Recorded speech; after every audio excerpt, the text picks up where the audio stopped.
left and right hemisphere, and what are they doing? How does it contribute towards your perception in this world? And this is what we're going to be talking about in today's video. We're going to be breaking down the two hemispheres of the brain and how they function in your life. So first, we have the left hemisphere.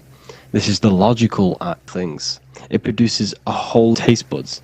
So what you are experiencing is the brain. The brain is a computer creating a simulation. And you have two hemispheres which breaks down this reality. So essentially the brain is the perception creator. It creates perception.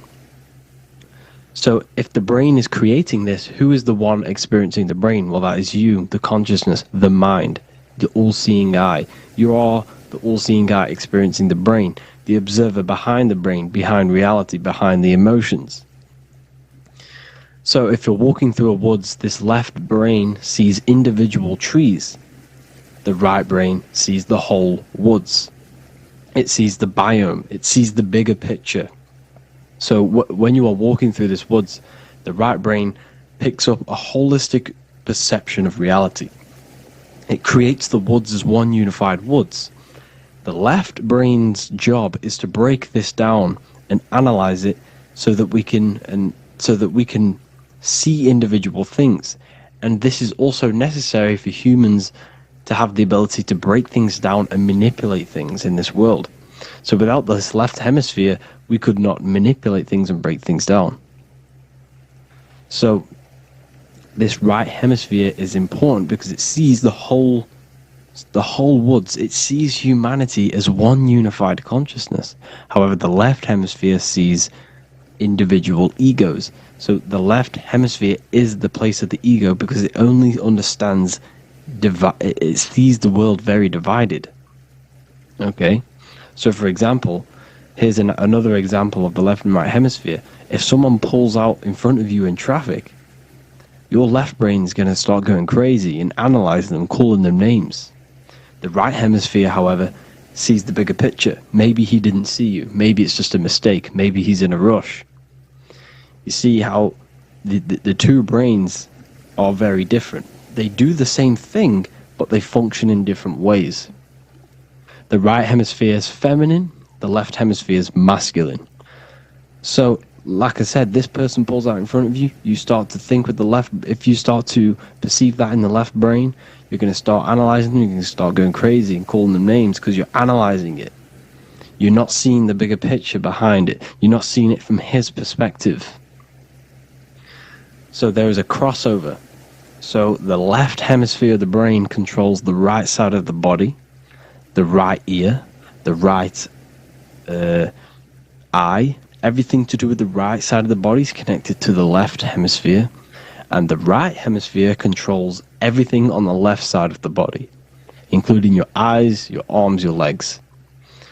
So everything is crossed over, and even your visual field is crossed over. So this is your visual field, as you can see here, and even the left side of your visual field goes to the right brain. There is a crossover. No one really knows. There's not really a reason for this. However, this is how the human body is designed. As we all know, the human body is the most advanced piece of technology on the face of the earth. They cannot replicate the human body. And they tell you it has no creator. This is crazy. People are that brainwashed, they can't even understand that their body is the most advanced piece of technology. Your body is so advanced, the computers that you use are mimicked of the body. Everything they create is mimicking nature, but they don't show you how intelligent nature is because they don't want you to understand you're in an intelligent design. So anyways, let's get back on track. There is a crossover in the brain, and this is why they teach you to write with your right hand. And I was speaking to someone who's in a nunnery, or whatever you want to call it. They were a nun, or they knew someone who was a nun, and they forced these people, these nuns, to write with their right hand. You had to write with your right hand. This is why, I'd say at least 70% of the world, or 80%, is right-handed and right-legged, because they taught us this to activate the left hemisphere more because of this crossover that happens in the body. So when we are using this right side more, we are using that left hemisphere more. Why? Why are they doing this? Well, they also called it writing. Writing is a spell, to cast a spell on you, to use that right side of the body so that you use this left hemisphere, because they want you to see the world as a divided perception. They don't want you using the right hemisphere, using that left side of the body to activate the right hemisphere to see the bigger picture and see how everything is all one and everything is created. This left hemisphere domination keeps you from seeing the connections between everything, because that left hemisphere analyzes, it breaks things down. So when we are left hemisphere dominated by using the right side of the body, we are essentially seeing everything as divided. And this is why so many people will not understand my work, because my work connects dots and connects fields of knowledge, and makes you see the bigger picture. So people who are left hemisphere dominated will see my work and think this guy's crazy. But it's all about activating that right hemisphere. So they called it writing, because every word you say is molding your mind in some sort of way. The things you see is molding your mind. Everything you take in through the five senses is molding your mind. And language is a massive spell, especially the English language. They called it writing, so that you use that right side. It's a spell, because your subconscious mind picks up everything you say. And 90% of your daily basis behavior and thought patterns is produced by these subconscious programs within the subconscious mind. Essentially, your conscious mind is only the 10% of you. The conscious mind is just what you're aware of. What you're wearing, how you're feeling, what you're thinking. That's your conscious mind. The subconscious mind is controlling every system in your body. It's telling your heart to beat without you being conscious of it. So essentially, this is what they're programming. They're programming this system in the back of the mind, which is controlling everything through the words. And this is what spells are, because it's all about creating perception in the subconscious. So they want you to use that right side more. I truly believe the ancients, they were balanced. They used the left and the right side of the body. They didn't have a stronger side because they understood this science of the body and how the body works. So this is actually called phonetics. It's not etymology. Etymology is the study of root words. Phonetics is the study of how words sound similar. The way words are spoken. So phonetics, phone, is why we call them a phone, because you speak into a phone.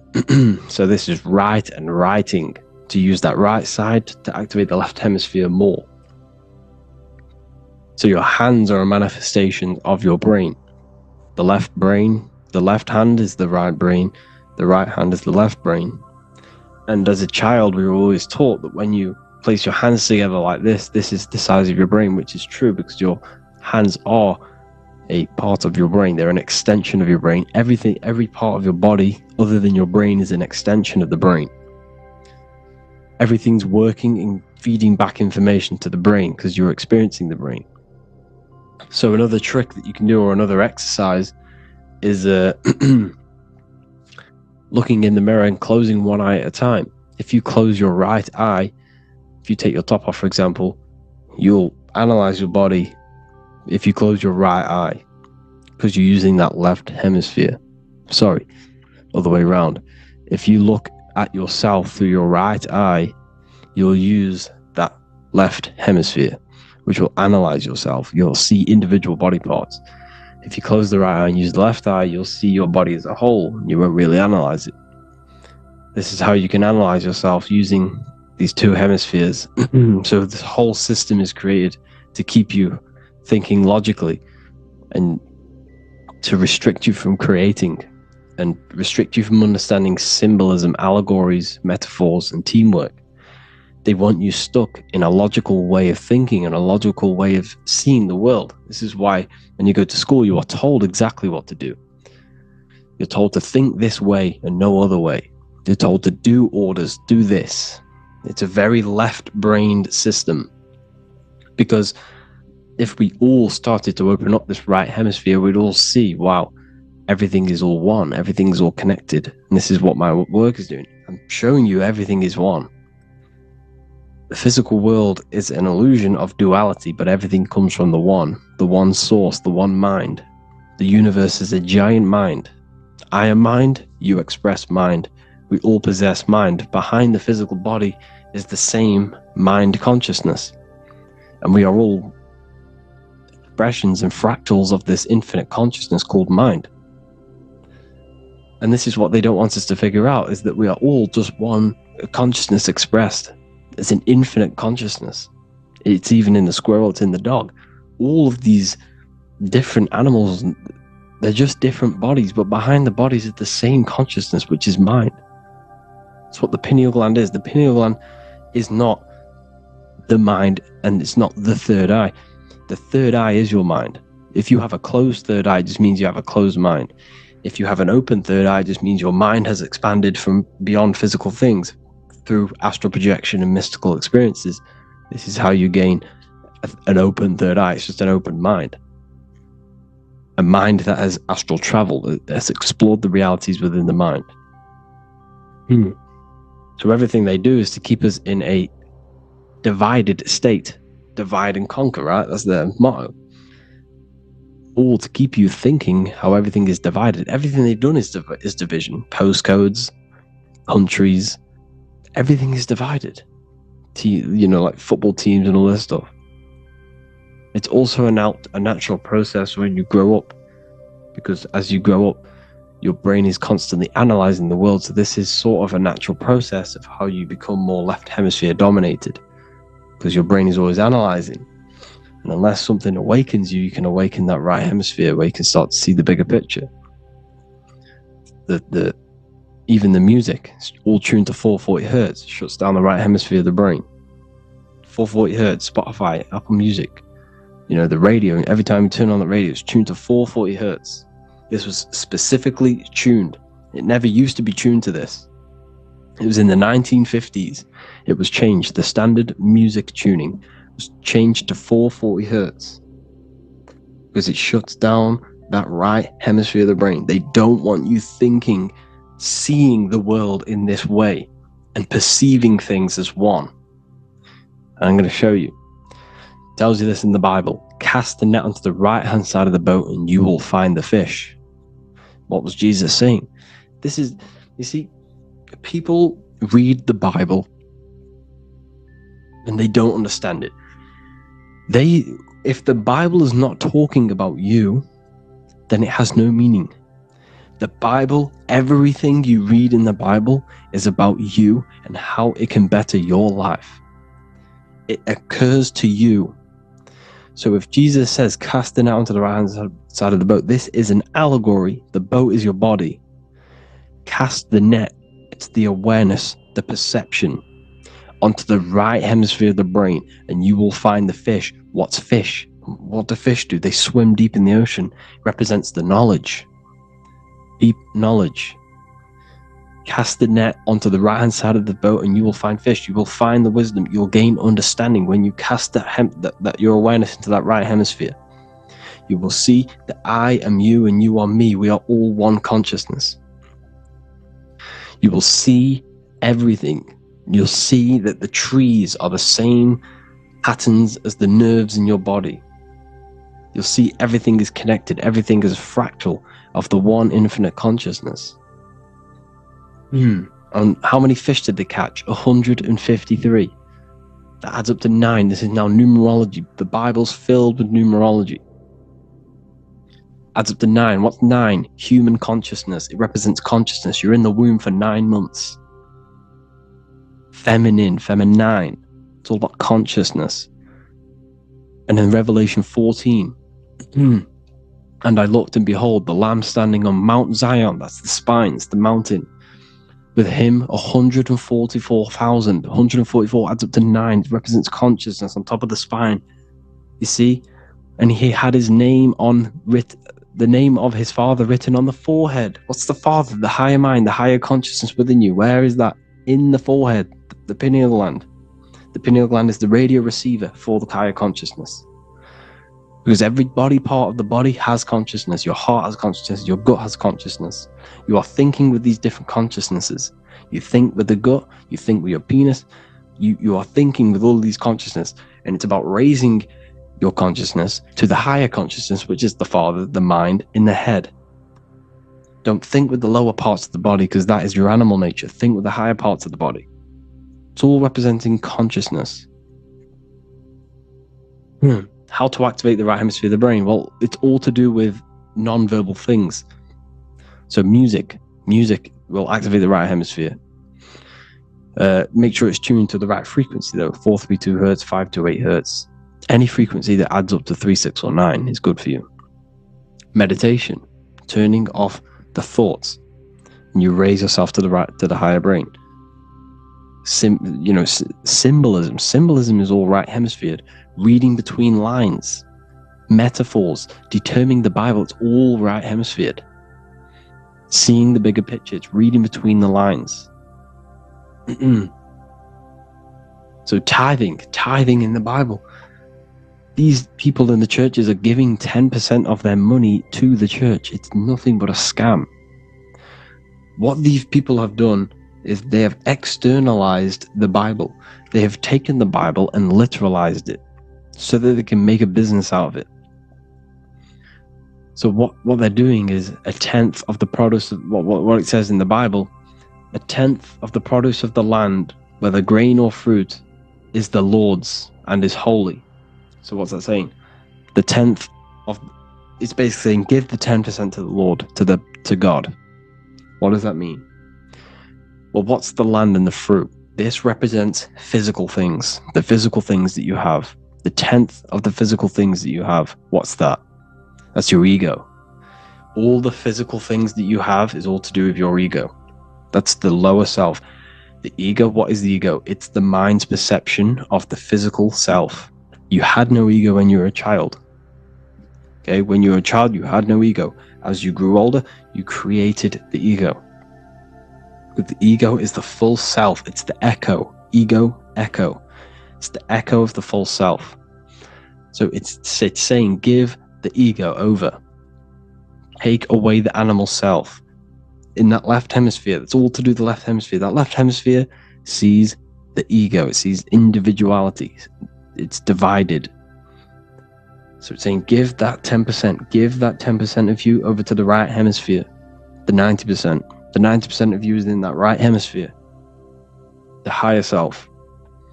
Now, I'm not saying the left hemisphere is bad.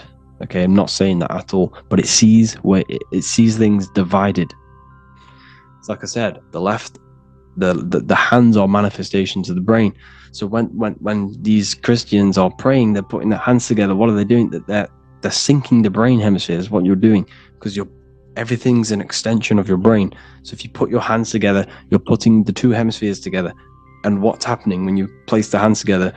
All the electricity in the body is now running in a circuit. So once you connect these two hands, the electrical energy is now running in a circuit. And energy can move around the body quicker and more efficiently. So when you pray, when these people are praying, they don't realize that they're engaging in ancient forms of meditation, of balancing the two hemispheres. So now we're talking about balancing the hemispheres, not the right hemisphere. This is what Israel is. Look at the symbol for Israel, the up triangle and the downward triangle. What's that? The up triangle represents male. The downward triangle represents female. Okay?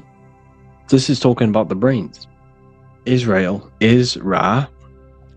Isis, which is female, the Egyptian god. Ra. El. El means God. Electricity. That's the force of the physical world. It's the force that runs this world. Electricity. It's the force of God. El, consciousness. It means God. Israel. Isis, Ra, and El. It's the two hemispheres of the brain. The Holy Land of Israel. It's the Holy Land. It's the brain. Once these two hemispheres are synced, this is how you unlock your consciousness. This is the easiest way of astral projecting. Hemisphering. I forgot the word for it. Hemisphere syncretization, something like that. It's about syncing the hemispheres. This is how you unlock your consciousness. Once the brain is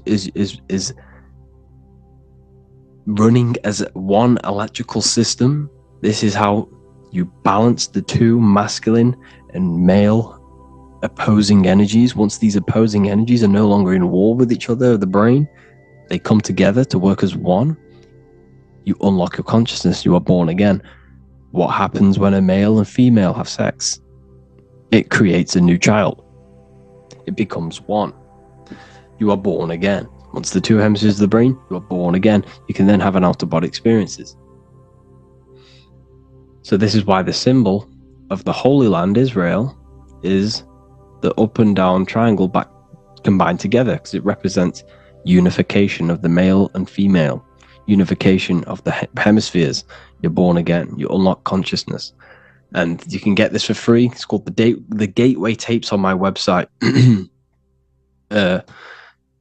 Basically, it's a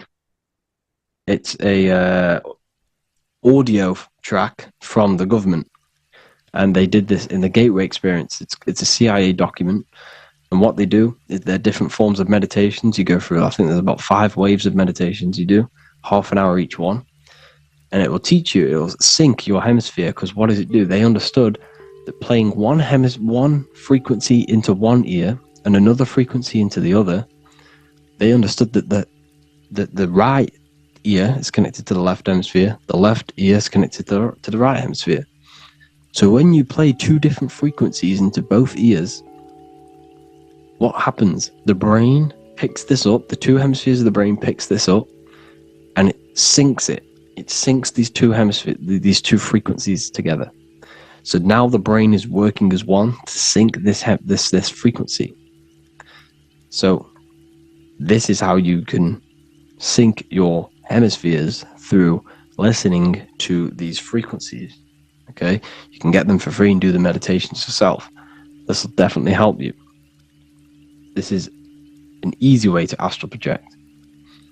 So it's all about syncing the hemisphere and seeing reality from a unified perception. We should all aim to get out of that left hemisphere. I'm not saying don't use it, but we should now start to we should now start to read between the lines of the Bible, read between the lines of the symbolism they're showing. Study symbolism, study allegories and myths. What are they trying to tell us through these allegories? And, this is how we start seeing things in a better way. Once we understand that we are all microcosms of an infinite consciousness, we can all come to one, because love is the unifying force of this infinite consciousness. We are all divided. We are all disconnected from our hearts. Once we all connect with our hearts and see that everything is one, we can all start to love and come together as one, because love is the unifying force of consciousness. So if you haven't already seen, I now have launched the Ethereal University. I will be doing lectures like this one, but even better, deeper, and even releasing knowledge that I can't talk about online, as they are censored.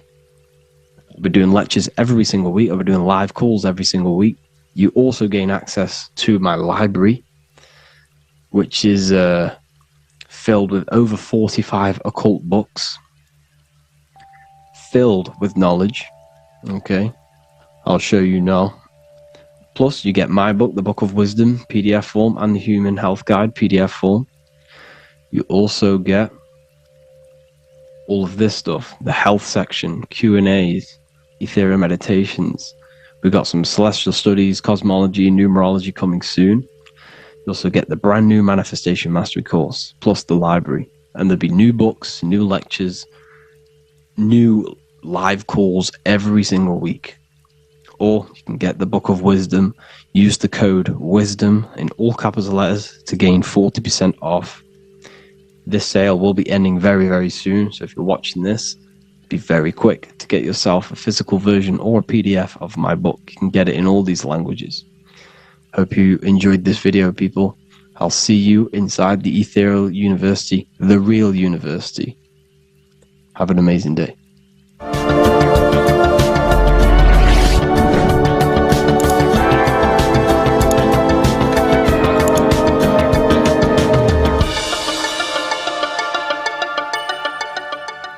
Neo is plugged in on the back of the neck, which is the reptilian brainstem.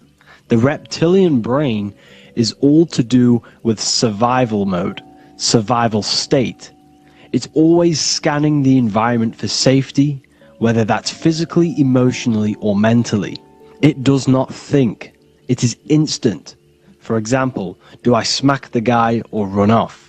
If something happens to you, like a car's coming really quick to you, you do not think about this. The reptilian brain is the animal instinct that will instantly move your body and the instant reactions. Hence why it's the closest brain to the rest of the body. It has instant access to the electrical nervous system to control the body at instant reactions.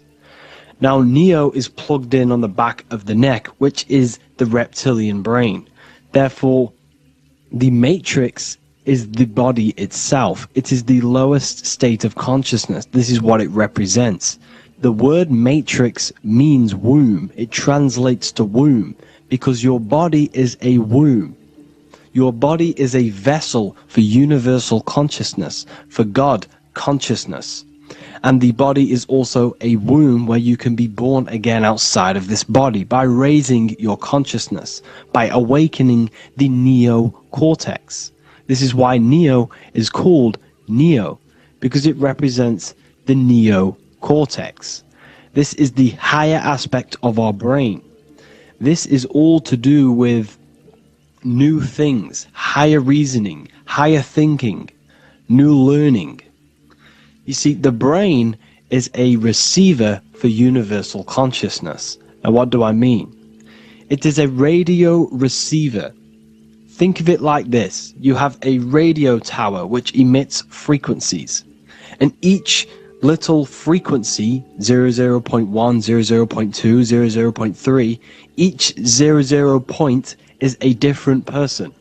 We are all the same universal consciousness, encapsulated inside of a different vessel. This is why our body is the temple of God inside of the Bible. Your body is a sacred temple of the divine essence of the universe. However, consciousness is controlling this physical body. And I'll show you this diagram here. Consciousness consists of imagination, emotions, thought, and memory. All of these things are not physical. They're not made out of atoms. You cannot think with atoms. If I split open your brain while you are thinking of a cheesecake, I would not see a cheesecake. It's because these things exist metaphysically within consciousness. They are not physical. The body is physical. It's part of matter. It's part of time. You see the Leonardo da Vinci, the circle and the square. The square represents limitation, beginning and end. Because when you draw a square, there is a beginning and end.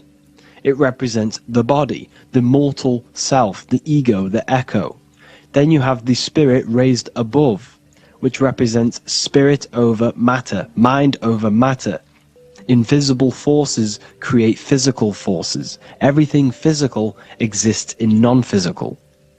This is also the Freemasonic square and compass, why the square is below the compass, because the compass creates the circle, which is spirit or mind. Then you have the square, which is matter. Mind and matter are the same substance. Mind creates matter through thought. Everything in this physical universe manifested through thought. Everything began as thought. So you are spirit and matter. You have a material body and a spiritual body. And you are right in the middle. This is why humans are very, very important. Because we have an animal nature, the reptilian brain, and a higher consciousness, the neocortex. And we must awaken out of the matrix, which means womb, which is the body. And Neo is waken up from the lower self, the reptilian brain, and moves into the neocortex. Because the brain is a radio receiver for consciousness. Now, what do I mean? I went over this before. Your consciousness is controlling the brain. The brain is a computer. And when our consciousness, our imagination, our emotion, our thoughts, and our memories are all contributing towards just survival things, food, safety, fear, all of these things, and our consciousness is locked into a survival state. We are using the reptilian brain. We're no longer thinking. You don't think with the brain, but the consciousness is thinking, which activates the different parts of the brain. When we think for higher reasoning, we use the neocortex. It stimulates the neocortex. When we think about survival, we're using the reptilian brain. So therefore, when Neo wakes up, he wakes up to the higher aspects of consciousness, which is only utilized by the neocortex, by learning new things, and expansion of the mind and expansions of consciousness. Okay? So the whole matrix is to keep you designed, well, the whole matrix is designed to keep you in a survival state, in the three-dimensional awareness. They want you constantly scanning for safety, scanning for food, scanning for emotional safety in relationships, in other people. You see, they do not want you to think. They want you stuck in that reptile, that animal state, that beastly state that most people are in. Most people, all they do is eat, listen to music, consume, have sex, lust, desire. This is all the reptilian brain. So when we say the world's being ran by reptilians, it's symbolic. There is no physical reptilian humanoid beings controlling, manipulating human consciousness. We are all the same consciousness. However, there is a corrupted state of consciousness running this world. And this consciousness worships the physical plane. And they control the physical plane. So by doing that, they keep you stuck in a reptilian way of thinking, the animal state, to keep you stuck in the lowest state of consciousness. Now this is the god Osiris, which represents the reptilian brain. None of the Egyptian gods ever existed. They are all symbolic for the brain and anatomy of the human body. Osiris represents the reptilian brain. As you can see, this anatomy compare to the brain stem and Osiris statue found in Egypt. And we also see an ancient artwork of Osiris with green skin and two reptile crocodile alligators next to him, which also symbolizes the reptilian survival state of human consciousness and the activation of the reptilian brain. This is what it symbolizes. Now, this is what the Matrix is all talking about. It's talking about the awakening, the expansion of consciousness. The word divine is dive in, because you connect with the divine by diving inward. There is no man in the sky going to save you. You must connect with the self. Know thyself. Truth comes from within. All of these things I'm telling you comes from within you. I'm just pointing it out. All of this is self-realization. A lot of people say, well, what are my sources? My sources is knowing thyself, observing thyself, using the neocortex of critically thinking, sitting down and thinking about yourself and having deep realization of yourself. You can realize that your thoughts are not of this physical world. It's quite simple. The brain does not think. The brain does not imagine. The brain does not hold memory. All of these things exist in consciousness, the one consciousness, but we are all fractal, infinite parts of. This is the eye on the triangle, consciousness being given down to the rest. This is separate. Consciousness is separate from the rest of the pyramid. The pyramid is your body. Neo is the one consciousness. This is the Egyptians symbolizing the one consciousness giving Ankh, which is life, to all the different life forms. However, you can see that the central sphere is giving a big Ankh to the humans, because humans, like I said, possess the advanced consciousness, an advanced brain that allows us to turn above our reptilian animal self. For example, we can go against our reptilian lower animal nature and turn to our godly nature. Animals cannot do that. They are stuck in instinct. They are stuck in a reptilian animal way of thinking and operating. Everything they create is to survive. We can turn against our lower nature and create for amazing things like buildings, architecture, technology. We can use our creative consciousness for anything we wish, not just survival needs. And it's the same with your spiritual journey. You can raise your consciousness beyond this animal state that they try to keep you in through fear, consumption, food, and the reptilian brain. We must awaken, start to think critically, and awaken to our divinity. Because the mind, the consciousness within you has infinite potential to expand. There are infinite fields of knowledge that you can explore. The mind can never be filled. It can never ever be full of knowledge. It always expands, and that's why you are alive. That's why you are part of this universe. That's why the science always says the universe is always expanding, because the universe exists in your mind, and the mind is always expanding into new fields of thought, new fields of knowledge and information. And that is your whole sole purpose, of expansion of mind and expansion of consciousness, and the exploration of the mind of God. We are living in the mind of God. You are a thought in the mind of God. You must awaken out of this body.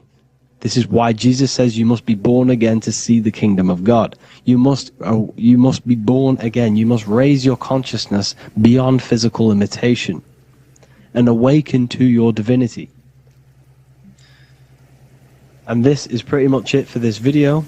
I hope you all understand this, that this is all symbolic for consciousness.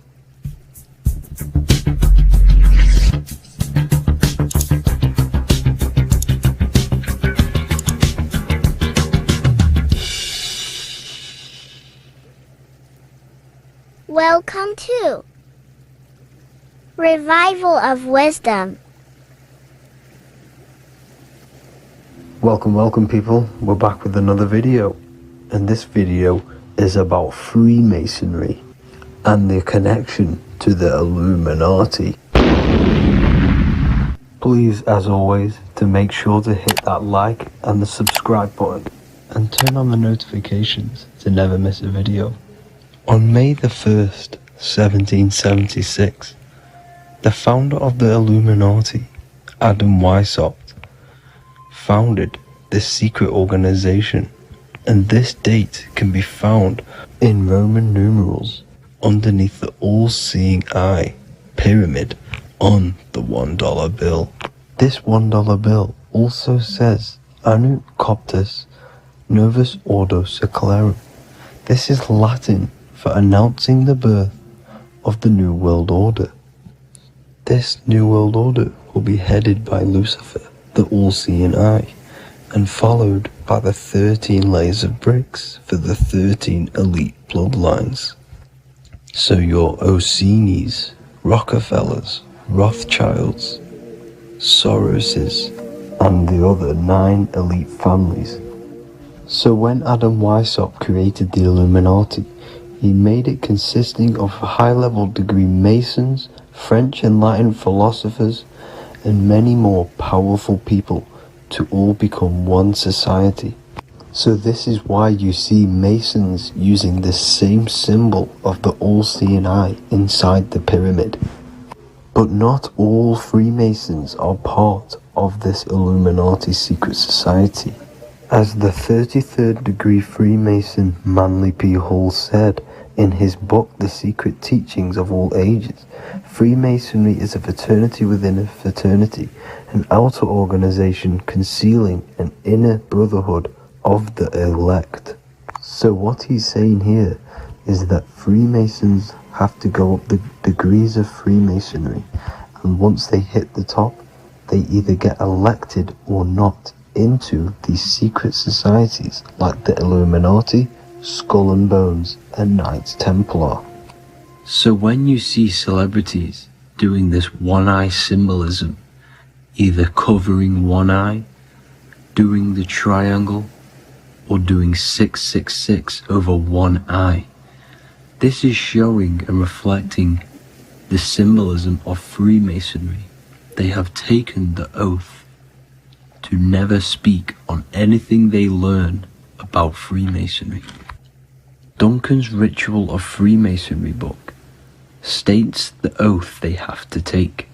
Quote, I ... of my own free will and accord, that I will ever conceal and never reveal any of the secrets, arts, points of Master Mason's degree to any person whomsoever. All this most solemnly, sincerely promise and swear. Now, this is what happens when they break the oath, stated in this book, quote, myself severed in two, my bowels taken from thence, and burnt to ashes. So this states that Freemasonry comes first, before any law of the land. It has the right to kill you if you break your oath. This is the hand gesture they have to do every time they enter the ritual room inside the Masonic Lodge. This is the cutthroat symbol, showing you and reminding you of the oath and what will happen if you break it. Now in this book, Richardson's Monitor of Freemasonry, it states if you break your oath, binding myself under no less penalty than to have my throat cut across, my tongue torn out by the roots, and my body buried in the rough sands of the sea. If they do not decide to kill you, this book states this by pointing him out to the world as an unworthy vagabond, by opposing his interest, by dearranging his business.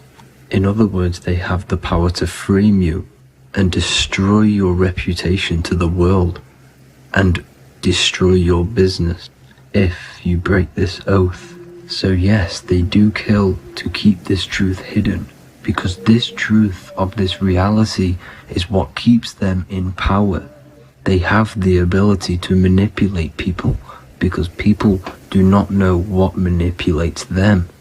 This is why they call themselves the government. They govern the ment, which is the mentality, because the mind is the root cause of reality. They control what you perceive to control what you manifest. By knowing the truth, you are set free, and you no longer need no controller above you. So this is why they are willing to kill and do whatever it takes to keep the truth concealed within these high-level degrees of masonry and these secret societies. However, going back to Manly P. Hall's book, it states, part of the symbols are displayed here to the initiate, but he is intentionally misled by false interpretations. So this is saying even Freemasons are intentionally misled and told lies to conceal the truth, to make sure the truth is hidden in the high degrees of masonry. So that's it for this video, guys. Thank you all for tapping in. Please leave a like and a subscribe. God bless.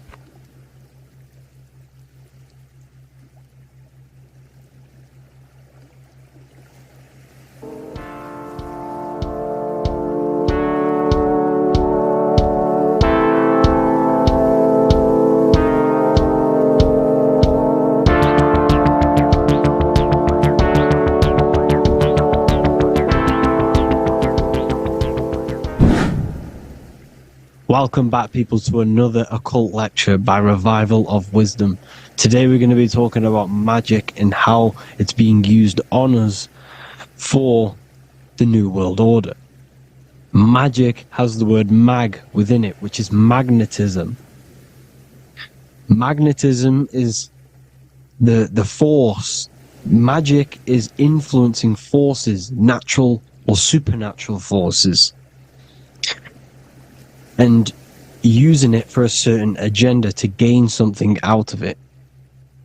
Now, magic is not what everyone's being thought. It's not some sort of fantasy thing. It's actually very common, and we all do it, whether you believe it or not. Magic is all to do with the mind. As I said, always say in my lectures, Your mind is what creates matter. Your mind is what creates your external world.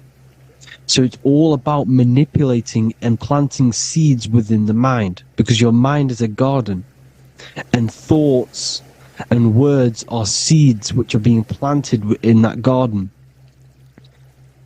Your life, your physical life, the people you have in your life, your friends, your car you own, the job you have, is all a reflection of the thoughts that you've been thinking in the past.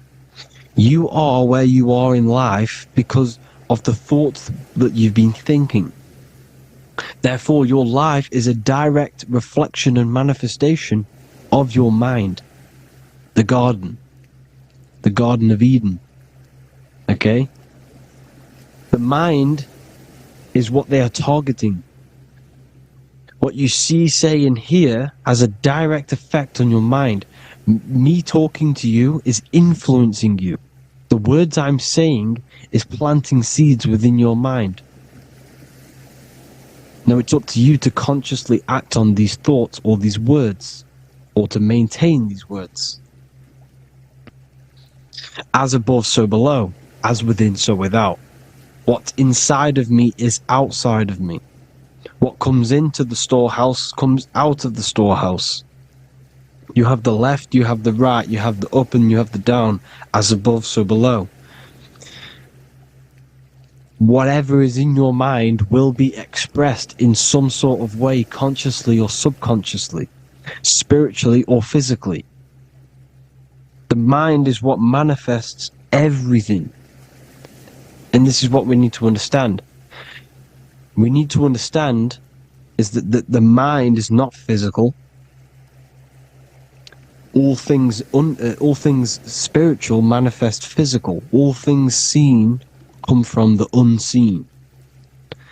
The words you're thinking, that everything you have is coming from the unseen. The actions that you do come from the unseen mind. Another expression for as above, so below is you are the universe itself. You are a universe, a mini universe. But just because you are mini does not mean you are the whole thing. If I take a little piece of infinite, let's say there's an infinite light source.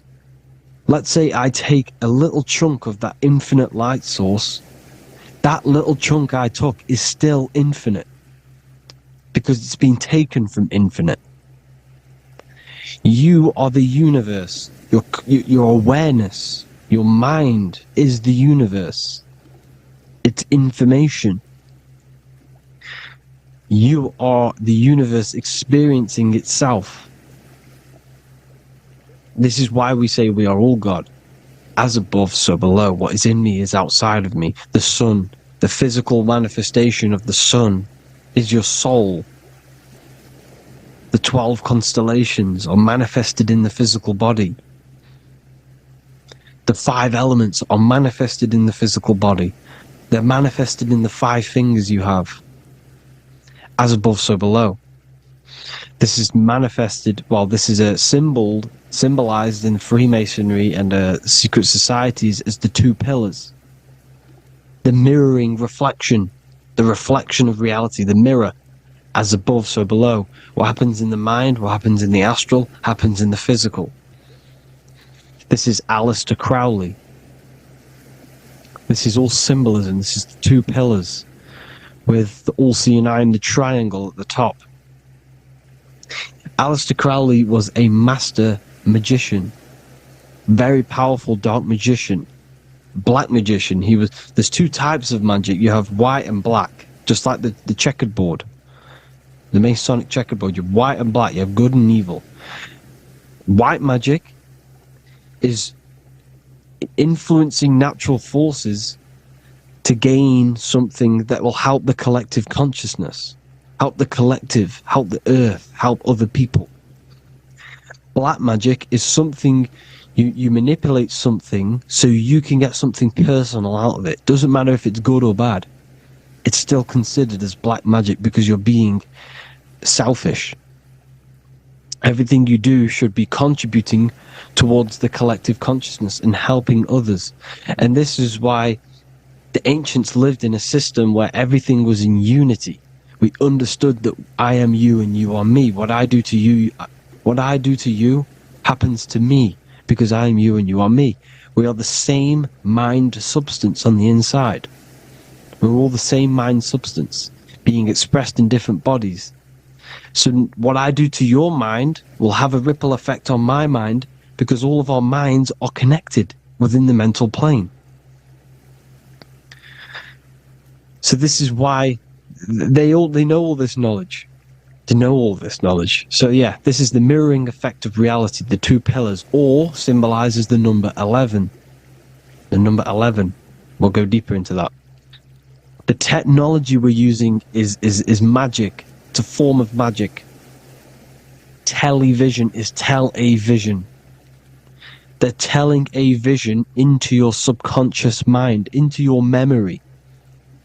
And when you turn on the tell-a-vision, you get a program, because they're telling a vision to create a program within your subconscious mind. You see, the conscious mind is only 10% of your mind, which is to do with your, what you're aware of, your five senses. What are you consciously aware of? Well, I'm aware I'm here, I'm talking. I'm aware of what I'm wearing. The five senses, what I can hear, taste, smell, hear. What I'm wearing, I'm aware of what I think of. But the subconscious mind is the 90% of your mind. It's the hidden part of the mind, which is telling your heart to beat, telling your body to breathe. It's storing all of your emotions. It's storing everything you see, storing all the belief systems that you have. It has everything. It stores all of the habits you have, the values. It stores everyone's name that you know. All the words that I'm speaking right now is all coming out of the subconscious. Everything is subconscious. And it literally manipulates 90% of your daily basis behavior. Most people don't know this. What you did yesterday is what you will do today because of these beliefs and mental programs within the subconscious, stored within the subconscious. So the subconscious is what they're aiming at. They're trying to create programs within the subconscious, because the subconscious manifests 90% of your thought patterns, 90% of your actions and words. They know all this stuff. So the subconscious mind is the most powerful part of the mind. Another way the subconscious manifests and influences your life is, let's say you were in a car crash years and years ago, 10 years ago. Let's say you're in this car crash, right? And you really hurt yourself. The emotion you felt in that time when you were injured in that car crash had a great impression on your subconscious mind. You see, the stronger you feel something emotionally, the stronger impact it has on the subconscious. You can remember and recall that moment, and very vividly, because of the impact it had on the subconscious. For example, you become that terrified of cars that it manifests into your life today, that you are wary to go in certain cars. You don't want to go into cars at all, maybe, because of that moment that stood within the subconscious. And it will manifest into anxiety. It will manifest into not going into cars. It will manifest into depression, maybe. These things, these emotional, very emotional, traumatic events have a great impression on our subconscious, and they control your life. This is why you need to meditate and let go deep within yourself and let go of these internal, deep emotions that you may have repressed and keep pressing down and ignoring. But you need to address it and let go of these subconscious impressions you have, which are controlling your life, like anxiety, depression. All of these things are stemming from things that are stored within your subconscious years and years ago, more than likely. Broadcasting. They're casting spells to a broad audience. To news, north, east, west, and south. They're casting spells. No, if you watch the news, everything's red. Breaking news in red writing or the red background. Everything's red. Why? Because red's the root chakra, which is all to do with survival. They want to stimulate this root chakra because they want you down there in survival mode. They want you in survival mode because you're easier to control. They control out of fear. And not only they're casting these spells as if, because most of the things they cast in the news hasn't already happened. They're constantly bombarding you with, there might be a war breaking out, war this, war that, kill here, kill there, murders. It's impressing, it's casting spells on your subconscious mind.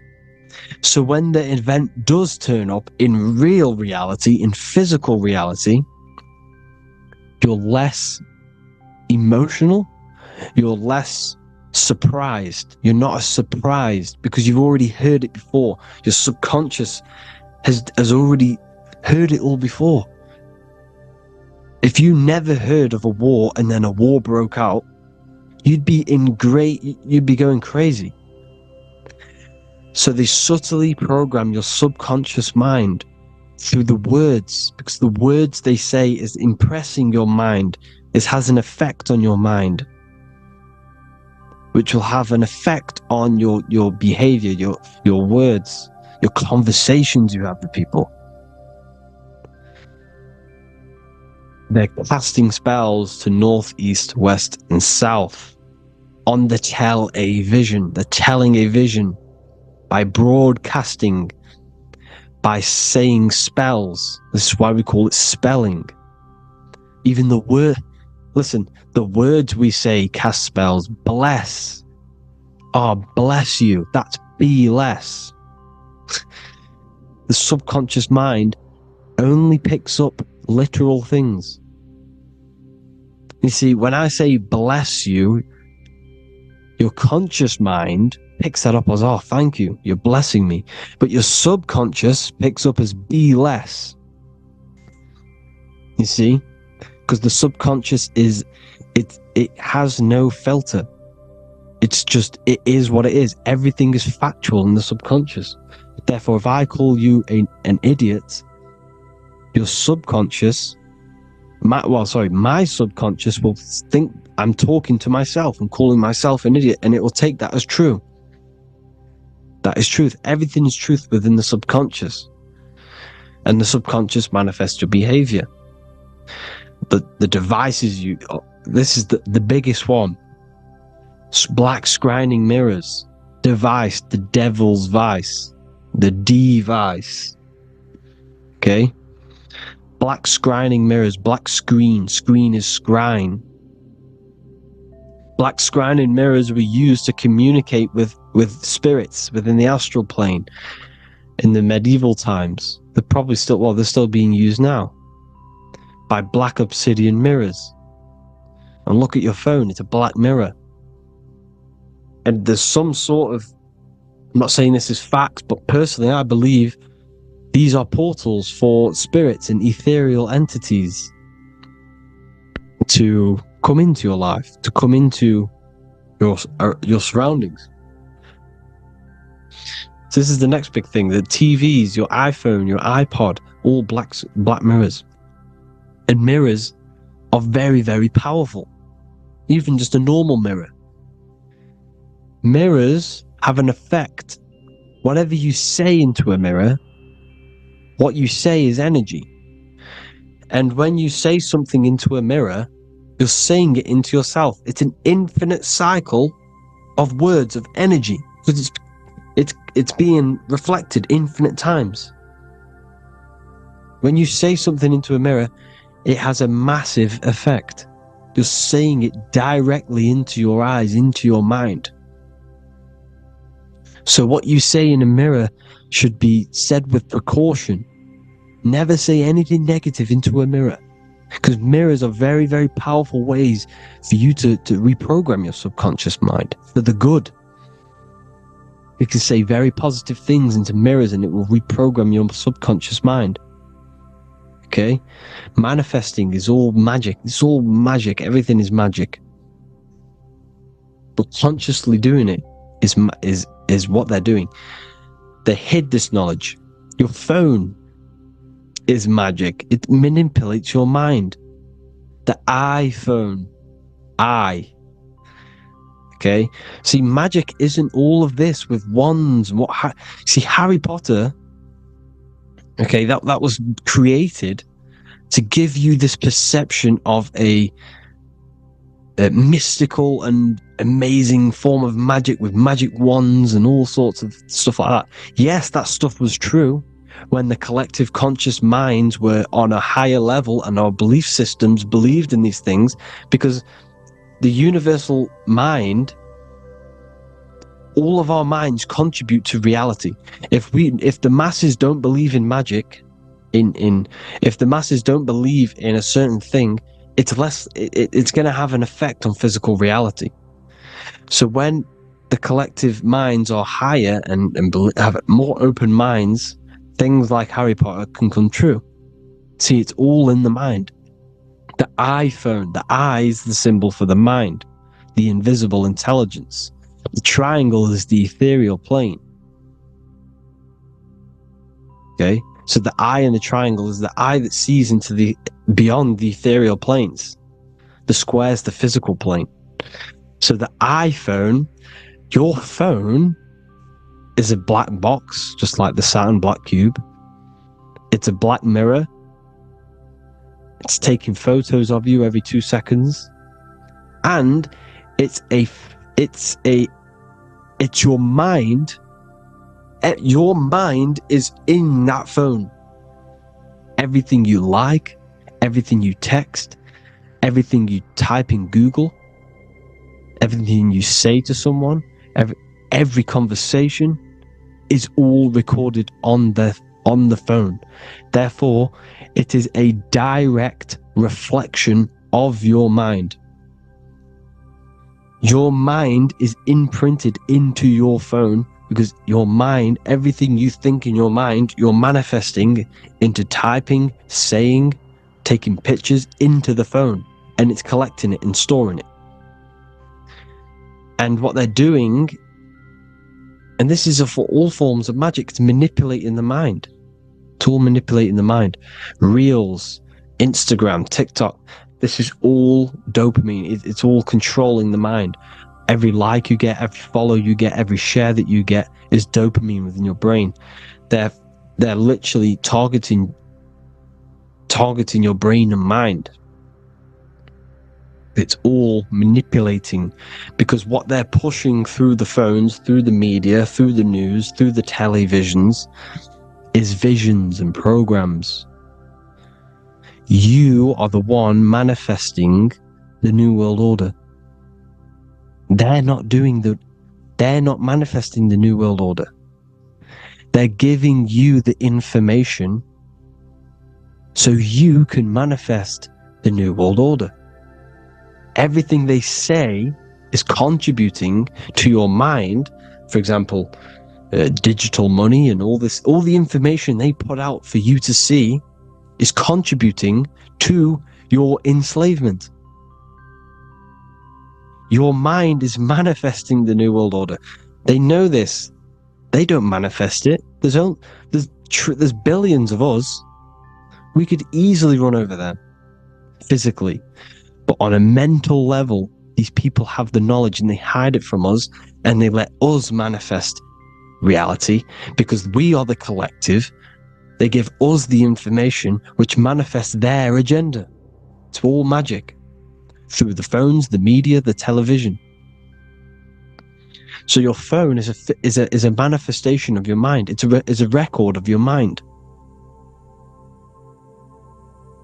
Hollywood, holly tree.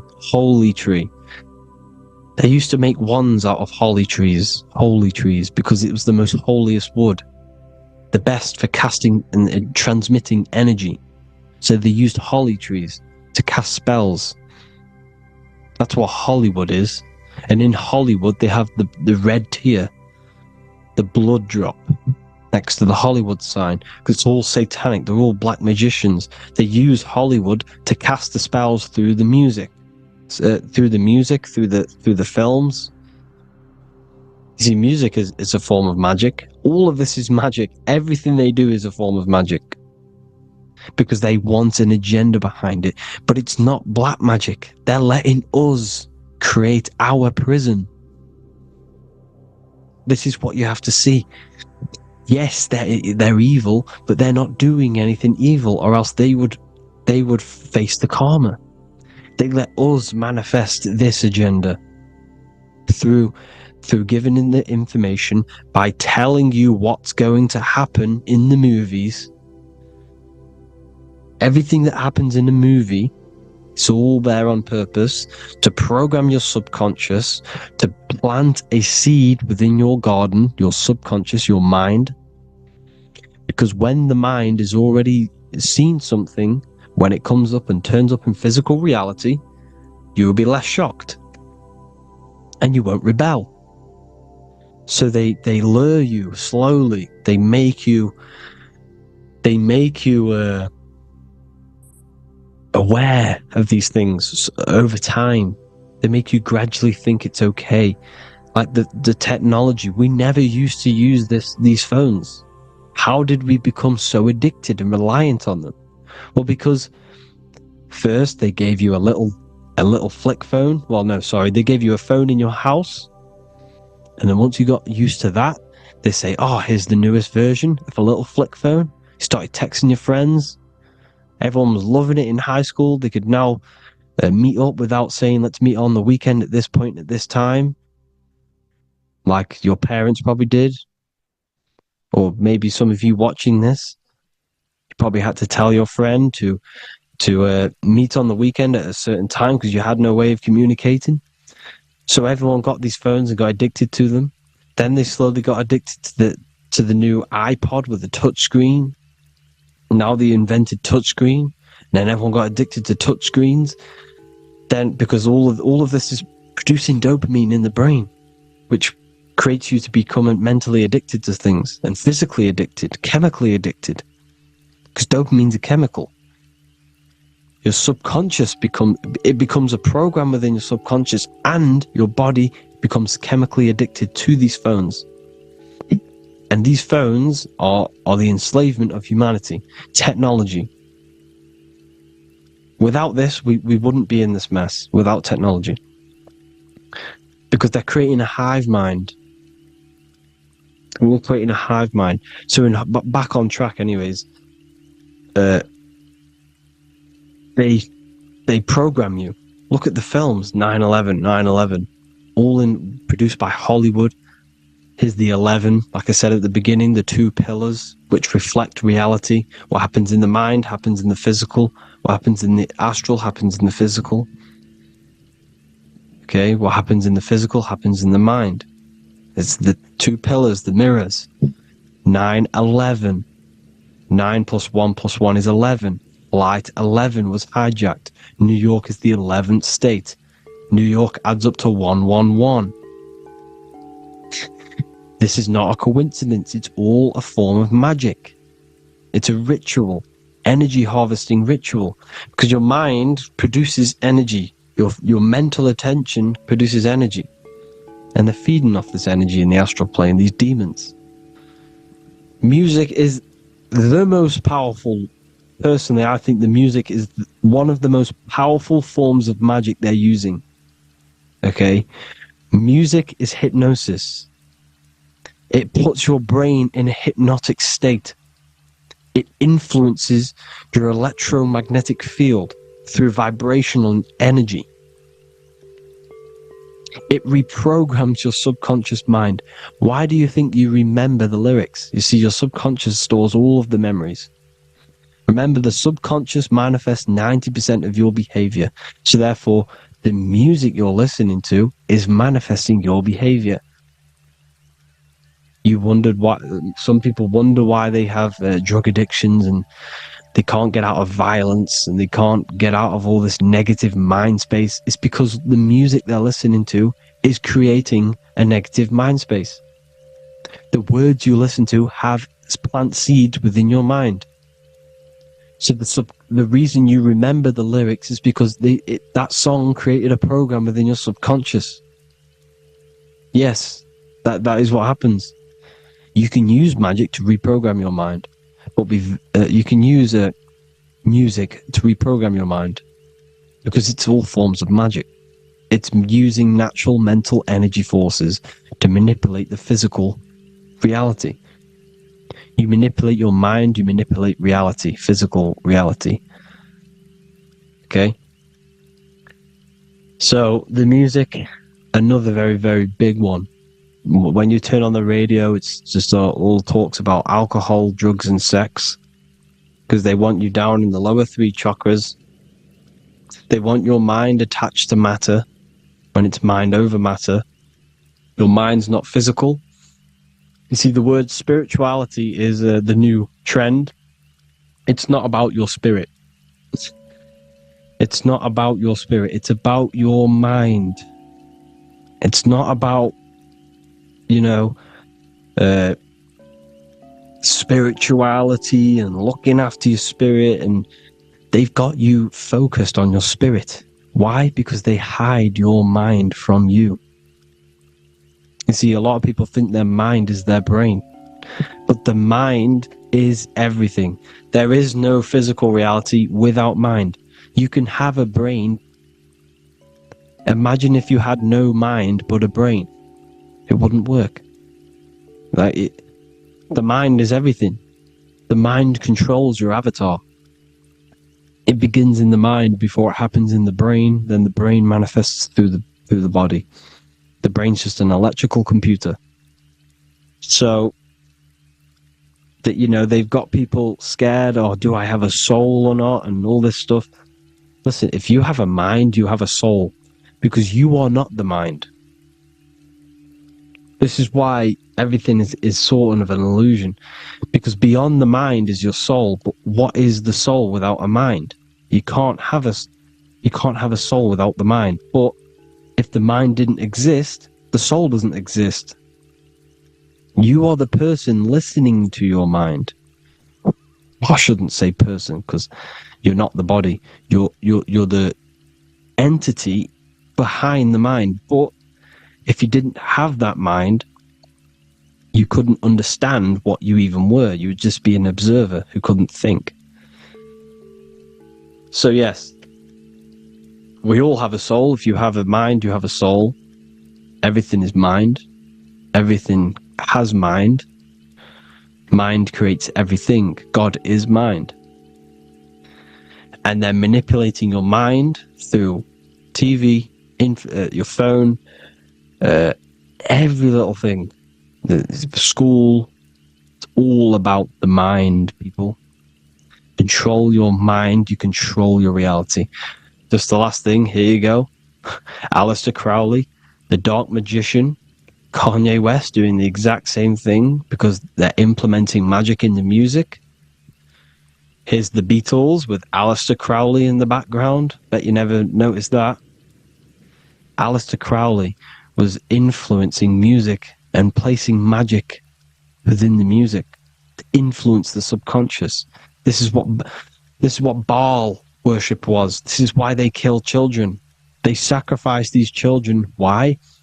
Well, because in order to ascend, in order to raise your consciousness internally, godly, by being good, God, or being in order to be good and raise your consciousness and to get something in the physical world, you have to sacrifice yourself.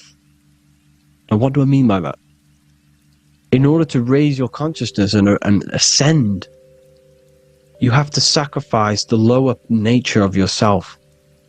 You know, you got to abstain from having sex to retain your sexual energy, to transmute it. Or staying away from poisonous foods like meat. So, staying away from blood. We shouldn't be consuming other animals' blood. We should be keeping our blood pure. We are humans. We shouldn't consume chicken blood, chicken germs. We are the most divine creatures on this creation. We are the most intellectual creatures in this creation. Therefore, we should keep our temples pure. We are not animals. If you want to associate yourself with an animal, go out in the wild, go and find a wild boar, and go and try rip its guts out with your bare teeth, because you can't do it. You're not a cat. You're not a carnivore. Okay?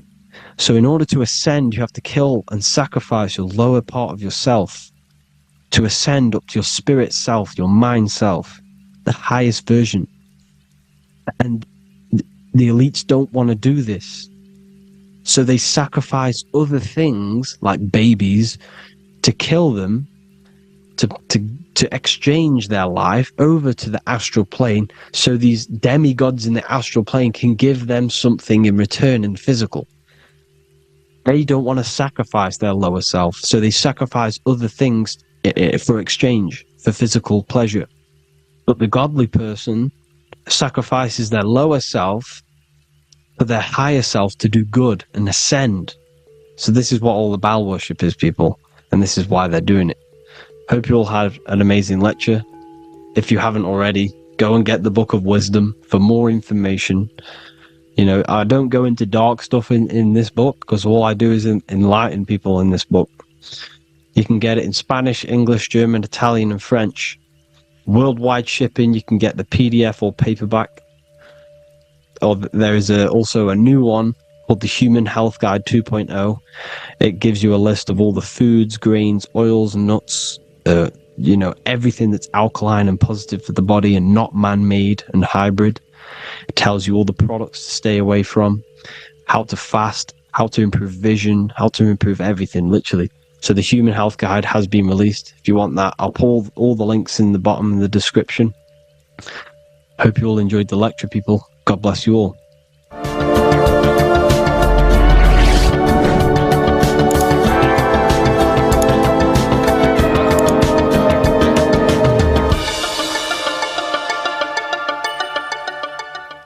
In this video, we're going to be talking about the evolution of consciousness. You are born human, however you possess consciousness, which is the awareness behind your being, the awareness behind your thoughts, the experiencer behind your five senses, the experiencer, the observer behind your thought, emotions, and senses. You are an eye, an invisible consciousness looking through a lens, which is your body. Your body produces this physical world that you experience. Your brain produces this world. Your brain and body is a technological computer. However, you are an infinite, ever-expanding consciousness behind this physical body. And there is an evolution of consciousness, a cosmic journey of expansion. And this is why we see so much pyramid symbolism in the occult and esoteric world, and especially within Freemasonry. Because the pyramid represents climbing, an evolution, a raising state of consciousness, a journey. Steps symbolize a journey upwards. This is the raising and the evolution of consciousness, our inner world. The transmutation of our inner selves, of our souls and consciousness and our minds. So when we see this pyramid, we're seeing a evolution, a way up to source consciousness. And the eye in the pyramid represents your source consciousness. It represents illumination. It represents divine guidance through this evolution of consciousness. This is why we see the ladder. Consciousness is ever expanding on an infinite journey of evolution. Each individual is a part of this cosmic process, contributing towards the ongoing expansion of both mind and awareness. As we evolve, we collectively explore deeper levels of existence, expanding the boundaries of thought and consciousness. The mind has the ability to expand infinitely into new realms of thought, into new dimensions of mind. The mind cannot be filled up. It is not a physical substance. The body can be filled up because it is a physical thing, but you cannot fill the mind. Therefore, the mind is constantly expanding, ever expanding into new fields of thought. So what we see in Freemasonry, the ladder, is again a journey, an elevation of consciousness. When we are born with an infant consciousness, and as we gain older, we gain an adult consciousness. Our inner world, our inner mind, and our emotional intellect changes and evolves. We are significantly different from when we were very young as an infant. It's because our consciousness evolutes, it changes, it alters like water. So, just like this evolution of your own consciousness as growing up, there is consciousness of beings existing in cycles beyond our own. And their consciousness is unimaginably different from ours. They operate on a higher level of understanding and knowing, experiencing reality in ways that transcend our current comprehension. Our minds right now cannot comprehend the highest states of consciousness. There are entities, there are beings beyond our own, existing in higher dimensions of consciousness that we cannot comprehend because they have expanded. They are on a further way up the ladder of consciousness. However, we are all on the same journey. None of us can take the same journey. There is one ultimate goal, reaching source consciousness. However, this is always ever expanding. However, we are all on a different journey. There is one truth, one source, one goal. However, there are billions in different ways of reaching it, and we are all on these different paths to source consciousness, to this ladder, this evolution of universal evolution. Okay? Their awareness is attuned to new dimensions of existence, reflecting a more advanced stage in the cosmic journey of consciousness evolution. So when you take DMT, you are shot into these higher realms of consciousness where you meet these beings who look similar to these images. They are not speaking to you physically. They don't speak to you three-dimensionally through vibration and words. They speak to you mentally. If you have done DMT, then you know this. And if you have met these beings, then you know this. You might have even met some of these types of beings on mushrooms or any psychedelic drugs. Because ultimately, when you take these mind-altering substances, it's altering your consciousness. It's merging your consciousness with the spirit of that substance. And you are essentially attuning your mind to higher dimensions of consciousness. That's why we say we're getting high when we take these substances. Therefore, when you meet these beings on DMT, you are essentially meeting beings who are attuned to higher dimensions of consciousness, and they speak to you mentally. They speak to you telepathically through thought, because the universe is mental. Everything exists within the mind. The way you are now, your physical existence, is a state of mind. Mind, thought creates matter. Spirit and matter are two opposing ways of thinking. If we have a very spiritual mind, we have an expanded mind, we are a spiritual person through the mind. However, if we have a very low state of consciousness where we think about food, sex, lust, and all physical things, then we have a physical consciousness. Matter and spirit are two opposing forces, two ways of thinking. The mind attunes itself to different levels of understanding in different dimensions. So, essentially, This is what we're looking at.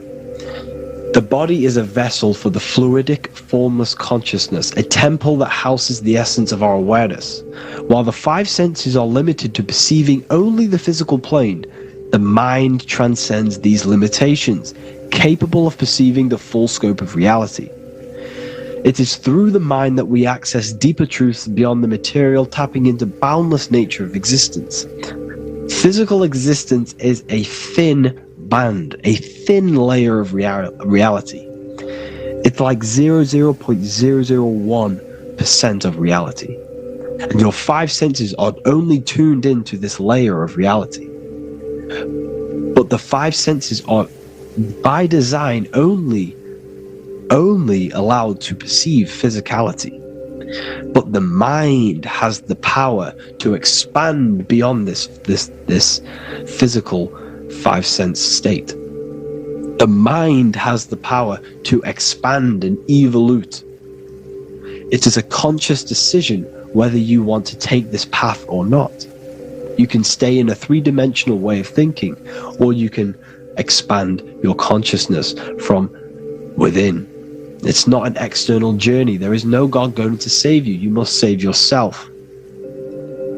Therefore, behind every single one of these eyes is the same source consciousness. However, we are all different cells in a different journey. The organs in your body, the cells in your body are all alive. They all possess same consciousness, universal consciousness. However, we are all on a different journey of evolution. As above, so below. As the baby is in the mother's womb, when the baby becomes conscious there is a world outside of its mother, what does it do? It presses and seeks a way out to be born in the other world outside of its mother. It is the same with your consciousness, your mind. When your mind becomes aware that there is realities beyond the immediate surroundings, it seeks a way out. And this is exactly what I'm doing to you now. I am now expanding your mind and telling you there is other ways of reality. There is other dimensions of consciousness which you can access through inner transmutation, through different ways of thinking, spiritualism, and meditating and connecting with yourself and detaching from external things. We can upgrade our consciousness. Your body is a womb. Why Jesus says you must be born again to see the kingdom of God, because you are born physically and then you must be born again spiritually, awakening your inner consciousness. So like I said, as the baby is in the womb, it's the same principle. As above, so below. You were a baby, you were in your mother's womb, and you figured out there is a world outside of your mother, so you seek to weigh out your mother to be born in another world. It's the same now. You must do this now. This is your spiritual evolution. This is the evolution of consciousness. It's ever expanding. When you die, this is a transition. You must learn to not fear death. This is another part of your spiritual journey. You must master death. Therefore, like I said before, the mind has limitless capacity to expand into new realms of thought, continuously exploring uncharted ideas and concepts without boundaries. The mind can ever expand, it can never be filled, it can never ever know everything. There is infinite fields of knowledge, infinite fields of thought. Your current state is just one stage on an infinite pathway. You won't remain human forever. The human experience is a crucial phase where we learn to balance polarities, master the fundamental laws of the cosmos. It is a period of growth and transformation, preparing us for the next stages in our cosmic evolution. The goal is to strive for perfection, yet the true perfection is unattainable. It's like a tunnel, and there is a light at the end of the tunnel. And as you walk through this tunnel, the light is ever moving backwards. You should forever seek to meet that light, but you will never meet that light because consciousness is ever expanding. You should strive for perfection, yet knowing that perfection is forever unattainable. The journey is endless. with each step revealing deeper layers of understanding and experience. The pursuit of growth and expansion is itself the essence of our evolution. You can find all of this knowledge in the amazing book that I have read for years. I have read this book, The Emerald Tablets of Thoth, the Atlantean, by M. Dorial, translated by M. Dorial. I'm telling you now, this book, now that I've told you this, you have some context on the book. The whole book is about evolution of consciousness. He's talking about higher dimensions beings. He's talking about how you can transcend this physical plane. It is truly the most amazing book you will probably read. One of the best spiritual texts you'll see. It's hard to understand, so you must read it over and over again. And the more your mind progresses, like for me, I read this every couple months, and the more I learn about consciousness, the more I expand my own consciousness. And every time I read this book, I pick out something new that just completely blows my mind, because you can only understand this book to your level of consciousness, to your level of understanding. So now that I've told you all this information, go and read this book and it will absolutely blow your mind. And so will the Book of Wisdom Volume 2, which is now available. I released it the other day. I'm just going to read a page out now. This page is called Spirit and Matter. The Earth is not merely a dense, lifeless rock drifting through space. It possesses spirit, a living essence that animates its form. But what do we mean by spirit? Spirit in esoteric terms refers to the energy, the life force, animating the principles infused in matter. So essentially, what this page is talking about is how everything has spirit, consciousness within it. You are the middle, you are spirit and matter.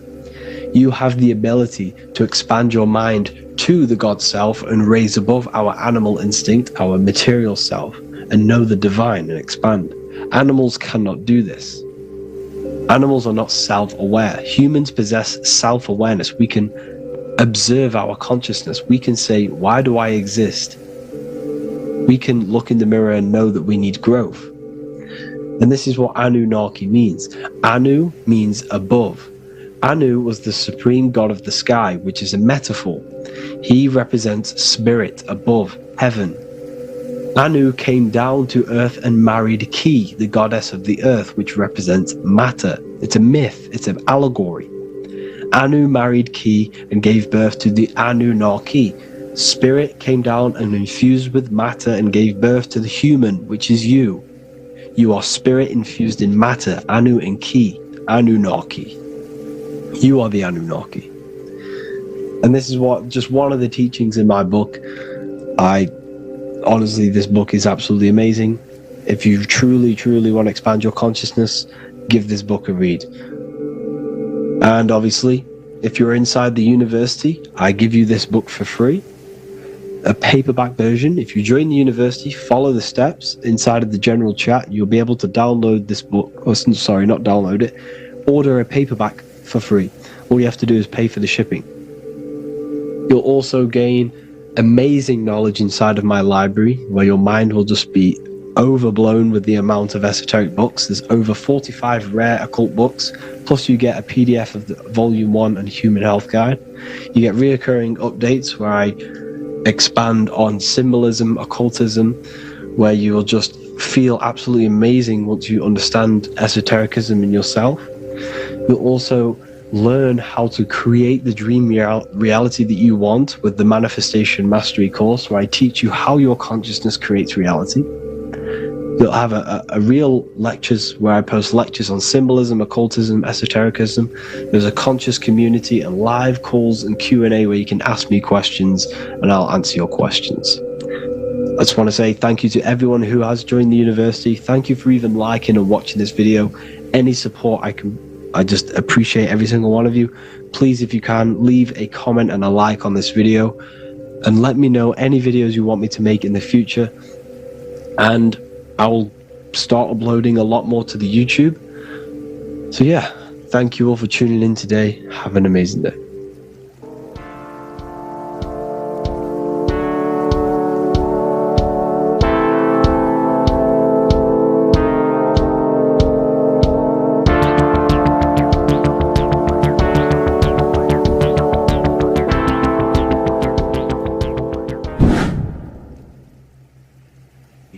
how are you doing? It's Revival of Wisdom, and today we're going to be talking about your birth certificates and how we are slaves to a system, and how they have trapped us into this system. Okay, so the first thing you need to understand about this system is there are two types of laws. You have the law of water, which is Admiralty law, and the law of the land. So the Admiralty law is the law of water, and this is what money is. Money is water. This is why we say liquidity, currency, the current. A current is water, something moving through something. Cash flow.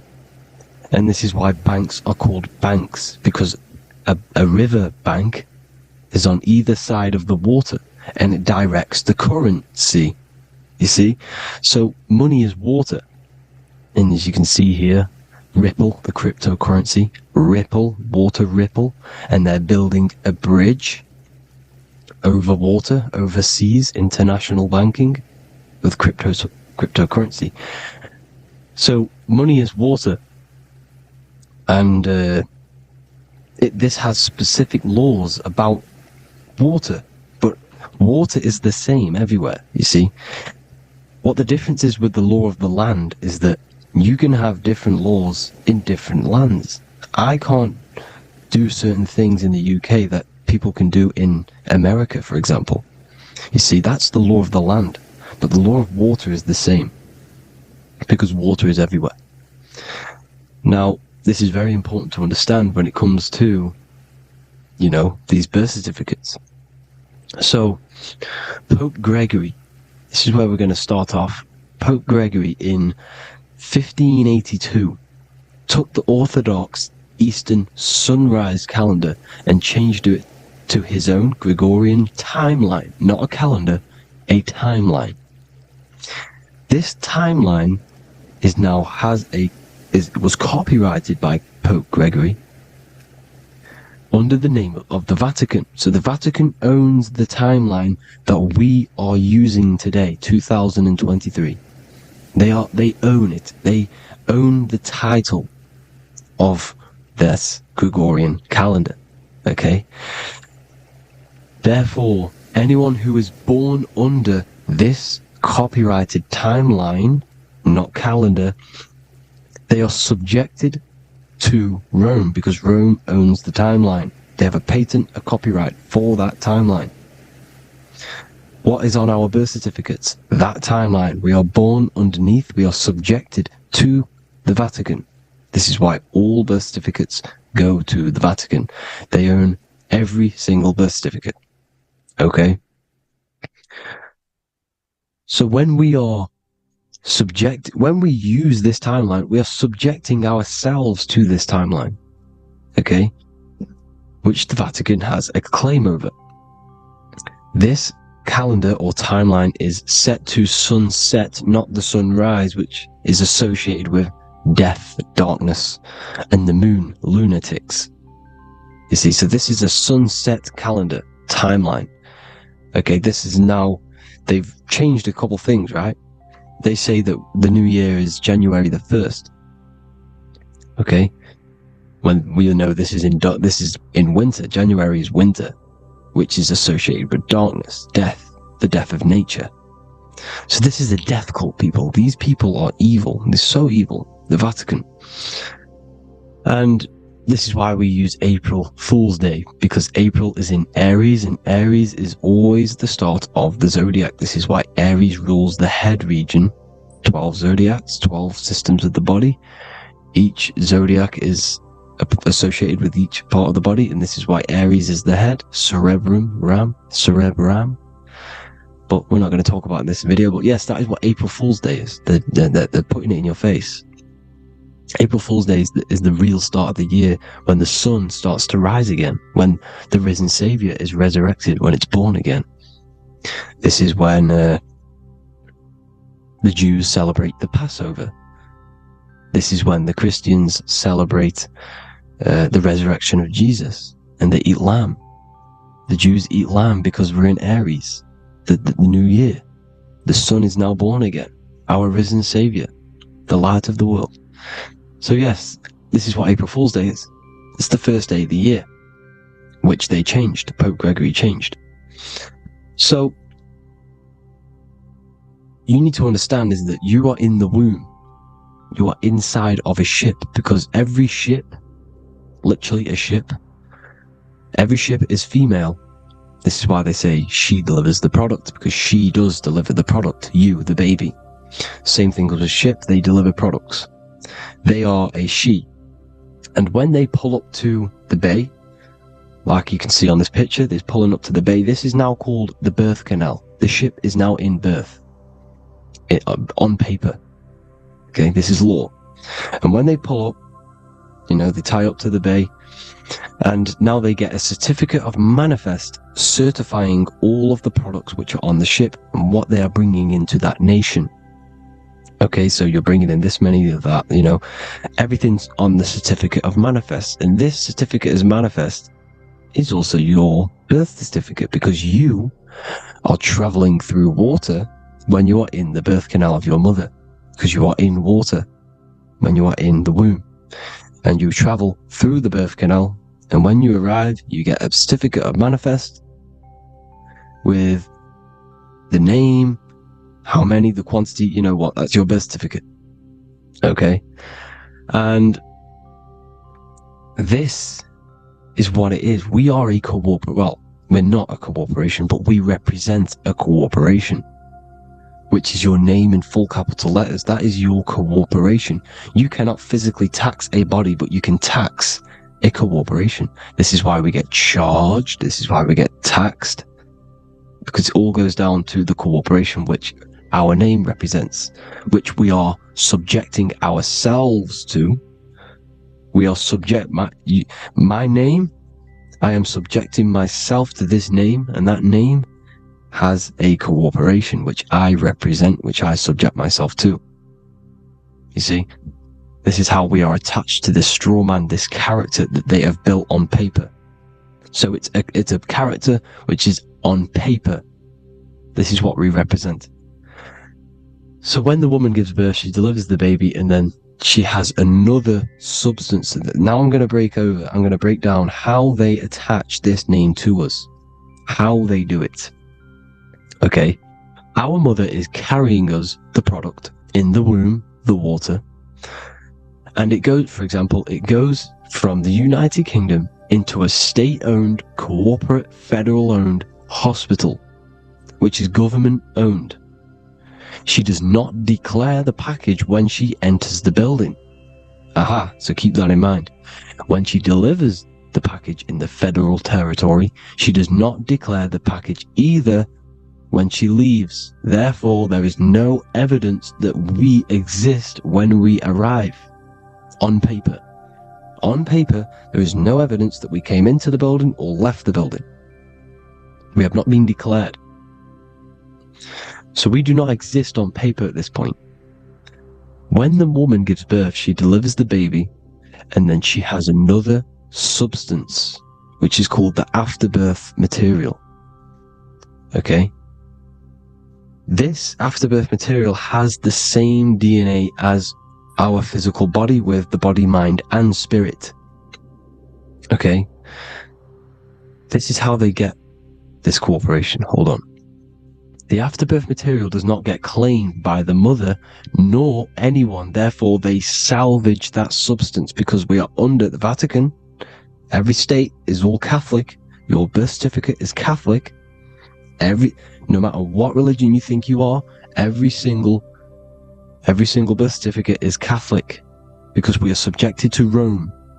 All roads lead to Rome. Rome runs all of this. Okay? We're still under the Roman Empire. Okay, so Rome are Catholic and they believe in salvation. This is how religion comes into this. This is how they use religion to get this. So they salvage the afterbirth material and they claim it, and they salvage it and give it and charge it to Rome. And they give it a name. Here's the legal term, born alive. Here's what it says. Each product of such birth is considered live, born, and fully recognized as a human person. So each product of such birth, so that could be anything, the afterbirth, the person who actually comes out, the baby. So your afterbirth, which we do not take with us, we take the baby with us, they keep that in the hospital, they collect the afterbirth, and they salvage it, and they give it the name, which, it is us. We are a representative to that afterbirth material, which they put the name on, they claimed, which is subject to Rome. So we are walking around our whole lives as a representative to that claimed salvaged afterbirth material, which the federal state have. Okay? We are under the Catholic Church, Vatican, therefore the afterbirth material is a child of God. See? On paper, therefore they believe in salvation and salvage the afterbirth material. This material has no mother or father. The state pick it up, it becomes a war to the courts and gets charged to the state. So we are a representative to that character they salvaged because it is the exact same DNA as you. Subject is the name or the title, and the matter is the physical aspect left behind in the hospital, which represents us. You see? So now we're moving on to Unum Sanctum. Unum Sanctum was in 1302, a very, very important year. Very important year.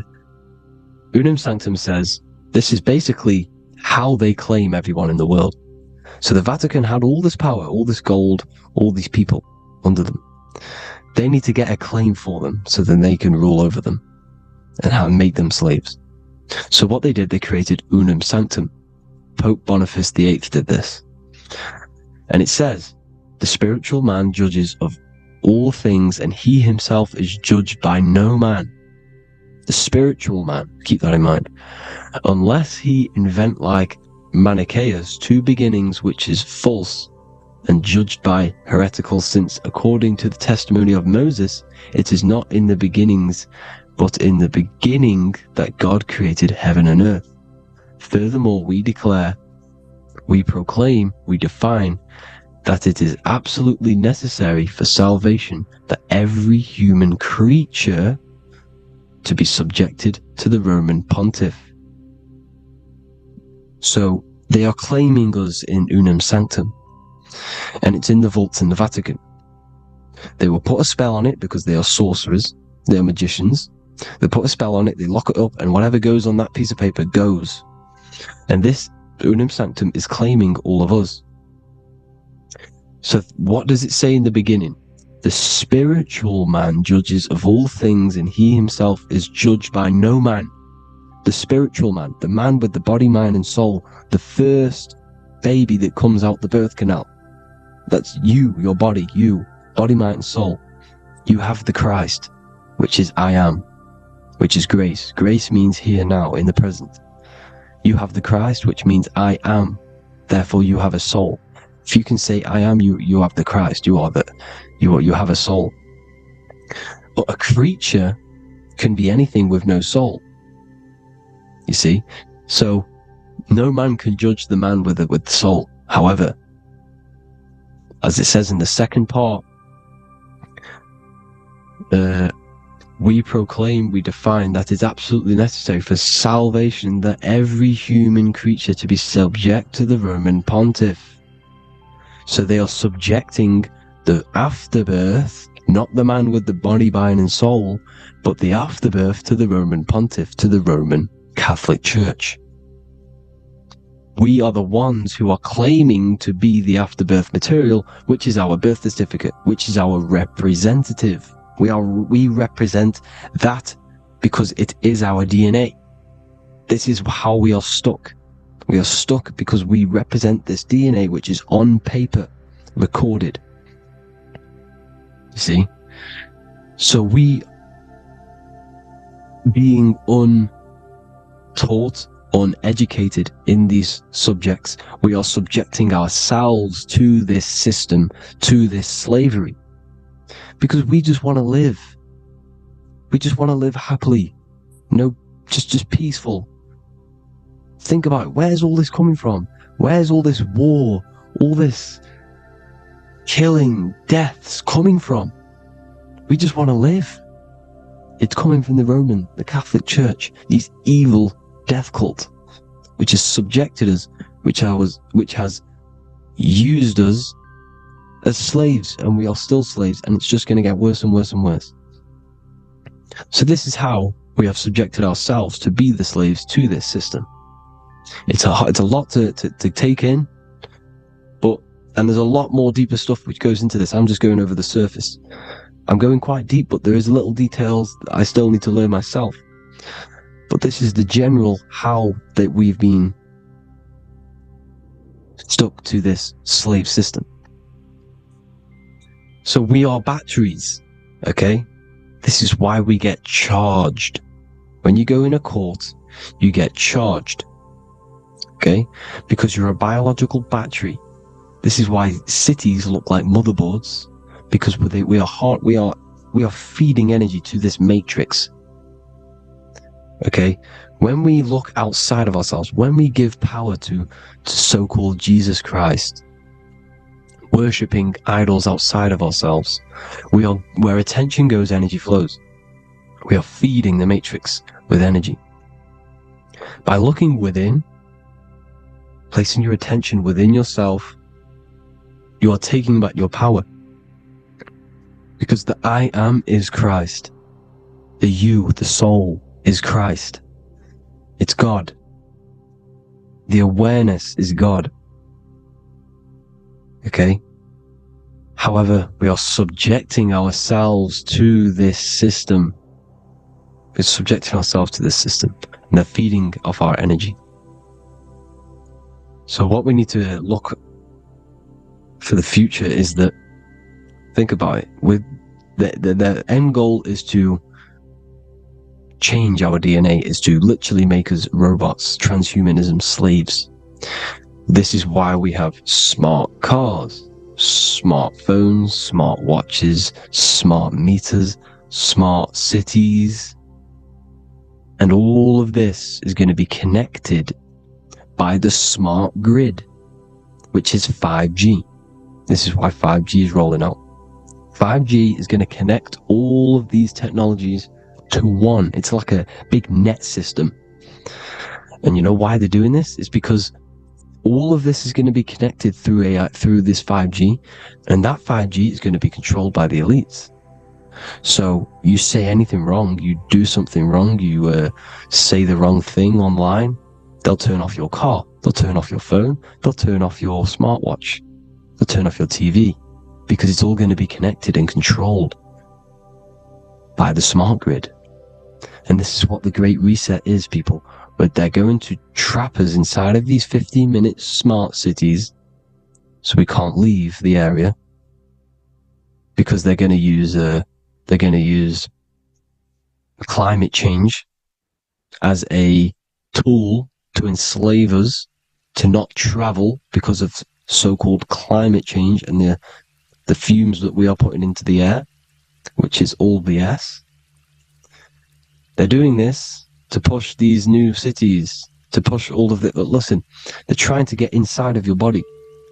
The only way they can do that is to get you addicted and using this technology. First, they got on the body with the smartphone.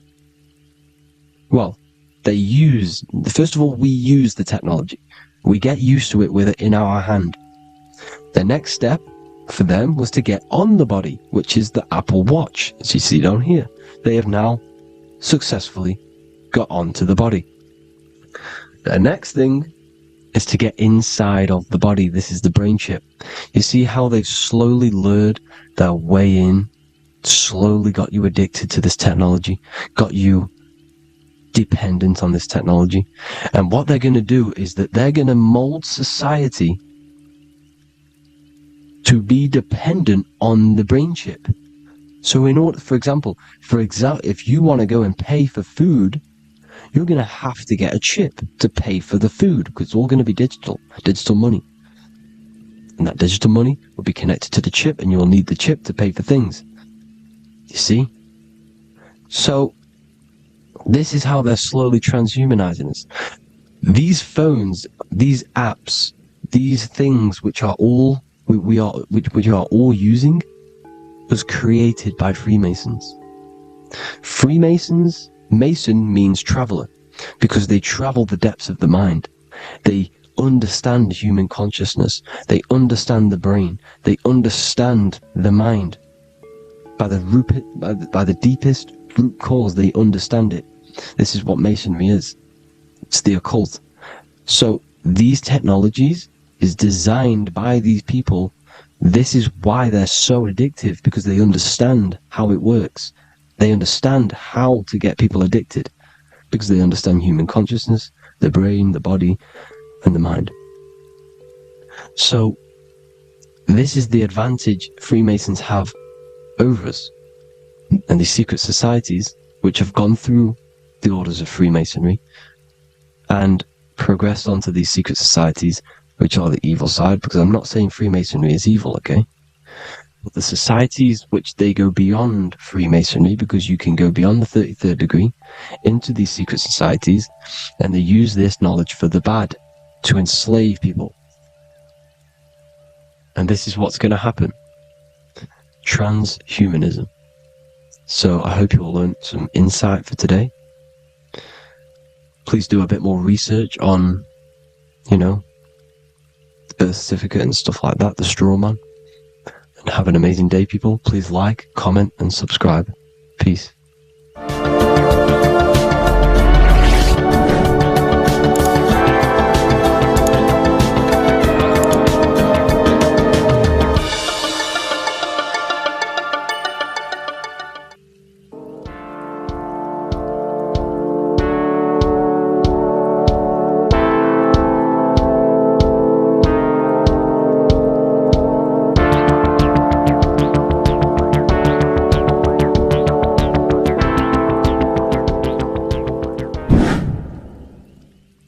What is good, YouTube? Today we're going to be talking about the astral plane and how the cosmology fits into the astral plane, okay? So first, let's go over the astral plane and go over the different layers of reality so that you can understand reality more. You are a multi-dimensional being. You are not in these, you are in all of these realities at the same time. They all interweave into one big reality. But there are different planes. They are different vibrational dimensions. There are different dimensions of reality. The mind is the root cause of reality. We're living in the mind of God. Everything is being thought into existence from the root cause, from the universal mind. This is why the ancient Egyptians said, all is mind. We're living in the mind of God. And we are a microcosm of this mind. This is why we all have the same mind. This mind is the world of thoughts. Now, this world of thoughts is just the thought alone. For example, it is the thought of a chair. But then when you start to imagine this chair and you start to mentally see the chair, you're now manifesting the thought, the singular thought, into some sort of form. So now you're imagining the chair. You're imagining the form of this chair, which is then manifesting into the astral plane. The astral plane is the world of thought forms manifesting. So when you are imagining something, you are seeing into the astral plane. Okay? Your third eye, it is an eye because it sees the astral plane. It is seeing the other side through imagination, through dreaming. Well, we'll go over dreaming later. So, the thought of a chair is a singular thought. The imagination of the chair is the manifestation of the chair. And in the astral plane, it's basically the world of all the chairs that could ever exist. So you're thinking of the chair as a singular thought, which is the mental plane. The astral plane is the imagination of that chair, is the thought, the manifestation of it. Depending on the vibrational state of the thought will depend where what level of the astral plane it will go to. For example, if you're thinking about a chair to torture someone on it, it's going to go on the lower astral plane. Or if you're thinking and imagining happy things, it's going to go to the higher astral plane. So wherever your mindset is, that we call it a mindset because your mind is setting frequencies to certain things. Thoughts are frequencies. And a mindset is setting your frequency, setting your mind to a certain frequency. So when you set your mind to a certain frequency and you imagine something in that frequency, you're going to match everything in the astral plane that are on that similar frequency, just like you would in the physical world. Because we're all in these worlds right now as we speak, but we can't see them with the two physical eyes. We can feel it though. When you're around someone and you've just met a new person, for example, you can feel their vibration, and if you're not on a similar vibrational match, you will not get along with that person, or you just won't not get along, but you won't connect with that person because you're on two opposing frequencies, not matching. And this is something you can't see, you can only feel, because it's the astral plane. It exists within the astral plane. Everything in the astral plane is made out of vibrations. So if you do astral project, and if you already know how to astral project, you will see beings and people and things that are on the same frequency as you. This is why before you astral project, you need to sort your vibration out before you astral project, because you are projecting your consciousness into this. It's the mind. The mind is the bridge. It can move between realities. You are a observer. You are a observing soul which observes different realities. And the mind is the bridge between all of these different realities. The mind can choose. If you want to project into the astral, you set your mind to it, you can. Okay? So, let's not get off track. The lower astral plane is where demons are. The higher astral plane is where heavenly beings are. Heaven and hell are kind of a real thing. The etheric plane is a powerful substance, the ether, the fifth element that they don't tell us about. If you type in on Google the 5 elements, they will try to remove it with wood or metal, because they don't want you knowing about the ether. Ether is the energy double behind all physical objects. So the ether is very important. It is the 5th element. It is part of the physical world, but it's also part of the astral world. It is on either side. You see how they're showing you the truth in the language? Ether and either are the same word. The ether has 1 foot in the astral and 1 foot in the physical world. It's a substance that connects the physical to the astral world. It is the either. It's on either side of reality. It's on the other side. Other, either, same word. Ether is connecting the physical to the astral plane. It's the world of frequency. Frequencies, EMFs, torus fields are in the etheric plane. It is the energy plane. It's where energy moves through the ether. Okay? So then you have the physical world, the world of effect. Everything you see in the physical world is the effect of the higher planes. Each plane is a product of the plane above. So, and it melts into each plane. The physical plane is the lowest plane, it's the most densest, and the highest is the most fluid. This is the most fluid, this is the most dense. This is where we get the saying, as above, so below from. As above, so below comes from the different planes of reality. And magicians understand this. This is why magicians always say as above, so below. Because they understand if you manipulate the higher planes of reality, you manipulate the lower planes. Because the astral plane is a direct copy of the physical world, but in the astral plane. It is mirrored.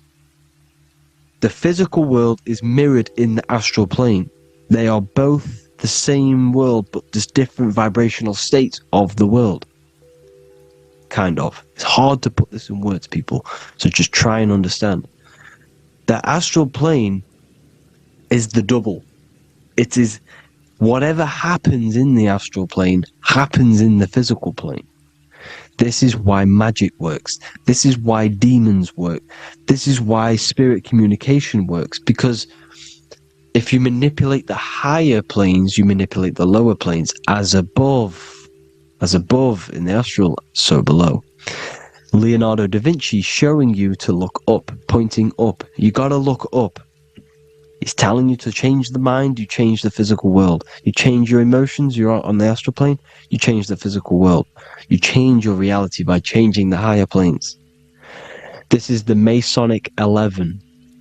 The two pillars. This is the 11, also symbolizing the two hemispheres of the brain here. But the 11 symbolizes the two mirrors. 11. 11. 9, 11. 9, 11 adds to 11. 9 plus 1 plus 1 equals 11. The Twin Towers were an 11. Flight 11 was hijacked. Because it's a mass ritual within the astral plane. Now, we're going to go deep into that later, and I'll show you these rituals they do in order to manipulate the astral plane.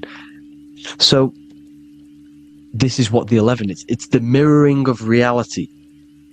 If you contact spirits and conjure spirits, you can either summon or attract demons and spirits.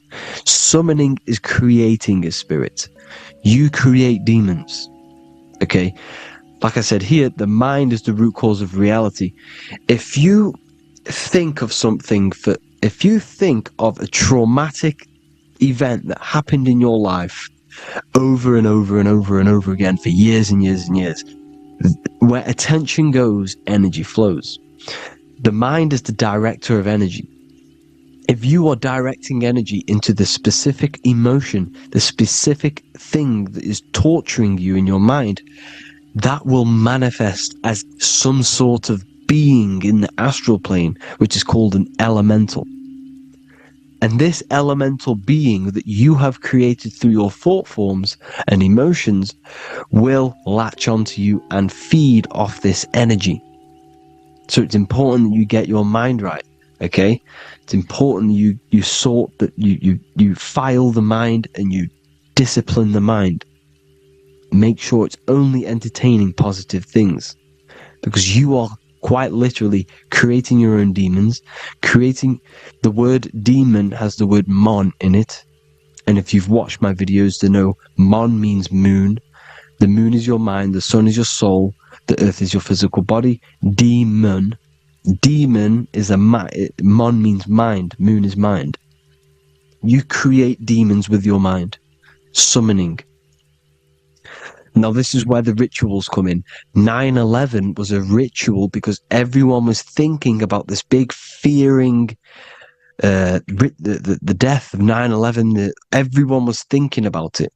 And all of their minds thinking about this horrific thing will manifest and summon a negative energy spirit elemental within the astral plane.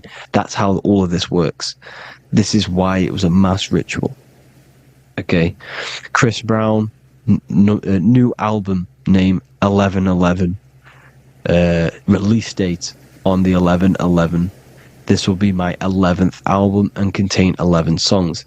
All of these people know the occult. This is Hermes Trismegistus with the star of Saturn, the six-pointed star, as above, so below. The mirroring of reality, physical and astral, the two Masonic pillars.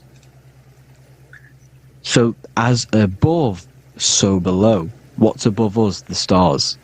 The stars are connected to the astral plane. This is why we call them stargates. When we dream, we are experiencing these different realities.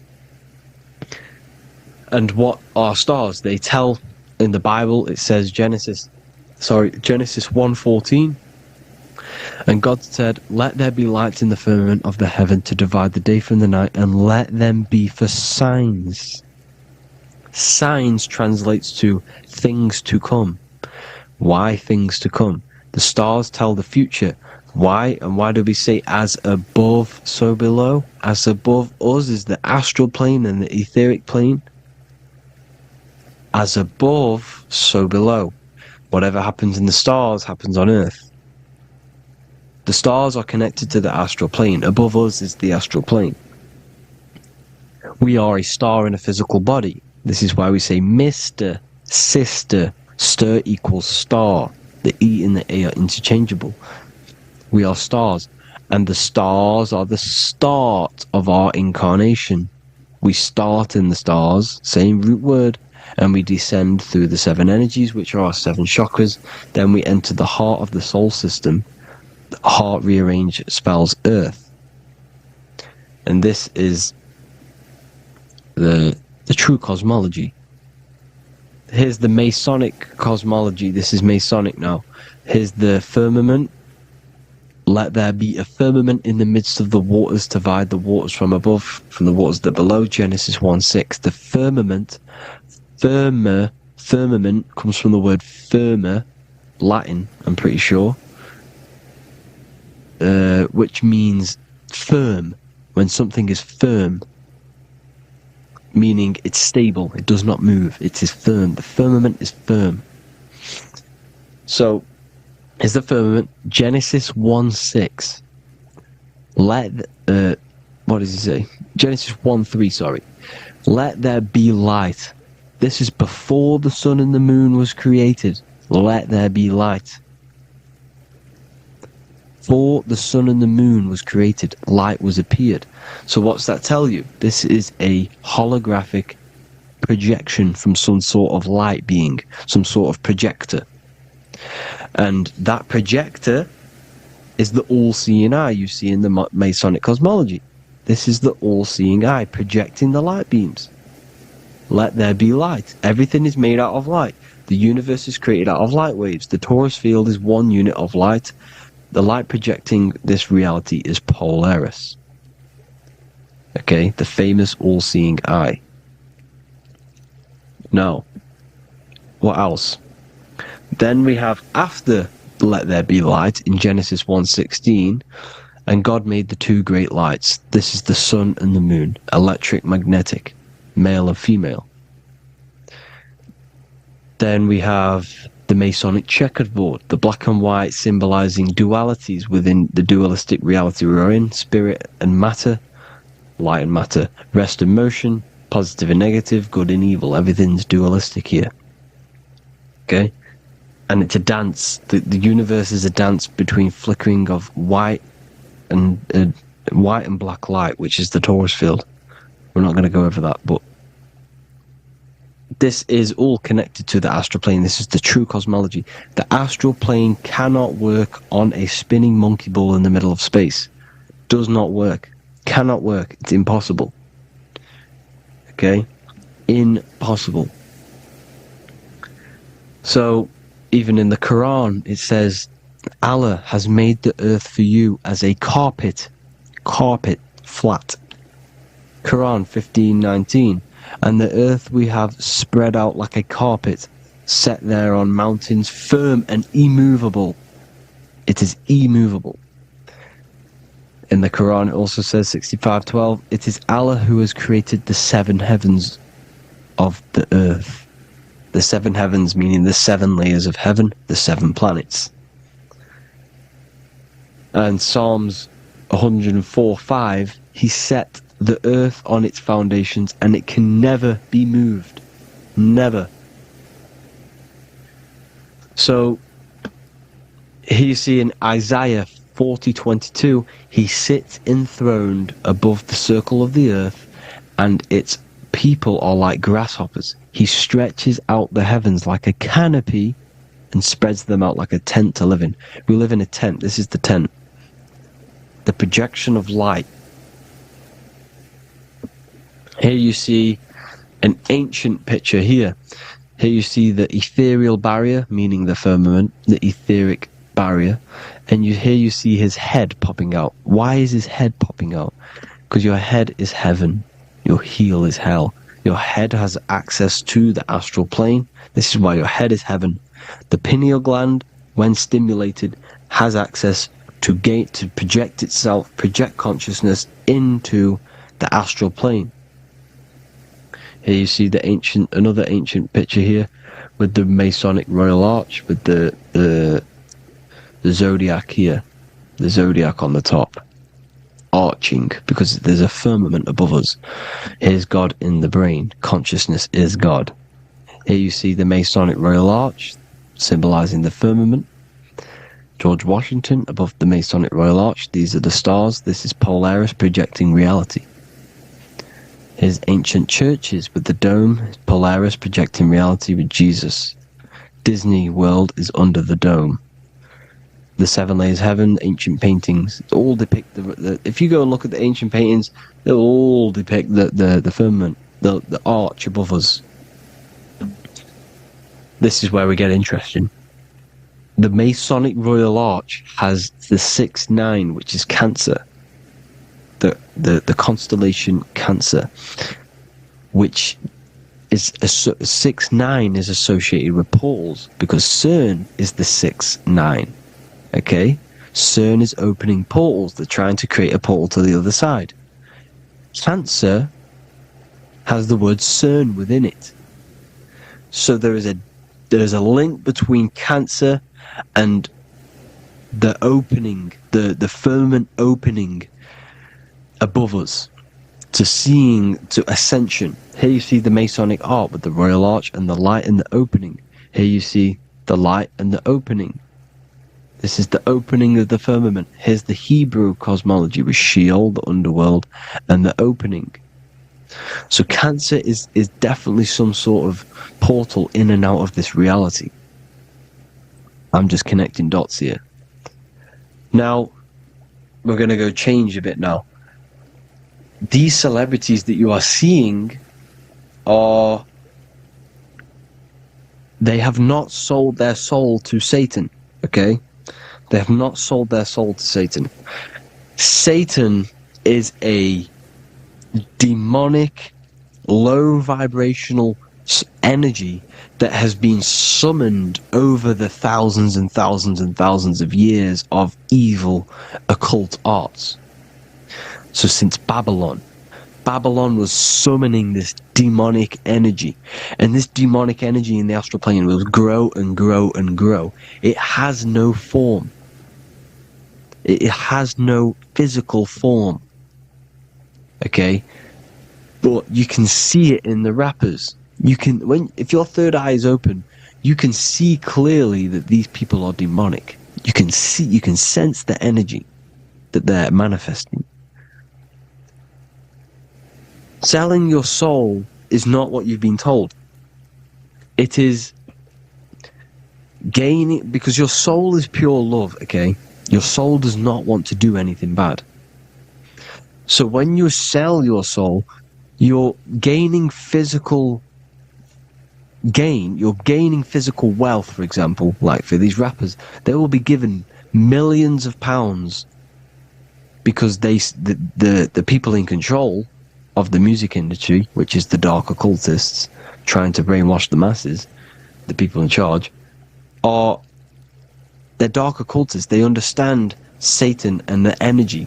They are satanic energy, which has been summoned in the astral plane.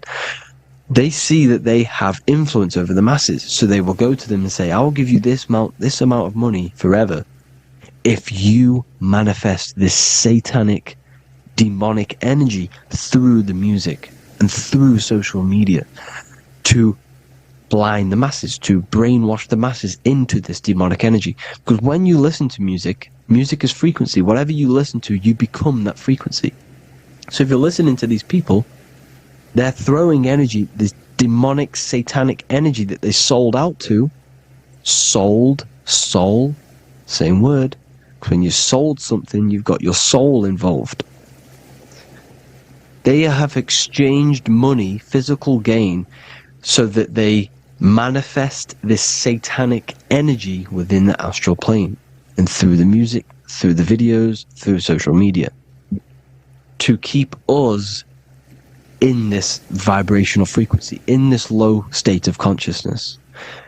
This is what it actually is. It's not, you're not selling your soul to some sort of devil. This satanic energy has no physical form it is formless in the astral plane. It's a summoned energy. Now, the root chakra is red. This is why the devil is red, because it symbolizes the animal nature of man. When you are operating off your root chakra, you will kill, you will fight, you will do anything to survive, because it's all about survival mode in the root chakra.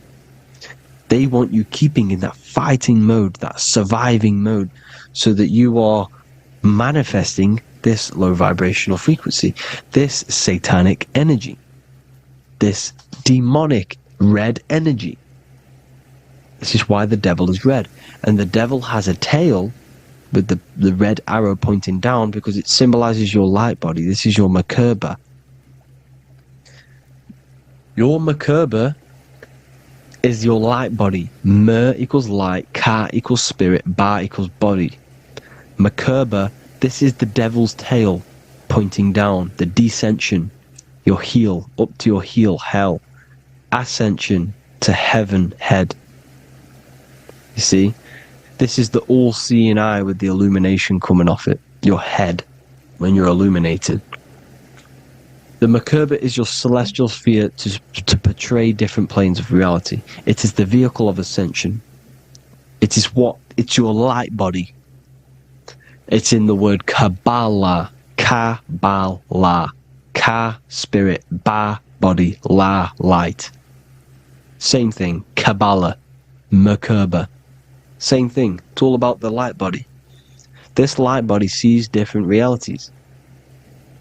So when you see the goat in the music industry, it's this satanic summoned energy that's been summoning for thousands of years within the astral plane. When it becomes to the physical plane, it will manifest through different things. A goat, an owl, Satan, Moloch, Baal, same deity, same demonic energy that's been summoning in the astral plane.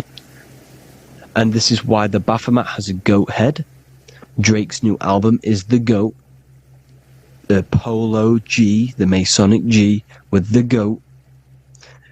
And here's Ryla Rodriguez in the mirror, with the goat in the mirror and him in his physical body.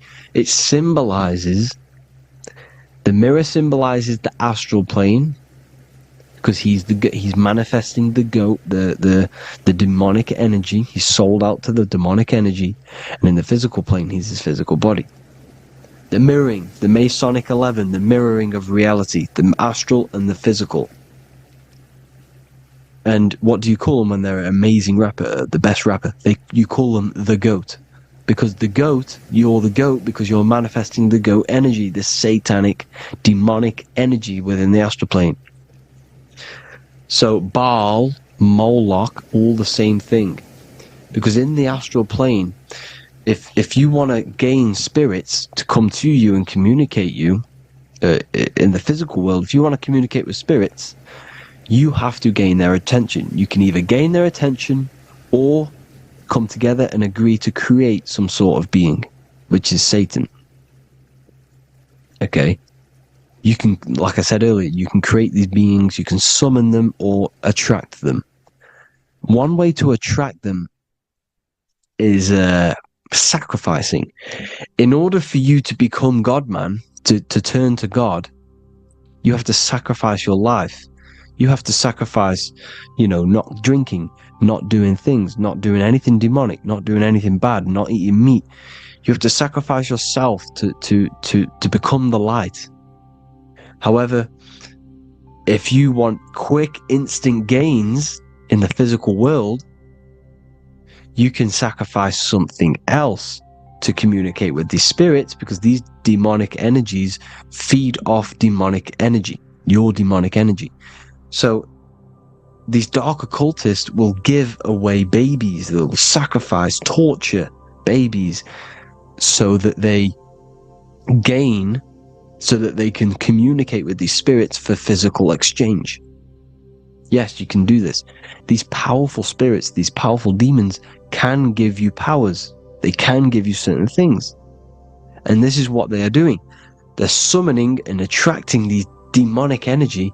This is why, trafficking is one of the most, Balenciaga. Baal is the demonic energy in the astral plane, which requires child sacrifice for his presence. Balenciaga, and they were trafficking children. They were trafficking, killing them, and offering them to the spirits. This is what they are doing. Balenciaga. It's in the name. Here you can see here a stick man with two horns. The goat, obviously, it's all the same deity. Baal, the goat. Moloch, the owl, the Egyptian owl, because it comes from the owl of Moloch, which is Baal, which is Satan, all the same demonic energy. And it's on the dollar bill, a tiny dollar bill, on the $1 bill. All the same thing. Bohemian Grove, they worship the big owl, Moloch. It's all the same thing. It's all one big demonic energy which has been summoning in the astral plane. And it's trying to take over Earth, the physical plane. That's what it's doing. So I hope you all gained a deeper understanding of the astral plane and what's actually going on in the world. Please leave a comment if you can to help the algorithm. Drop a like if you like this content. And hope you all learned something today. And God bless you all. Thank you all.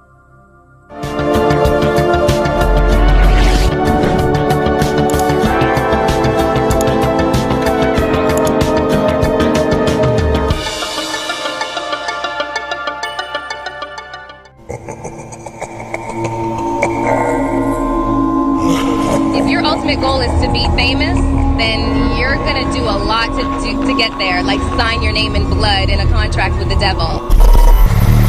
That's how I got introduced to the music industry. I swear I wanted to be like the Amy Grant of music. Yeah. But it didn't work out, and so I sold my soul to the devil.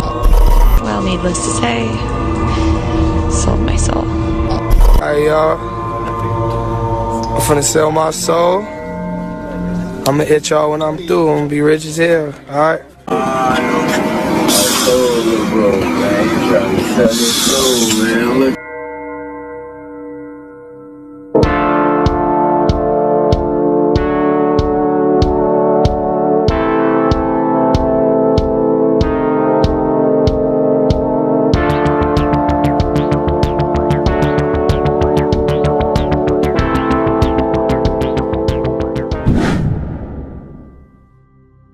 So what exactly is selling your soul?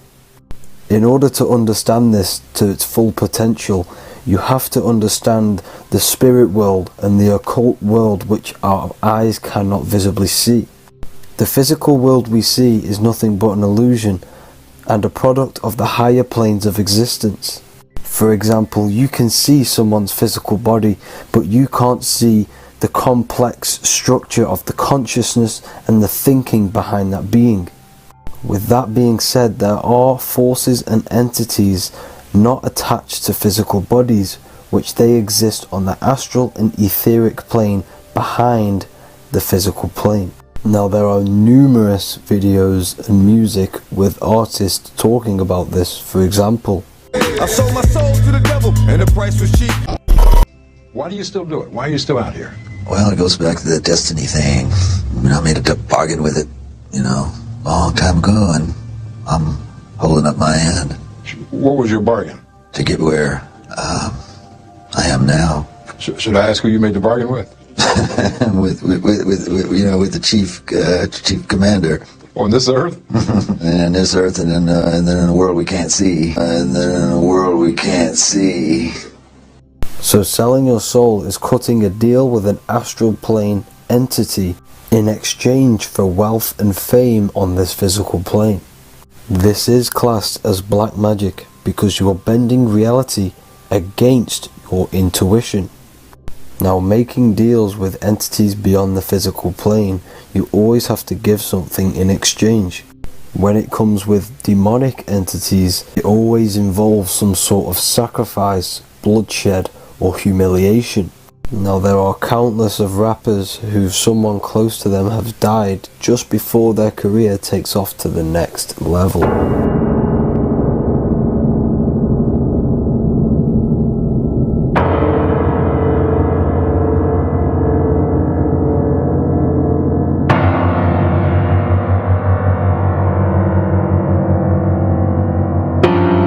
My mama was sacrificed. Me too. You understand? Yeah, I'm Christian. Michael Jordan, what about him? His daddy, right? Bill Cosby, his son, right? Dr. Dre, his son. You know, out in Hollywood, a lot of people come up missing. So these rappers and celebrities do have to do sacrifice rituals in order to take their career to the next level. Top flight, I've been going up. It's a ritual. So the occult side of this reality is heavily connected with the music industry and the elites. This is why they are all connected to Freemasonry.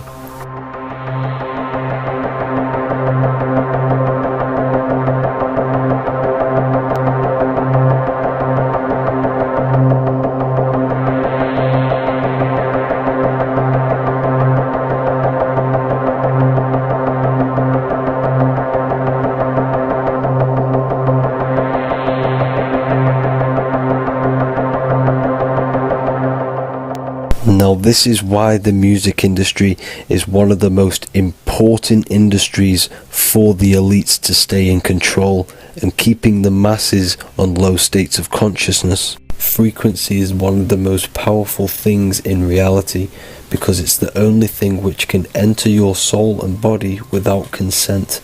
The frequency on Spotify and all major platforms are all tuned to 440 Hz, which was set by the Rockefellers. 440 Hz turns off the whole right side of your brain, and the right side of your brain is to do with critical thinking, imagination, and your intuition. Music has the ability to influence your intent, your emotions, your thoughts, and your actions just by frequency itself. By controlling the music the celebrities put out and the things they talk about, they're actually molding society because of the celebrities' huge amount of influence over the younger generation and cultures within society. This is why the music industry is mainly talking about sex, guns, violence, and hating other people. These are all very low vibrational acts and things to do which destroys humanity and societies, keeping us all conquered and divided in order for them to stay in power.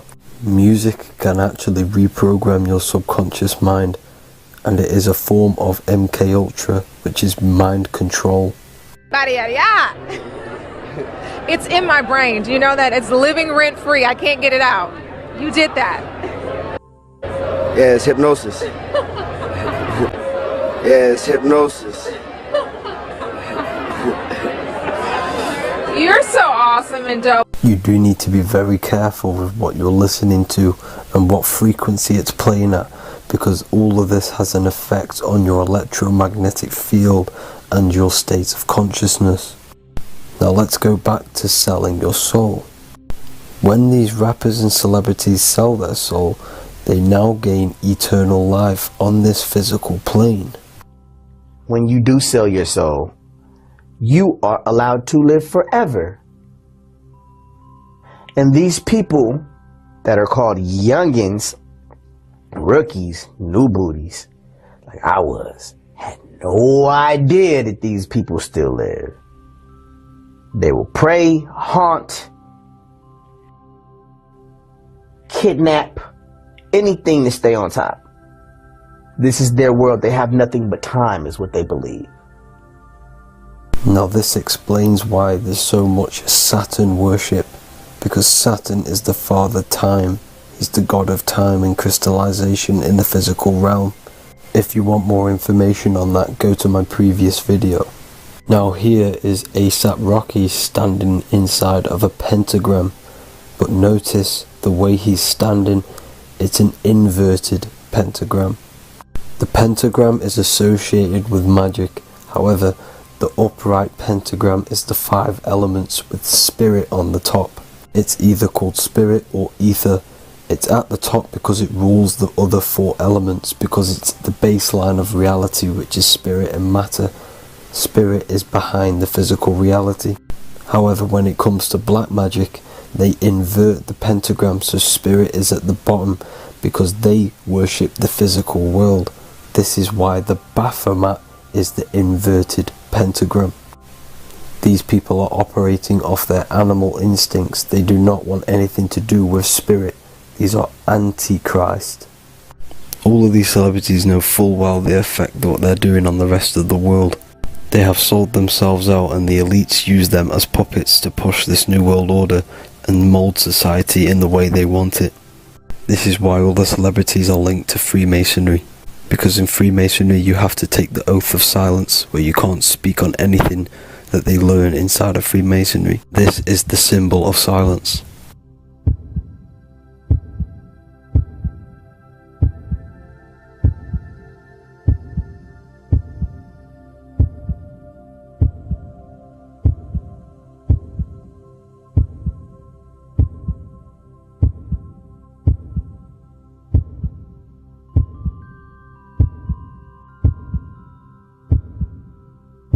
The elites need them under this oath, so they do not talk about certain topics and certain things to the public because of the amount of influence they have on society.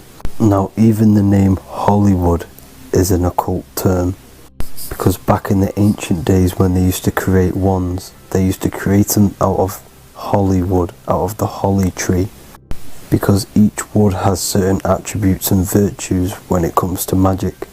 And the holly tree was known as the holy wood, and they used to create the wands out of it to cast spells.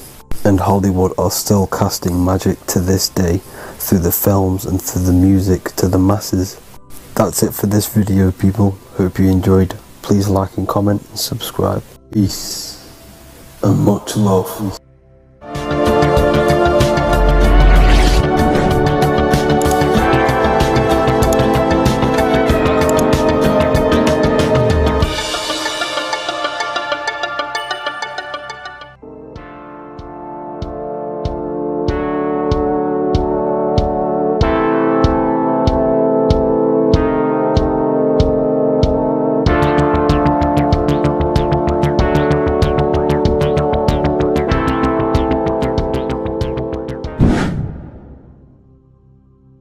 What are we all doing, people? Survival wisdom. Today we're going to be breaking down the Bible and its real, true metaphysical meaning.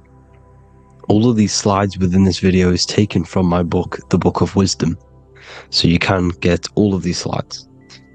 So the Temple of Solomon, you are body, mind, and soul, which is the Holy Trinity, the moon, sun, and earth. The sun is your soul because the sun is its infinite source of energy. It is its own source of energy. And that is what your soul is. It's its own source of energy. The moon is mind. This is why you call people a lunatic. You're a lunatic. Luna means the moon. And inside of your mind, you have a specific mood. Mood is moon. And mind in German is Mond. And the word Mon means moon. And earth is your physical body because your body contains of the 4 elements, the 4 physical elements. Well, the Temple of Solomon is the temple of the soul and the mon, the soul and the mon, the soul and the mind. And it's the temple of the Holy Spirit in the Bible. Everything leads back to one singular point, in the center of the brain. The brain is not the mind. It's mind over matter. Okay? The brain is the physical manifestation of the mind. The brain is the electrical computer, which decodes the light waves given to it by the mind. This is why everything in the body leads back to one singular point. And we'll go over this in a minute. But this is controlling the physical body. This is the within. If you rearrange within, it spells high twin, because within you is your twin, your true self. And it's just an entity in the center of the mind. And if you shut your eyes, you can feel it. Your awareness is in the center of the brain. So there's just an empty chamber in the center of the two cherubs, the two brains. They are two separate brains. They're two hemispheres. And the empty chamber, when scientists chop it up and see it's just an empty chamber, well, because you can't see in that plane of reality. You cannot see the mind. You cannot see thoughts. It is invisible to the human eyes, to the visible light spectrum, to the two eyes. The reason why we call it the third eye in the center of the brain, it's not the third eye, it's your true self. It's the mind and soul. It's an eye because it does see. It's the all-seeing eye that you always see here. There's some Masonic artwork showing the two pillars, the two cherubs, the two hemispheres of the brain, and the inner eye. This is the eye that sees all things. What do I mean by seeing all things? Not physically. It sees the mind. It's what, because your soul is watching the mind. You can observe the mind. You are not the mind, and if you meditate deeply enough, you can go beyond the mind. It's the all-seeing eye. It sees the mind. It sees what emotions you're feeling. It sees what you're thinking. It sees what you're seeing with the two eyes. It's the all-seeing eye. It sees all things. It's omnipresent. It's everywhere. Because the mind can be anywhere. The mind can switch itself into any place it wants. There is no limitations with the mind. So there is two hemispheres in the brain. And in the Bible, there is a quote saying, the most holy place between the two cherubs. The two cherubs is the two hemispheres of the brain, and the most holy place is between them, which is what the Masonic artwork is showing. This is the all-seeing eye, the soul and the mind, in the center of the brain. And you will not see this with the two eyes. So when scientists come to seeing the empty chamber in the center of the brain, they wonder because they do not understand the occult side of the world. They do not understand the layers of reality. How the two eyes, everything physical comes from the unseen. Everything seen comes from the unseen. Now, the two hemispheres of the brain play a major role in our lives.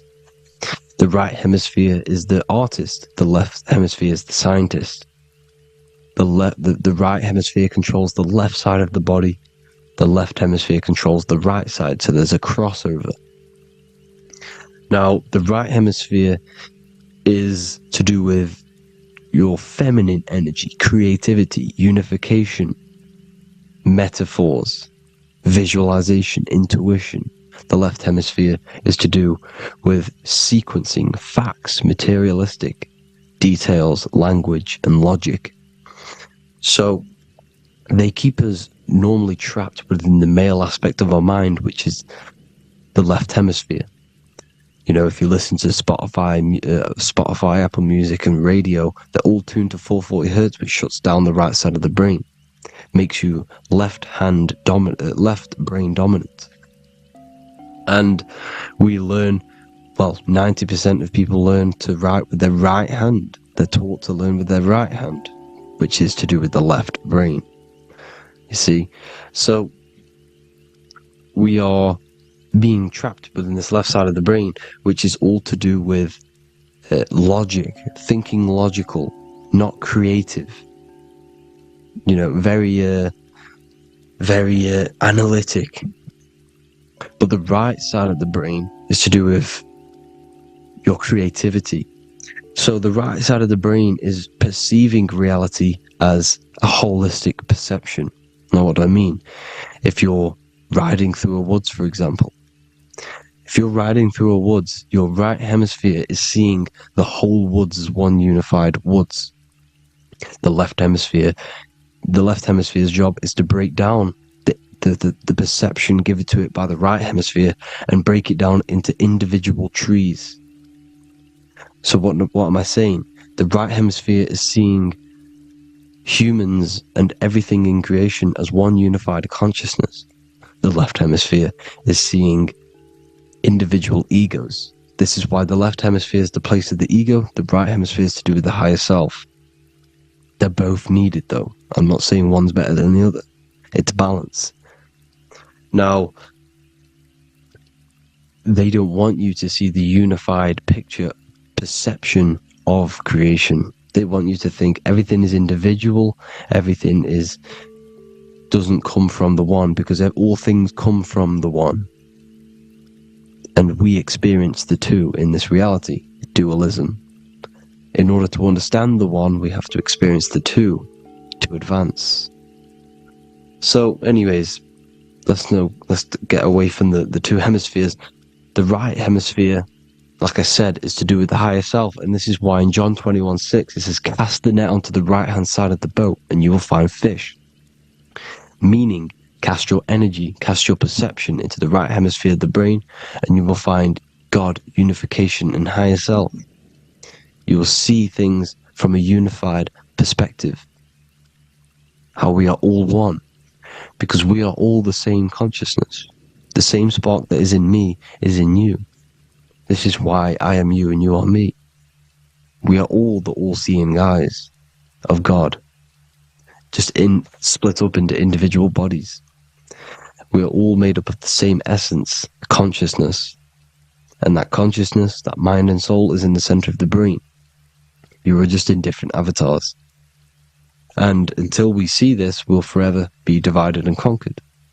Until we figure this out as a collective consciousness, we will forever be divided and conquered and ruled over.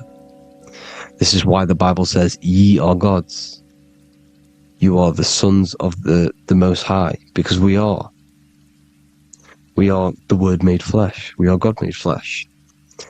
Mark 16:19. So then after the Lord had spoken unto them, he was received up into heaven, head is heaven, H-E-A, and sat on the right hand of God. God is the consciousness in the center of the brain. Heaven is the head, and the right hand of God is the right hemisphere of the brain. Meaning he sees things in unification, creativity, intuition, the higher mind, the higher brain. When Moses crosses the Red Sea is the corpus callosum, moving from the left to the right hemisphere of the brain to see unified perception of reality. Head, H-E-A, heaven, same root word. This is why the ancients always depict God in the center of the brain. Here you see ancient Christian artwork showing God in the center of the brain, the light. Here you see it here. Here you see Ganesh, an Indian god, which is the brain. Here you see the Father, the Son, and the Holy Spirit in the dome, the brain. This is the brain, because you are God made flesh. That's what consciousness is. The upper room where Jesus meets the 12 disciples. It's the upper brain on the upper room. The upper room is the chamber, the empty chamber in the center of the brain. That's the room. And the 12 disciples are the 12 cranial nerves in the brain, which pretty much rule the body, all the cranial nerves. The tree of life, the cardiovascular system. This is why in Genesis it says the tree of life was in the midst of the garden. Midst meaning middle, because the middle of the body is the cardiovascular system, which is controlling all of the systems in the body. The tree of knowledge of good and evil is the nervous system. It's the spine and brain. This is what's detecting good and evil. The brain is the electrical computer with the left and the right hemisphere, decoding the dualistic world, decoding the light waves given to it by the external world. It is an electromagnetic computer. It is artificial intelligence. It is very intelligent, the brain and the nervous system, the human body as a whole. But the tree of knowledge of good and evil is the nervous system, because it is the tree that detects good and evil, makes you learn good and evil in this dualistic reality. Here you see Adam and Eve around the tree of knowledge of good and evil. Adam and Eve male and female energies, with the serpent in the tree, and the tree of knowledge of good and evil. Well, this is the spine, the brain, and the serpent is the kundalini of the spine. The serpent is the S. That's why S, serpent, S, the letter S is the serpent. Sex and serpents make an S noise. You know, the Bible cursed the serpent. So we don't figure out the true religion. The true religion is raising the kundalini and becoming God-man and reaching our higher states, our true God self. Because once the kundalini is saved and hits the pineal gland, it activates 100% of the brain, when we're only using around 20 to 10% as of right now, without the kundalini awakening. So when you use it, you're activating 100% of the brain. You're activating all the dormant brain cells. You're regenerating the body. And this is the serpent in the tree of knowledge of good and evil. This is the spine, brain. This is Adam, Eve, the male and female energies. The light of the body is the eye. Therefore, if thine eye be single, thy whole body should be full of light. Matthew 6:22. This is the single eye in the center of the brain. It is not the pineal gland. It is what's inside the pineal gland. You have to go beyond the physical world, and there are no words to describe things that are not physical, metaphysics. And the whole body should be full of light. Well, this light is the same pyramid that you see. You are the pyramid with the all-seeing eye on top. This is why the ancients built the pyramids with the stairs in the middle symbolizing the spine, because once you open all the chakras and balance them and raise the kundalini, you activate all of the brain, which gives enlightenment. The word enlight in ment. Ment means mind, light in the mind. Enlighten the mind. And this is enlightenment. We are the temple. And Jacob called the name of the place Peniel, for I have seen God face to face. Within spells high twin. Within you is the God self, which you need to manifest into the external world. And he's seen God in Peniel, the consciousness. He's seen his true self, consciousness, in the pineal gland. Genesis 28:10, Jacob's ladder. Jacob, he took a rock there and laid his head on it to sleep. Jacob had a dream. He dreamed there was a ladder that was on the ground and reached up into heaven. Head is heaven. The rock he fell asleep on is the sacrum bone, because he's symbolizing the oil that comes down the spine, hits the sacrum bone and rests there, falls asleep, and it looks up and it sees the ladder to heaven. Because when you raise this oil, you become God-man. You become God in heaven. You can leave the body at will.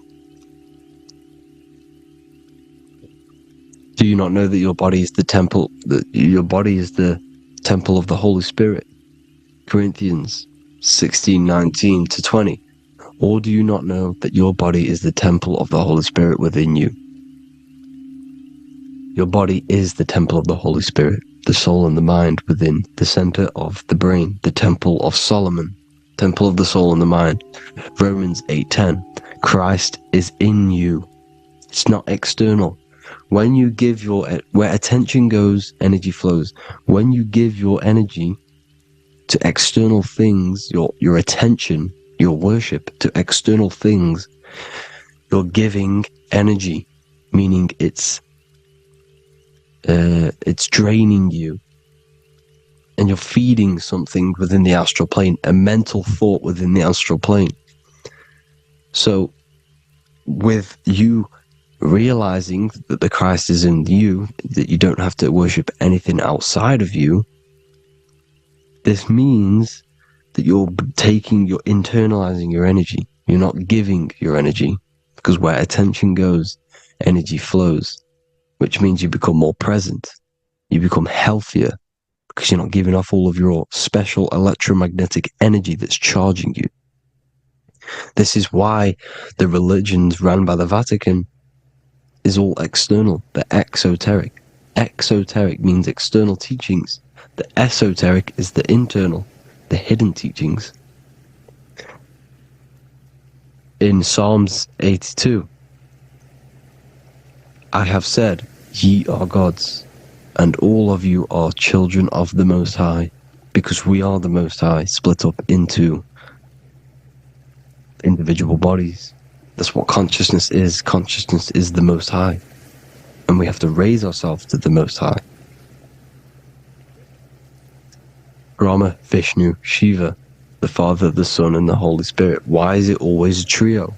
It's a trio because it symbolizes us, the soul, mind, and body.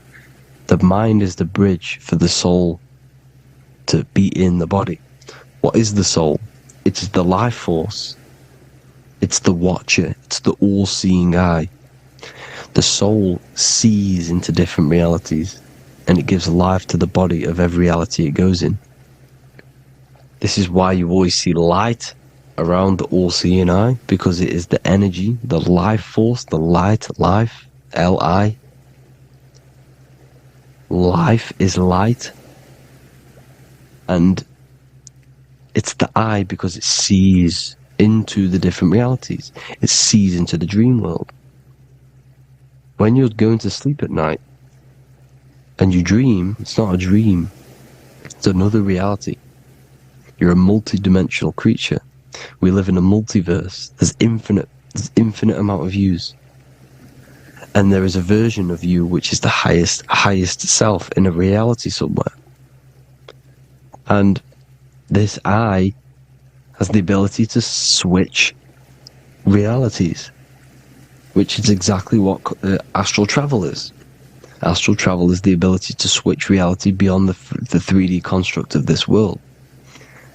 The Father, the Son, and the Holy Spirit, Brahma, Vishnu, Shiva. Brahma, the soul, inhabits different bodies. This is why they have different heads. Vishnu, the mind, symbolizing gnosis, meaning knowledge. This is the serpent. The serpent symbolized knowledge. Shiva, the body. Father, the Son, and the Holy Spirit. The bird, the soul. Because the bird symbolizes the soul. This is why you have here the Egyptians showing you the soul leaving the body. Here you see here with the twin head, the same head. And it's a bird. This is the soul self. This is the ego self. The Egyptians knew this. They knew all of this. Of course they did. Now the whole story of Jesus is all metaphorical for the process which goes on within your body. Your neck and head is the Holy Grail which the sun and the moon creates. Sorry, the sun and the moon creates the fluid within the Holy Grail, the brain, the skull. And the moon creates the milk. Sorry, the moon makes the milk. The sun makes the honey, the land flowing with milk and honey in the Bible. The land flowing with milk and honey is the center of the brain in the Holy Grail. Here you see the Masonic artwork showing you the sun and the moon creating the fluid in the spine. Here's the serpent. Serpent symbolizing the two Kundalini channels, the Ida Pingala up the spine. Here's the furnace raising the Kundalini, raising the oil, heating it up and rising it to the crown. You see? So here you see more Masonic art, seeing the sun and the moon creating the holy fluid in the brain, in the cup, filling the cup.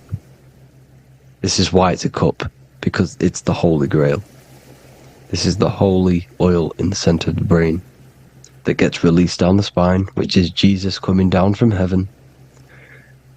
It comes down the spine, down the River Jordan in the Bible. This is when Jesus goes from Nazareth to Jerusalem. He comes down the River Jordan, and Joseph and Mary are in Nazareth waiting for Jesus' return. Joseph and Mary symbolize the pineal and pituitary gland, which produce the two oils created by the sun and the moon, And he returns. When he returns, he gets crucified at 33, because there's 33 vertebrae at the back of the spine, and it crosses the vagus nerve. The crucifixion of the oil past 33 vertebrae creates God-man, and it creates your higher self, and it activates 100% of the brain. And you turn into spirit, you turn to your spirit self. This is why Jesus dies. He didn't physically die, it metaphorically dies, and becomes his higher self. The ego self is left behind. It's the same with the whole story of Jesus. Jesus comes down from heaven, which is the oil. He dies in a cave for 3 days, which is the oil hitting the cave. Here's the cave. And resurrects after 3 days. If you resurrect the oil, comes up and gets crucified at 33 in Golgotha. Golgotha translates to a place in the skull. The 3 wise men from the east. Well, if you look at the Masonic artwork, they'll always show you a ladder up to the east. Okay? Here you see north, south, west. This would be east. Here you see east here. East here. The ladder up to the east. The east is the top, up. 3 wise men from the east. The thalamus, pituitary, and pineal gland in the center of the brain. The most important glands in the body. Here you see the Egyptians with the spine, the sun, and the 2 hemispheres of the brain. What did I say at the beginning? The sun is the soul. The sun is its own source of energy. It's the life force, which gives life to anything it inhabits. The soul is the same thing. That's why sun and soul mean the same thing. So, what I'm saying is consciousness is God. And this is why when it refers to as God in the Bible, means your higher self, pretty much. And returning back to this higher self, because God is something that you need to manifest. Consciousness is God, and your body is a reflection of the creation by God. This is why everything in the body corresponds with the stars. The stars rule the body. We are an image of the stars. This body is an image of the whole of creation. Aries rules the head. This is the cerebrum, the ram in the brain. Here's the ram, Aries. And we have something called the cerebrum, Aries, the ram. This is the Lamb of God, moving to the higher mind. Taurus, which is the lower brain and neck. The cerebellum, the bull Taurus, the lower mind. And the cerebrum and the cerebellum, the ram and the bull, is what makes you ramble on. Ramble meaning walking. The higher mind and the lower mind working together makes the body ramble. Ramble is what makes you walk along. Thank you to Santos Bonacci. Gemini, the 2 twins, rules the 2 arms, the hands, and the lungs. These are the 2 twins of the body. Sagittarius, the horse, which rules the hips. Hips means hippo. Hippo means horse. Hippopotamus means water horse.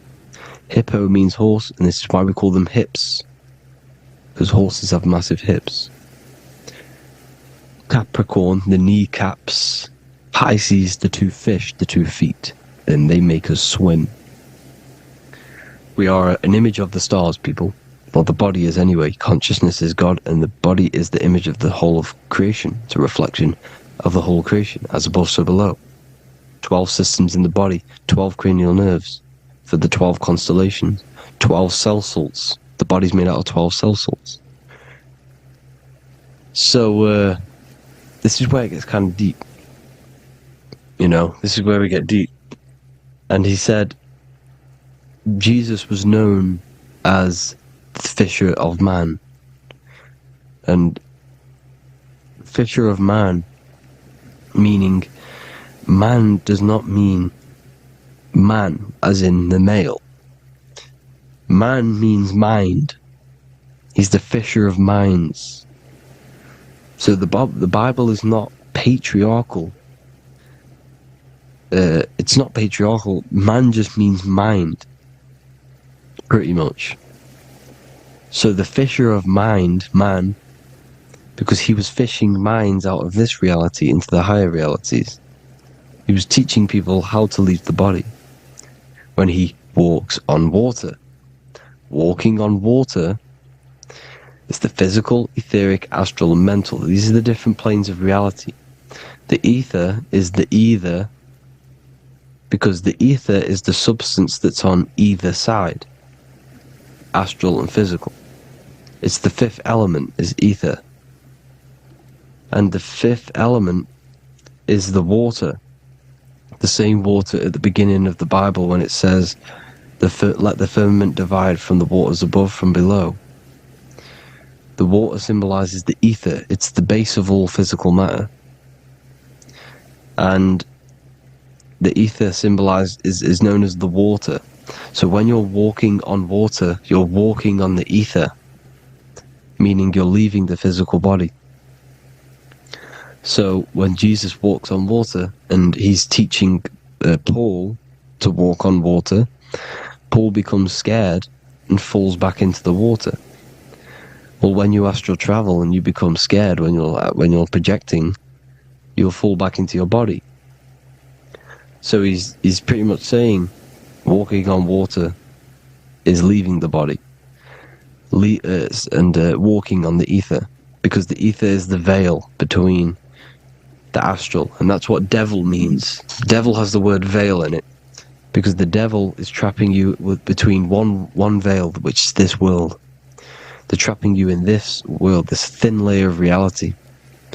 Your dreams are different veils. The ether, the astral, the mental are different veils. Devil is the veil. The veil. You need to escape being stuck in one reality and live in between realities. And this is when you truly become a multi-dimensional being, because your soul is just the eye. That's what you are. You're just an eye, and you see into different worlds.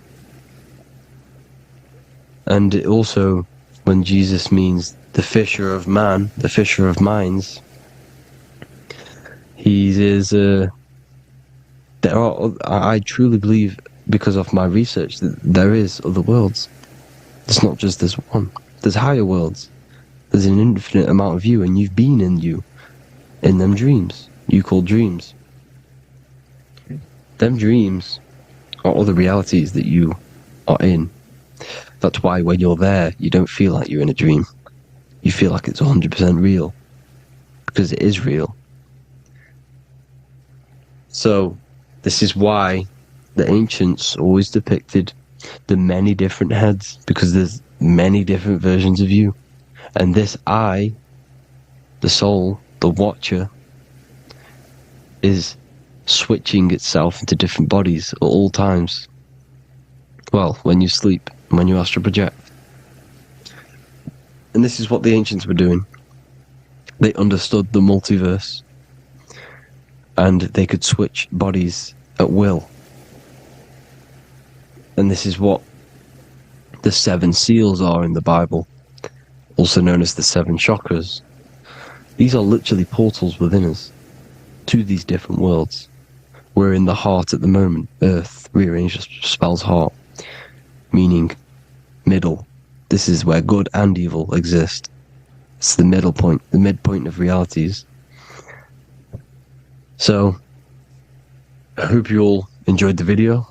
All of this knowledge that I've give you in this video is inside of my book, the Book of Wisdom. The Book of Wisdom gets updated every single month with new pages.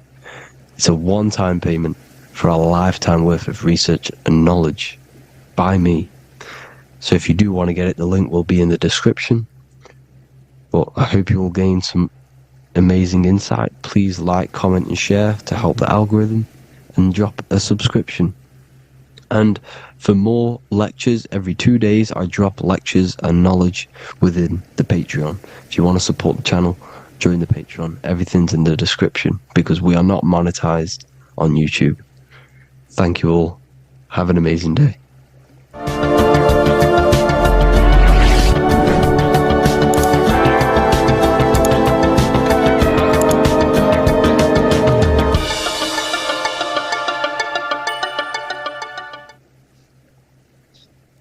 Matthew 21:1, Jesus went into the temple of God. Corinthians 3:16, do you not know that you are the temple of God? Now what is this telling you? That God is within you. Hence why in Luke 21:12 it tells you the kingdom of God is within you. And the side of your head region is called a temple for a reason.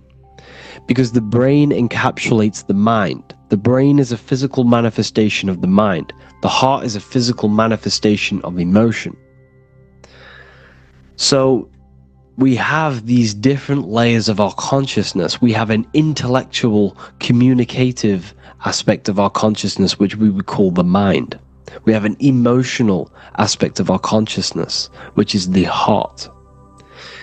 And to communicate with the divine, it's all to do with the mind. Hence why the ancients always symbolize the mind being God.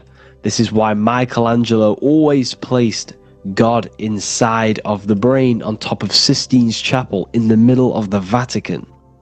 He understood that God is in the brain. God is within you, not outside of you.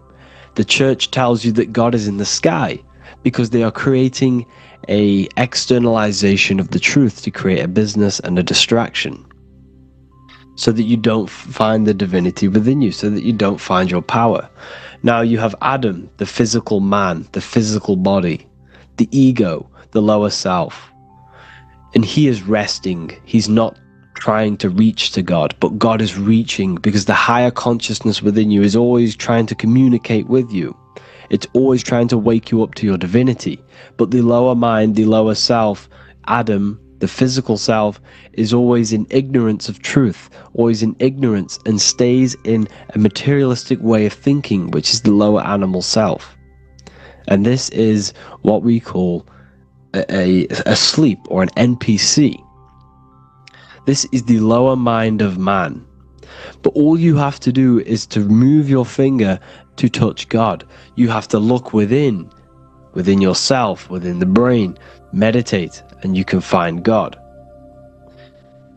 This is why in the Bible we see many references to the human body and anatomy to truly connect with God.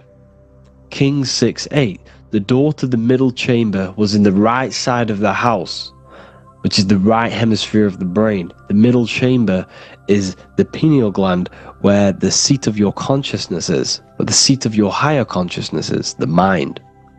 And they went up the winding stairs, which is your spinal column, into the middle chamber, and out of the middle chamber into the third. So they went up the winding stairs. This represents raising your consciousness up the winding stairs. Your spinal column acts as a stairway of consciousness. Depending on what sort of consciousness you are operating in, depends on what part of the spinal column you are using. Because the spinal column ascends and descends consciousness. What do I mean? If you are in a reproductive way of thinking and you're always thinking about sex, you're jerking off all the time and you're always eating, all of your brain's power and your mind's power is being descended into the lower aspects of the spinal column, which represents hell, the physical state of man, Adam, the ignorant state. We're basically living off low-level pleasures like an animal. And the stairway to heaven is your spinal column. They went up the winding stairs into the middle chamber, which is your mind, your pineal gland, and out of the middle into the third stage of consciousness, physical, etheric, astral. When you meditate and you start to raise your consciousness during meditation, you enter the astral plane when you turn off thought. But this is the middle chamber inside of the brain. Here we see another painting inside of Sistine's Chapel of God inside of the brain. This is the brainstem. This is the brain. This is the frontal lobe. This is the back lobe. This is the back lobe. This is the cerebellum. Here's the reptilian brainstem. Here's the claustrum. This is what we are seeing here. Anatomy. Here is another one in Sistine Chapel in the middle of the Vatican. This is depicting the brainstem. God's neck looks exactly like the brainstem. Here we see a real brain compared to God's neck, because the neck is just below the brainstem, and this is what they are symbolizing, because they knew that God is within you. God is a part of the human body. God is inside of the body, because the body is a vessel for consciousness, for universal consciousness. Inside of you, inside of me, is the same spark of consciousness, and this same consciousness is spread out into every living essence, because everything comes from the one source, the one God, the one consciousness. Matthew 6:22-23. The light of the body is the eye. If therefore thine eye be single, thy whole body shall be full of light. Practicing the single eye. What is this? This is meditation. This is entering within yourself. So the Bible's telling you to practice the single eye. But if thine eye be evil, thy whole body shall be full of darkness. What does this mean? If your consciousness is in an evil way of thinking, if your mind is filled with an evil, negative mind space, then your body shall be filled with darkness, with evil, with negativity. Because negative thoughts destruct the body. Positive thoughts heal and regenerate the body. So he tells you to be, the light of the body is the eye, your consciousness, the inner eye of consciousness, the eye that lets you see. And what do I mean? You look with your two physical eyes, but you see with the inner eye. What you see is perception. You look with the two eyes, and what you see is perception. You are seeing, you are understanding, and that's what consciousness, the mind, gives you. Consciousness, or the mind, is the force that allows you to be a human being, that allows you to understand things and interact with things and make decisions. It's an infinite intelligence. See, the mind is not the brain. This is a big confusion with people. Hence why the eye on top of the pyramid is separate from the bottom half of the pyramid, because the consciousness is separate from the body, the eye, the all-seeing eye. It represents the observer, the eye that sees into this body, into this world, into this. You are the perceiver. You are the invisible spirit within the body. Theologians 4:17. After that, we are still alive, and our left will be caught up together with them in the clouds to meet the Lord in the air. You don't meet the Lord in the physical air. Okay? This symbolism of the ancient Christian artwork is showing you this is symbolic. These things never happened. There's no man in the sky. Moses didn't go on a mountain to meet with God. The air represents the mind. This is why you say you're an airhead when someone's very stupid. Earth is your body. Water is your emotions. Fire is your spirit. Air is your mind, the invisible mind. So Anton Mengs, an ancient Christian art worker, is showing you anatomy of God in the clouds, but this is the anatomy of the human body. Raising yourself to the mind and turning the mind inwards on itself during meditation. And that's how you meet the Lord in the air. You meet the Lord in an elevated state of consciousness. The air represents an elevated state of consciousness because the air is up. You have to raise your consciousness to meet the Lord in the air. This is why Moses went on a mountain to meet with God. The mountain represents elevation of consciousness, raising the mind up the spinal column, taking all of the mind's attention away from the reproduction and the physical aspects of self and raising it to the brain and turning off the brain and going inward into the air. It's talking about raising consciousness. It's allegorical. It's a spiritual metaphorical text. The side of your head's called a temple because inside that where that temple is, right in the middle, of where you call the temple is the inner chamber, the open room, the holies of holies in the Bible, or the land flowing with milk and honey, or Mount Zion. There's so many different names for the brain, or the upper room where Jesus meets his 12 disciples, the 12 cranial nerves in your brain. This is the temple of God. Your body is a temple of consciousness. It encapsulates consciousness. It encapsulates the mind and soul. John 10:30, Jesus states, I and the Father are one. Psalms 46:10, be still and know that I am God. He's talking about the I am within you, not within Jesus. Everyone refers to ourselves as I. I am God. When you say I, you're referring to the highest aspect of yourself. The aspect that is above all thought, above all emotion, and above all things. When you say I, you're referring to your pure awareness, your pure consciousness, the highest aspect of yourself. And anything after I is egotistical. I is God. The letter I is the Roman numerals for one, because there is one God, one consciousness. The letter I is one line, just like the number 1. Matthew 6:3-4, take no thought. Therefore take no thought. Take no thought. He says this 5 times because you must turn off the 5 senses and take no thought to connect with God. Be still. This is telling you to meditate and know that I am God. The I am within you.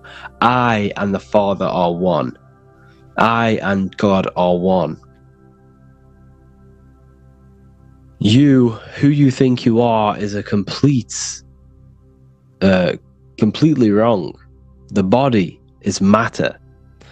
Your name isn't you, your job isn't you, your reputation, your trauma, your memories, your friends, family, worries, bills, interests, dislikes, goals, passions. Anything to do with the thinking mind is not you. Who you think you are is a part of your thinking aspect of consciousness. But once you remove thought, you are no longer your name, you are no longer your body, you are no longer your reputation. You are the I. You are pure awareness, pure consciousness. Pure consciousness.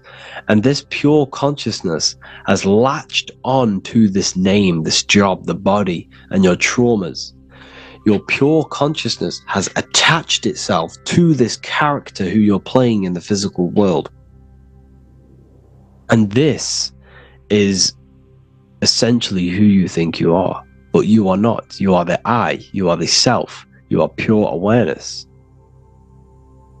So, in order for you to detach from these things, you must learn how to detach from your name, your job, your reputation. And you do this through meditation, by turning off the thinking mind. Turning off the thinking mind allows other aspects of your consciousness to open up. What do I mean? Your whole life you've been thinking, and all of these thoughts has attached you to this physical body. You haven't allowed your consciousness to open up. And you can only do this by taking no thought. That's why Jesus tells you, take no thought. When you turn off the thinking mind, other aspects of your consciousness starts to open up. Other aspects of your being can open up. And this is how you astral project. This is how you do all these mystical things and things to do with consciousness. It's taking no thought. Imagination, emotions, thought, and memory are all to do with consciousness. These things are not physical. You can't touch thought. You can't touch emotions. You can't touch these things because they are not a physical thing. So you must turn off these things for other aspects of your consciousness to open up. Okay? So essentially, the Bible is a metaphorical, astrological, numerological, metaphysical, spiritual, encoded text that talks about human anatomy, spirituality, and the true nature of the human experience. Everything they teach you in school is to make you think that you are this body. Everything they teach you in church is the externalization of the true teachings of Jesus. Jesus was telling you to meditate. Jesus was telling you to practice the single eye. Jesus was telling you to look within yourself and find God. He wasn't telling you to pray to him. Mark 16:19, he was taken up to heaven and sat at the right hand of God, the right hemisphere of your brain. John 21:6, cast the net onto the right hand side of the boat and ye shall find fish. Fish is understanding. The boat is your body, your brain. Cast your awareness into the right side of your brain and you will find understanding, because the right side of your brain is all to do with the creative aspect and the intuition and the spiritual sides of your consciousness. This is why God is here. This is why Michelangelo depicted God in the right hemisphere of your brain, because this is all human anatomy. And I speak about all of this in the brand new Book of Wisdom, Volume 2, which is now available. The start of the revolution has begun. This book is truly going to change the way people see the world. It's got so many more topics than the last one. It's truly a revolution. It's written in so much detail. It's very practical. I cannot wait to share this one with you.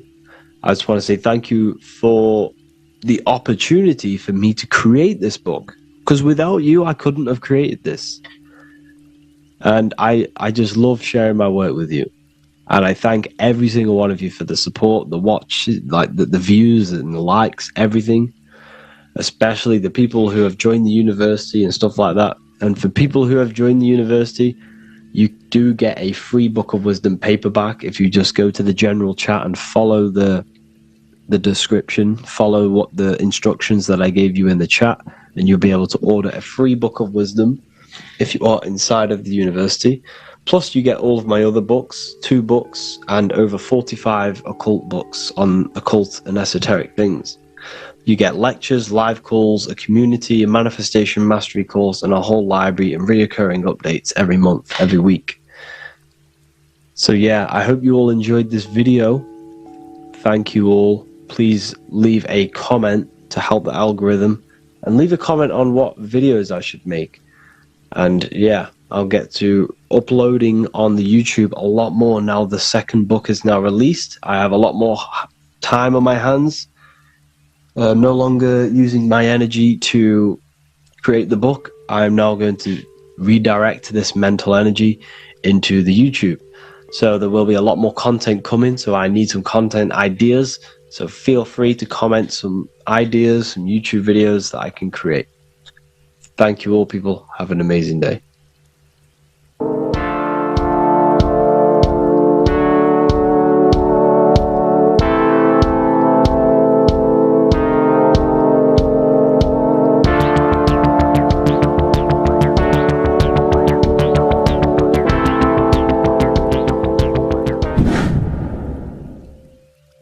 What is good, people? We're back with another video, and today we're talking about the chakras. Let's jump straight into this, because I know there's been a lot of requests for this video. So let's jump straight into this. So you have 7 chakras, right?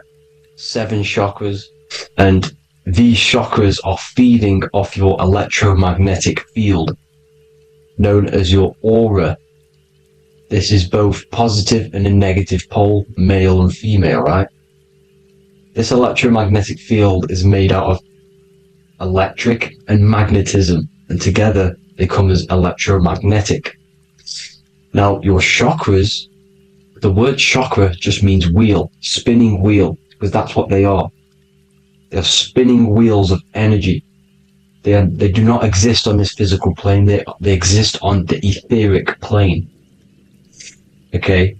Now, these energy centers are known to regulate your emotions, and each energy center controls the organs and cells in that particular area of the body. So for example, your sacral chakra will control the cells and organs of your sexual reproduction area. Okay, the navel chakra or solar plexus will control the digestion in your body. Same with the heart, same with the throat, right? So they are like mini brains for each center of your body. They run along up the spine, but notice the crown chakra exists outside the body. It's just above the head. Now, this process of the chakras is obviously the 7 colors of the rainbow, starting from red, which is the lowest vibrational color, all the way to violet, which is the highest vibrational color. This, like I said, these energy centers are feeding off your electromagnetic field. So if these chakras are unbalanced, they are taking too much energy from your electromagnetic field, making it weaker. Now, this is the North Pole. As you all know, the Earth is flat, and we live inside of a giant torus field, and the North Pole is the Earth's heart chakra. And this is why the aurora borealis, or the northern lights, whatever you want to call them, that's why they are green, and they are being emitted from this center point of the Earth, because it's symbolizing the heart chakra, which is green, right? Now, you do work your way up to these. However, this is a torus field. You are a torus field. You have different layers of this torus field, right? And you need to balance all of these chakras, but you can't move up these chakras until you open the one below it. So it's like a stairway. You can't go to your solar plexus without going through your sacral. You see? So you have to work up these. However, you have to work up these and then live from the heart, because the heart is the center of the torus field. It's the balance between male and female poles, positive and negative poles. So you have to balance all of these chakras and then bring them all into one, which is the heart chakra.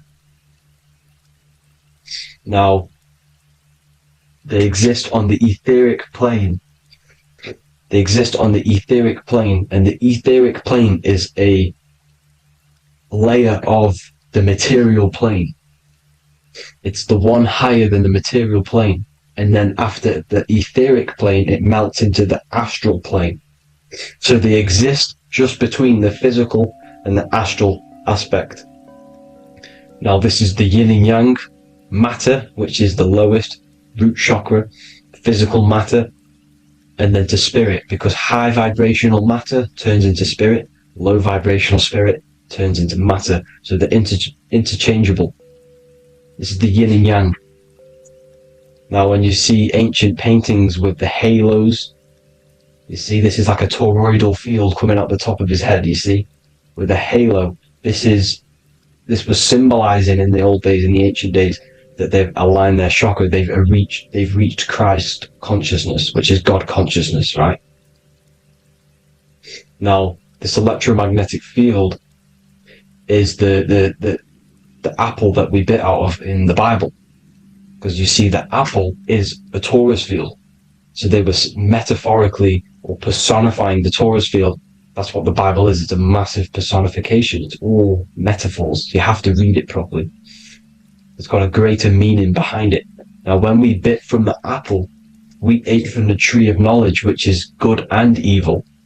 Our lower mind took over, so we materialized to feed our physical bodies. We materialized through Saturn. That's what Saturn does.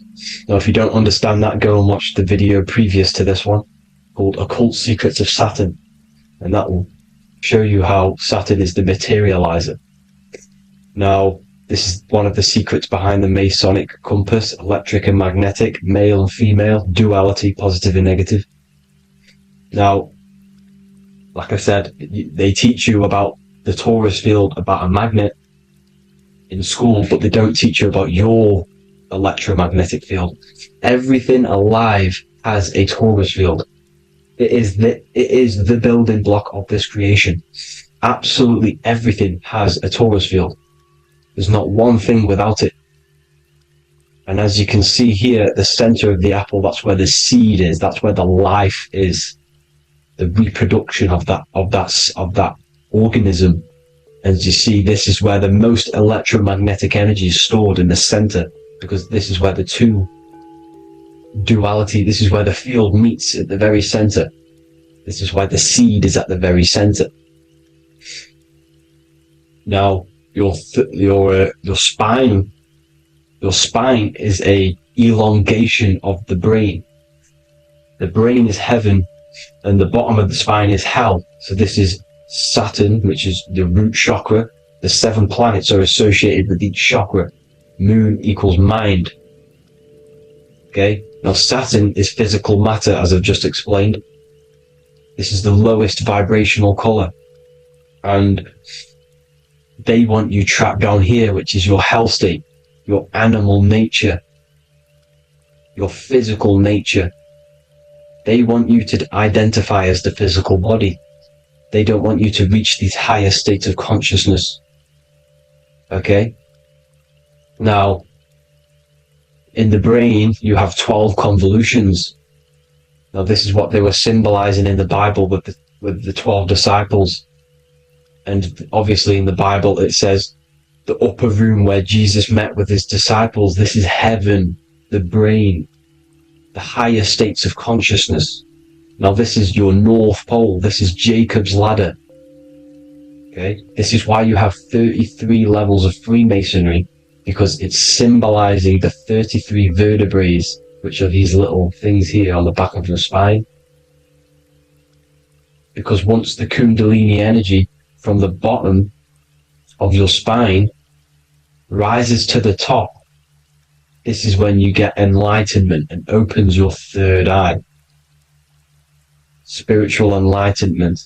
As you can see here, this is Jacob's ladder. This is the Kundalini symbol, right? And they're even showing you this in the medical symbol. They're putting it in your face. The serpents are wrapped around the spine. Now, the serpents symbolize how the energy moves around the spine, because it's a torus field, you see? At the center of the torus field, it wraps around the center pole. It wraps around it, and this is how the energy moves up. So they're symbolizing it with the serpents. Okay? Now, every religion has a sacred river. For the Egyptians, it's the River Nile. For Christianity, it's the Jordan River, right? This river is the canal, the energy canal at the center of your spine, all the way leading to heaven, to the Holy Land. This is the chamber which the energy rises up, right? Now, they used to say the gods descended from heaven to man. This is just heaven. This is the mind state. And they said the gods were connected by a rainbow bridge. That's the chakra system, the rainbow bridge. Okay, now the ancients called this place Midgard, Earth, where both evil and good live, right? Midgard. But you can go to heaven, which is a pure mind state, because once you're in heaven, nothing negative can ever bother you. That's completeness, pure Christ consciousness. Now, this is why Jesus dies at 33. He didn't actually die, but it's symbolizing the death of the physical body. Not the death of the physical body, but his consciousness rising above the physical body to, as I said here, matter to spirit. Matter died off and he came spirit consciousness. This is symbolized by the 33 vertebrae, which is obviously the 33 levels of Freemasonry. And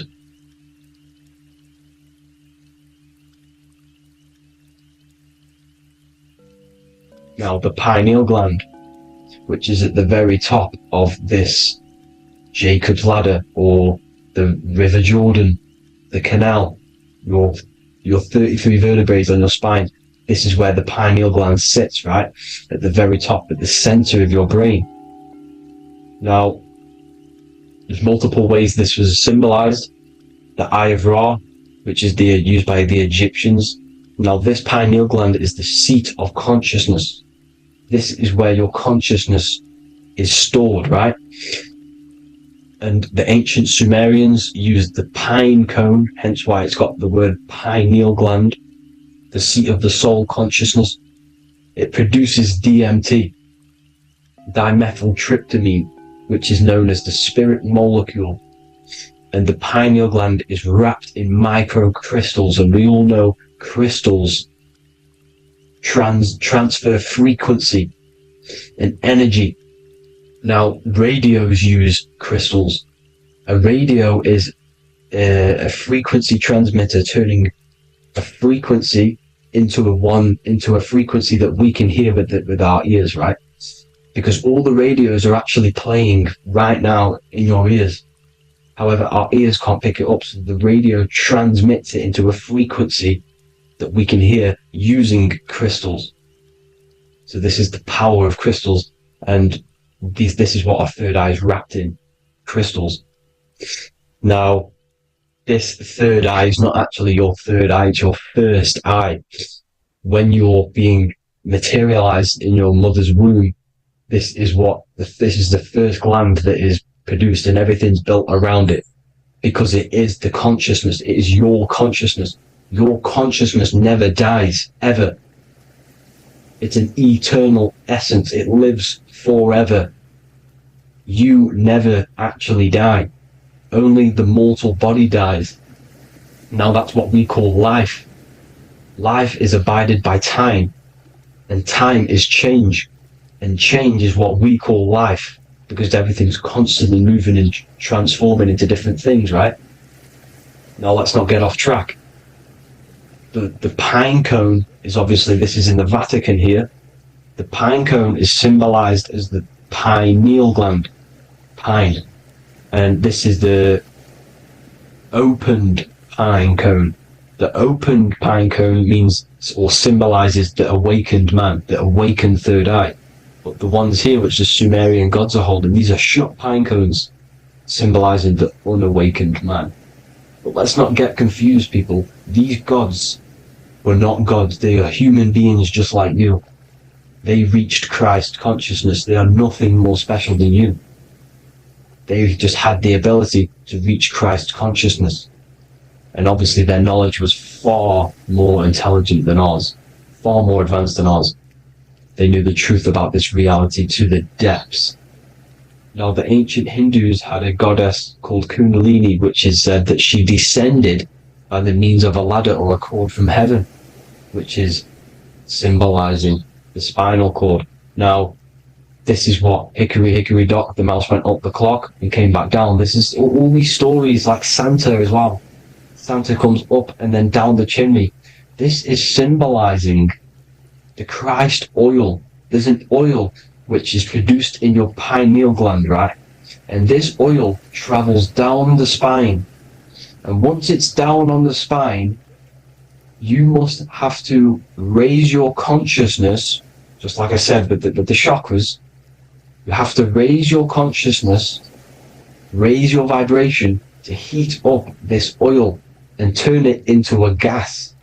And it travels back up the spine through like the serpents up the spine, and this awakens the third eye once it's coming back up the spine and hits the pineal gland. This is the secret behind Santa and Hickory Hickory Dock, because Santa comes down and feeds the presents and goes back up the chimney, and he lives in the North Pole, the positive pole. This is the North Pole, people, and the presence is your sacred oil. This oil, your physical body is the furnace, it's the spiritual furnace, which you have to heat up this oil by raising your frequency and turning it into a gas to rise up this chamber, the River Jordan, to your third eye, right? Now, this is an alchemical process. Your body is the alchemical furnace. It says in the Bible, if therefore thine eye be single, thy whole body shall be filled with light. I shouldn't have cut that out, but that's what it says. The light of the body is thine eye. If therefore thine eye be single, thy eye shall be filled, their body shall be filled with light. This is symbolizing the pineal gland, enlightening the body, the spiritual body, filled with light. Now, as I said, they want you kept down here, which is the root chakra, which is your animal nature, which is obviously mind, matter over mind. This is the symbol of Saturn, right? As you say, we're built of body, mind, and spirit, the Holy Trinity. That is the sun, moon, and earth. The sun's your soul, solar. Moon is your mind. Earth, which is the cross, which is your physical body, the 5 elements, right? So body, mind, and spirit. So the Saturn symbol is actually made out of the cross on top, which is the earth, and the moon on the bottom, which is symbolizing matter over mind, because earth is physical matter. You don't want to be matter over mind. You need to be mind over matter. See, they want you identifying as your physical body. They don't want you to realize you're an eternal consciousness. You're an eternal essence of consciousness which never dies. They want you trapped in your animal nature. And this is why the Baphomet has a goat head. Because it's symbolizing your animal nature, which is evil. Not evil, but you're more likely to do evil things, right? Which brings bad karma. That's your animal side. This is why the Baphomet has an animal goat head. As you can see here, he's got the Kundalini energy here. So when you see the inverted cross, the cross is your body, as you can see here. The inverted cross means your chakra's downwards, down here. Your head's down here. Your mind is down here. But your mind needs to be up here, which is the upwards cross, which is Christ consciousness. And as we all know, 7 colors of the rainbow, 7 planets, 7 chakras. Red light is low frequency and long range. This is why Saturn is the slowest moving celestial body. And it's the lowest chakra. Because it's low frequency, long range. The moon being the crown chakra, which is high frequency. This is why the moon moves around the quickest. The moon is your crown chakra. Which moon in mind. See, so there are multiple ways of your chakras becoming blocked. Now, each chakra has a specific intelligence. It has a specific thing that it's doing for the body, right? Now, this can be overused. It can be abused.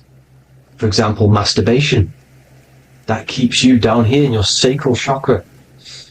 Because you're abusing that energy center. You're abusing your sexual energy, which is then becoming unbalanced. So this is how energy, this is why these centers are pulling more energy out your electromagnetic field. Because these centers are wheels. The chakras just mean spinning wheel of energy. So when you're abusing these certain centers, you're pulling energy out of your electromagnetic field, which is making your field weaker, which is making your frequency lower, which makes you prone to diseases, prone to lower negative energy, right? So you need to align these chakras. You need to unbalance them. And as you can see here, you can screenshot these to see how they're blocked. I'm not going to go over each one because it'll take me forever, but have a little read yourself. This is why they're blocked. Now, the ancients used to say Aum when they meditated. Now, these are the 7 vowels. There's not 5 vowels, there's actually 7. Now, when they say Aum, they're aligning all their chakras by saying this when meditated.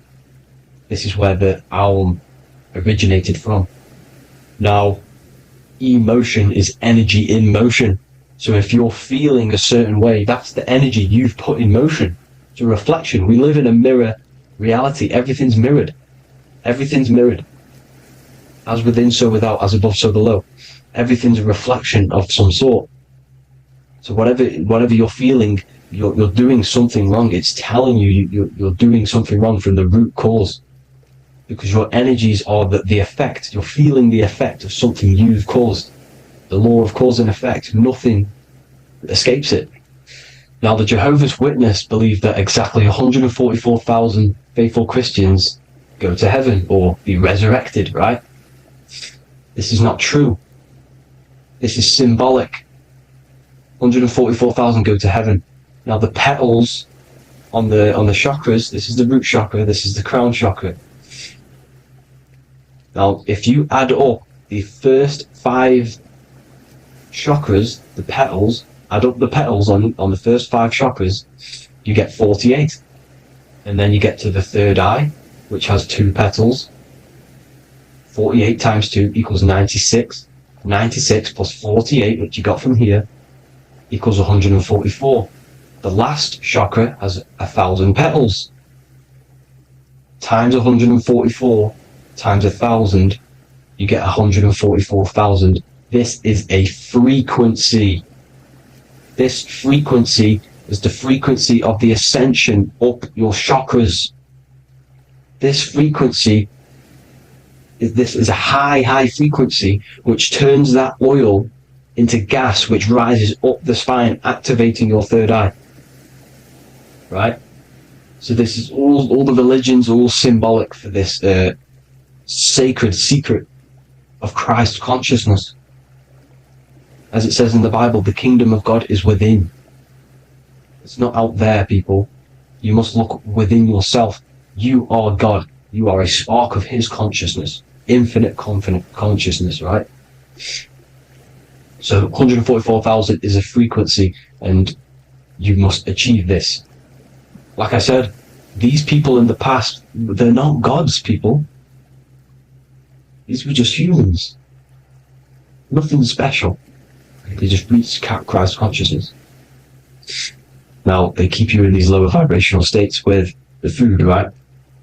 And as you can see here, all of these fast food restaurants are mainly are red and yellow, which are these lower states, these lower 2 chakras, lower vibrational colors. Because they want you trapped down here in matter. And these foods are so low vibrational, they will keep you down here. Because your gut produces, I think it's like 80% of melatonin. Melatonin is your feel-good hormone. These foods will not make you feel good. This is very low vibrational. Meat. It's not meat, it's raw flesh. These animals are stripped from their family, put on a conveyor belt, watch their friends be tortured, and then get slaughtered in a slaughterhouse. Think of all the fear that's running through their blood, all the hormones, all the fear, and you're going to go and eat that very low vibrational energy. As you can see here, this is the light photons within fruit. You can see the light, the life force in this fruit.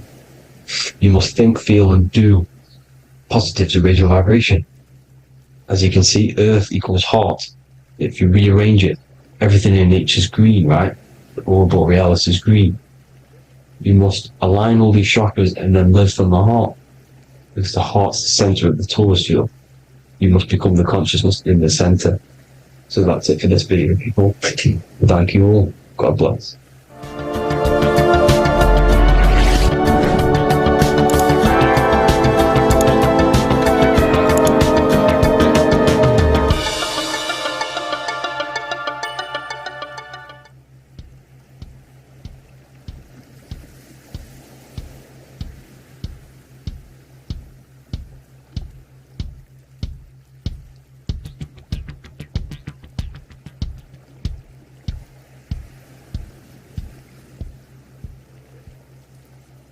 Welcome people, we're back with another video. I will now be keeping track of my YouTube and trying to upload every week. In this video we'll be talking about the chakras. The chakras are the 7 attributes of God, and they are the 7 planets. These are literally vortex portals within us that connect us to these vices and characteristics of God. Each one of these energy centers are a spinning wheel of energy which controls the cells and organs in that particular area of the body.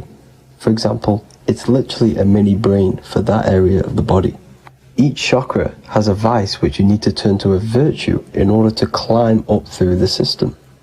They work like a stairway system. You have to go through each chakra in order to unlock the one above. This process is turning matter into spirit as you descended from spirit to matter. Saturn is Satan, that's why it's the lowest chakra, and that's why the devil is red, because red is the lowest vibrational color. When you are in these lower states of consciousness, you are in your animal nature. This is your physical side of your nature, and you are mainly being driven by your animal instincts, or your ego. Moving back to your higher self, or your spirit self, is not an easy process. It takes a while. However, with discipline, consistency, and motivation, You can achieve this, and this is what the ancients called Christ consciousness. Once you have achieved this, it is basically a state of mastery of the mind. You no longer lust for the lower animal nature things. Now, let's start with the root chakra.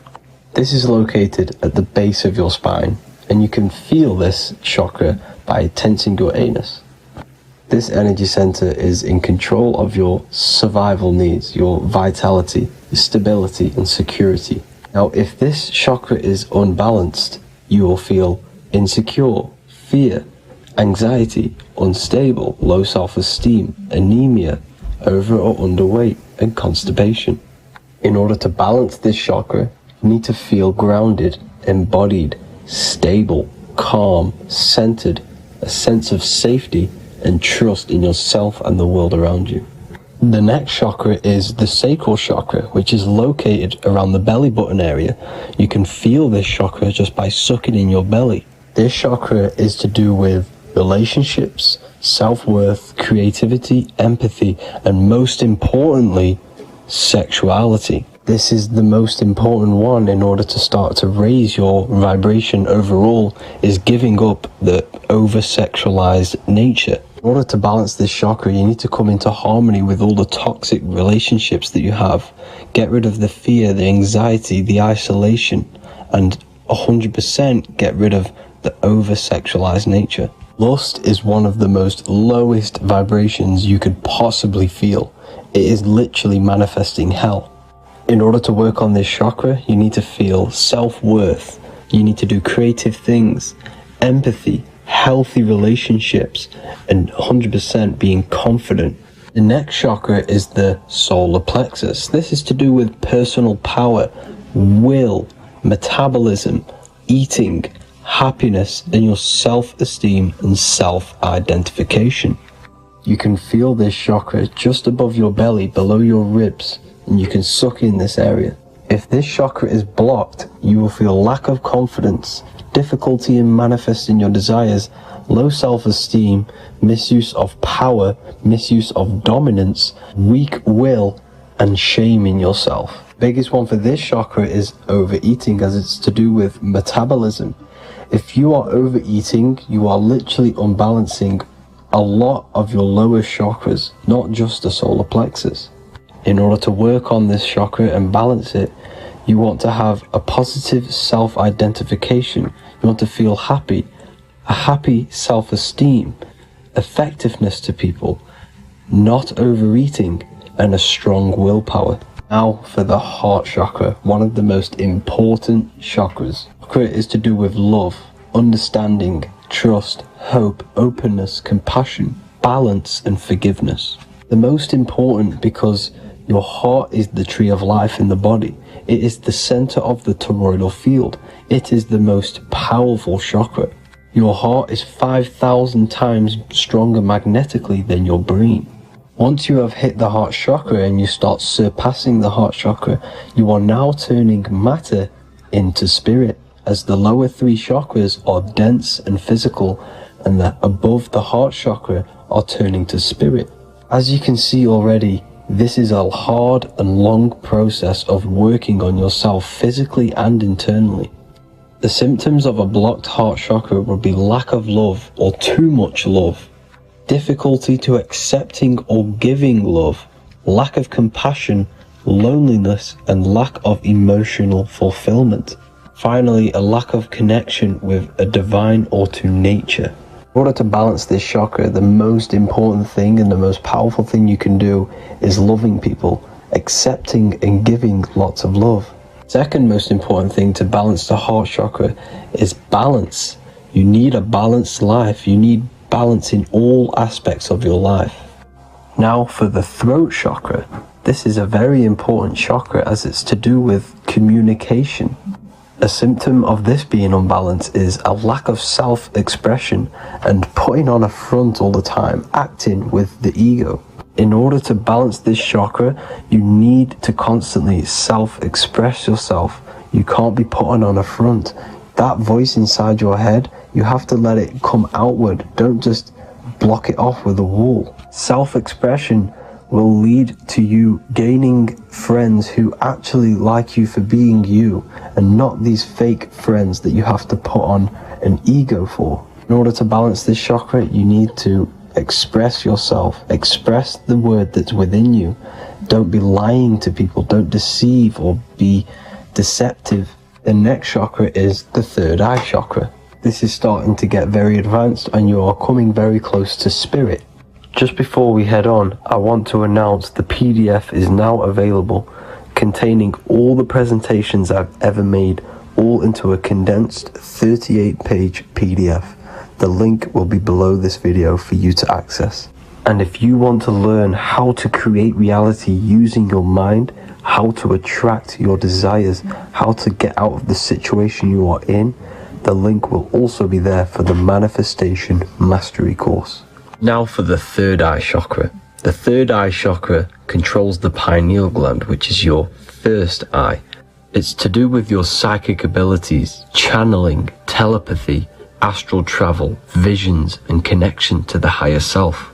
You need all of the chakras aligned to get the full potential out of your third eye or pineal gland chakra. For example, if you're astral traveling and you fear something, you will be instantly shot back to your body.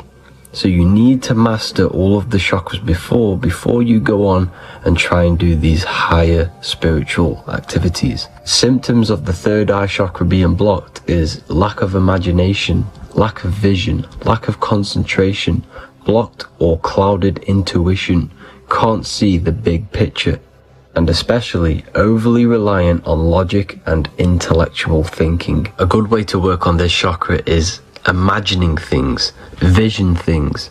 Trust your intuition at all times, always follow that inner voice. Cut out the tap water which contains fluoride. Fluoride blocks the pineal gland. And cut out all junk food because all of this is affecting your pineal gland. When in meditation, you want to focus your eyes and your attention to the center of your head between the two eyebrows. This is where the pineal gland is located.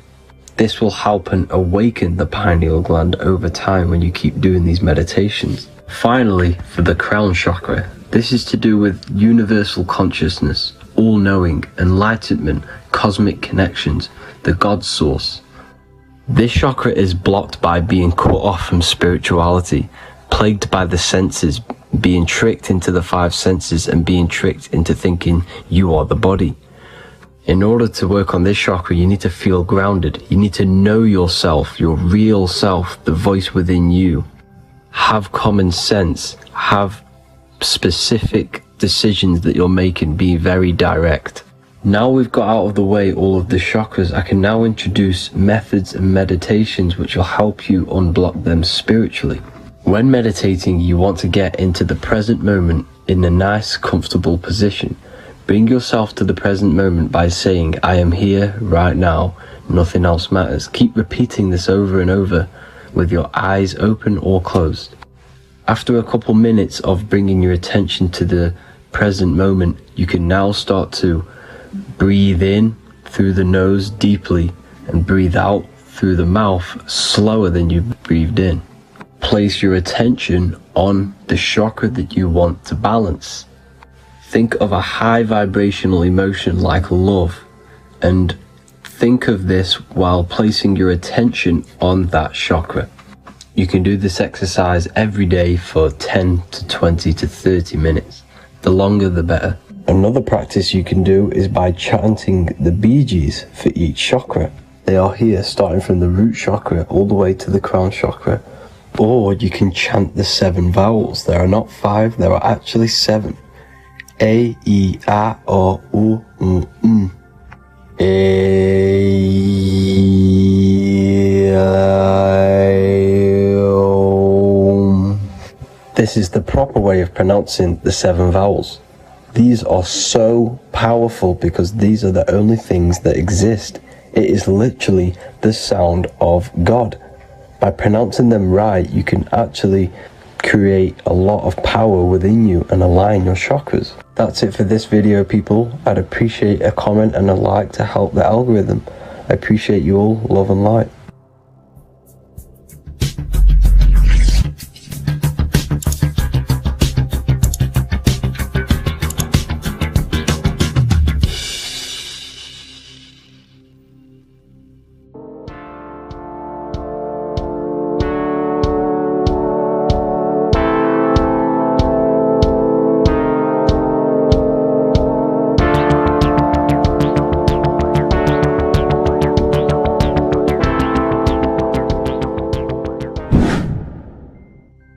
How are we all doing, people? It's Revival of Wisdom from the Wisdom Academy.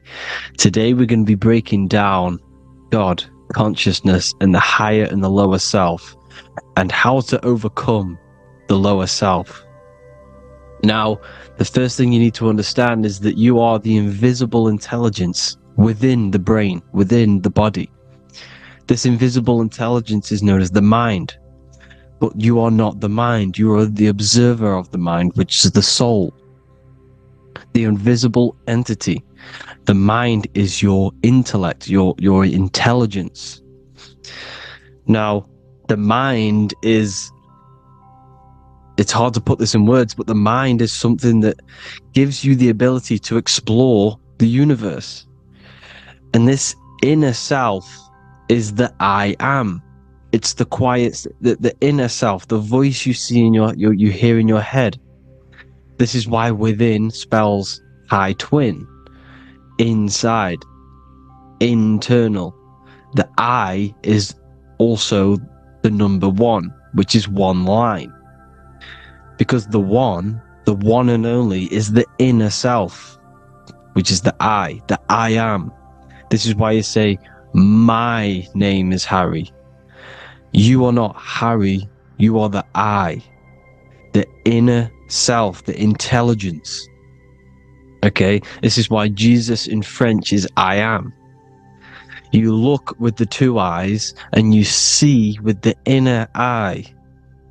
I and I, the same thing. Okay, because the I inside is what gives you the perception of what you're looking at. So when someone's trying to explain something and then you catch on saying, I see now, it's because you're seeing with your inner eye, the one that gives you perception, gives you intelligence, gives you the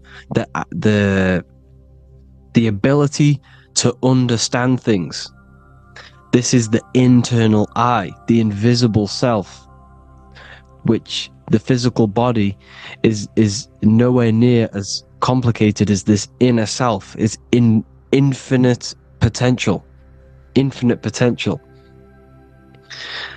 God, G-O-D, generator, operator, destroyer, soul, mind, and body. Brahma, Vishnu, Shiva, the Father, the Holy Spirit, and the Son. They're all the reason why you see God is always a triad is because it represents yourself. Your invisible intelligence is God. Me and you are the same invisible intelligence. We are the invisible intelligence experiencing the program being run by the central nervous system and the brain. I always say this in my videos, but I have to, in order for you to understand the things that I'm going to say later on in the video, you need to understand this concept. Is that you are the consciousness experiencing the nervous system, the tree of knowledge of good and evil, which is you here. You would be in this invisible intelligence right here in the center of the brain. Now, this is why the ancient Christians show God is in the brain. This is the brain stem. This is the brain. This is also the brain stem and the brain. The brain stem and the brain. It's all depictions of the brain, because the brain's the computer, the electromagnetic computer, which decodes the demands created by the invisible intelligence, the I, the inner self, you, your true self. The person if you observe what someone moving, this is going to sound, but if you observe someone walking, it's not the body. The body is moving, but the thing telling it to move is the invisible intelligence. Before you kick a football, a decision is made within your invisible intelligence, your mind. And this consciousness, this invisible intelligence, is either stuck between the lower self and the higher self. Okay? When the invisible intelligence, meaning the true self, identifies itself with the physical body, it will trap its mind within physicality. This consciousness that we have is either operating in the lower self or the higher self. It's either feeding the material body or it's feeding the spirit. Okay? But because we are physical and spiritual, we need to be even. We don't want to be meditating all day long, because we do have a physical body as well whilst we are here. We are playing a game in physical matter. Okay? Now, the reason that you incarnated here is to learn a lesson, because the mind can manifest anything it wants within the astral planes, within the world of imagination. It can manifest anything it likes, but it incarnates into matter, into this game, so we can understand labor, because anything in matter you have to labor to manifest. But in the astral, you can manifest at the click of a finger. You come here to learn the knowledge of good and evil. And your consciousness, I came out a bit off topic there, but your consciousness is experiencing the lower or higher self. The lower self is manifested in the lower parts of the body. Sex, food, and power, the lower three energy centers. These centers are like mini brains. You are literally thinking with these centers. And when your mind is stuck within these lower centers, you'll think, have you ever heard the term of thinking with your penis, or thinking with your, you know what, as a man? Even females maybe, but mainly this is a boy saying, you're thinking with your penis. This is a truth, it's truth in plain sight. You think with these energy centers. When you're living off the lower three centers, all you care about is sex, food, and power. Eating, sleeping, and greed. Power's kind of like greed. Now, when we move up to the higher parts of the body, when we live our life within the higher parts of the body, this is considered heaven. Love, expression, intuition, and wisdom. This is what we need to be aiming to do, moving out of the lower half of the body and living our life within the higher self, the higher parts of the body, thinking with the higher energy centers, thinking with love, expression, intuition, and wisdom, spreading love, expression, intuition, and wisdom to others. Heaven is even. This is why Jesus is pointing at the heart chakra, always pointing at the heart. Earth rearranged his heart, because in earth you're manifested as a physical being. You're in the heart, good and bad. You need to be balanced between the good and bad. Because love can be a demon too. That's a whole nother video, but love can be a demon. Now the seven chakras are known as the seven seals in the Bible. When the Lamb opened the seventh seal, there was silence in the heaven for about half an hour. This is a verse from the Bible. The Lamb is Aries, which is the higher brain, the cerebrum, the cerebram. Ram, Aries. Because when the Ram opens the seven seals, you enter the kingdom of heaven. Because these chakras seal your invisible intelligence. They seal your true self. You are behind these seven seals. Your true invisible self. Your true consciousness. Because behind these seven seals, you do not think about anything materialistic. Your intelligence is not material. It's not physical. It's not from the physical world. It does not desire the physical world. The body is the beast. The body's the animal, the lower self, which can corrupt our intelligence. It can corrupt the intelligence. Okay? Now, we need to balance these chakras so that we gain a deeper connection between this intelligence and the brain. Because when there's a strong connection between the brain and the intelligence, your body and the intelligence, you have a strong connection. Therefore, you can manifest what the intelligence is saying at all times. Meaning, when, for example, your higher self, this is intelligence, the higher intelligence is always speaking to you. It's always guiding you. It's always telling you the right thing to do. You can feel it. When you're doing something wrong, you can feel that you're doing something wrong. Because this higher self This intelligence knows what it needs to do here. And when there's no connection between the body and this our intelligence, our true self, when we strip away, when you close your eyes for long periods of time, you will figure out you are this invisible, infinite, creative being. There's no words that I can't describe what it is. But it's the voice inside of your head that you can feel when you close your eyes. You are this being inside of the head, heaven, because this is heaven, this intelligence. And when there's a strong connection between the body, you can manifest everything it's saying.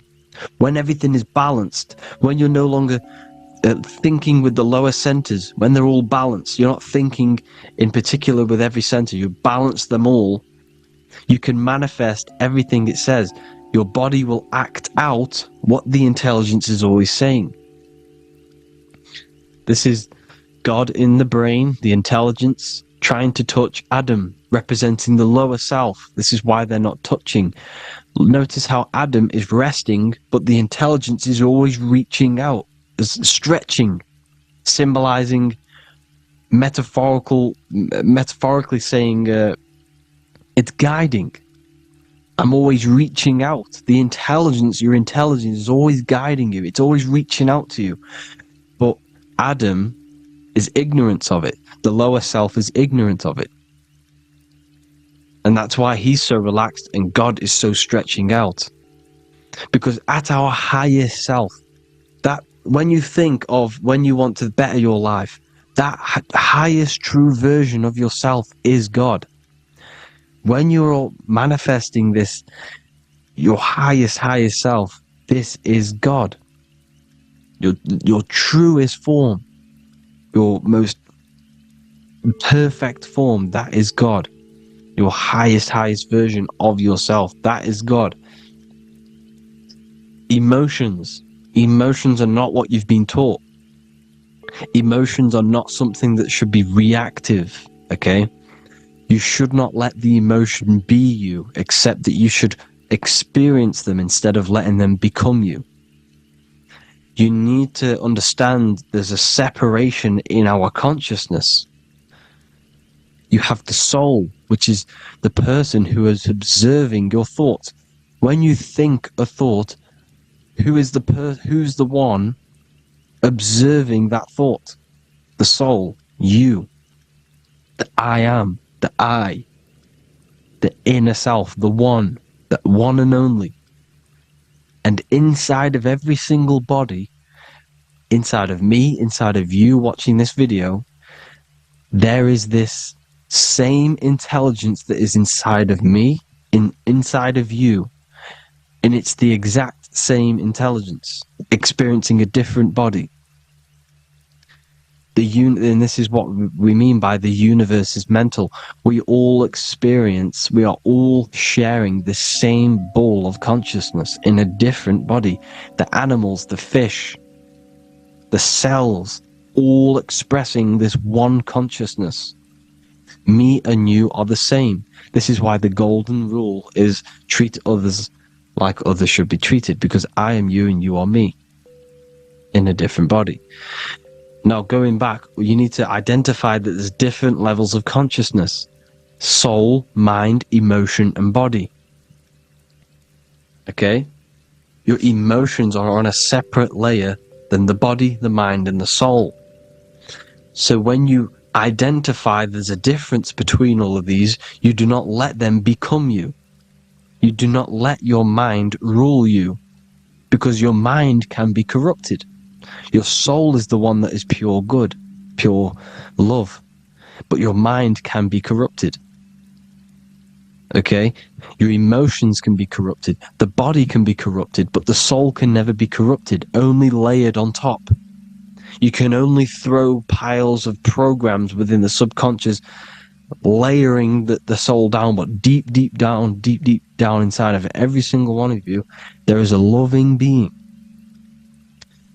Because love comes from the heart. Love is the universal emotion, expression. Now, your thoughts can become bondage, your emotions can become bondage. Now, what do I mean by bondage? By conquering the lower self, we need to conquer our own mind, because the mind is what's manifesting the lower self. When you're thinking with the lower half of the body, when you're becoming your emotions, you need to experience the emotion, not become the emotion. Do not let the emotion become you. Do not let your thoughts become you, because your thoughts are tools that you can manifest. Your thoughts are the idea. Your emotion is the energy that you can use to manifest that thought. Your emotion is energy in motion, emotion. You use emotion to manifest, to feel as if you already have the thought. Therefore, you become that vibration. Therefore, your emotions are actually a creational force that is given to you to manifest things, because you're a human, a manifester. You're here to manifest things. You're a creator. You are a god. Your inner self, your intelligence, your I am, the one and only inside of you, the inner self, the quiet one, the one that's deep, deep down, the invisible intelligence, is it's creating things all the time. All the time. Speak no evil, see no evil, hear no evil. This is the astronauts, they're Freemasons, but they understand this. Because thinking, seeing, and hearing can corrupt your mind. And when you have a corrupted mind, you'll have a corrupted subconscious. The subconscious will manifest into the body, because 90% of your behavior comes from the subconscious mind. So you got to speak, see, and hear no evil. But sin, what is a sin?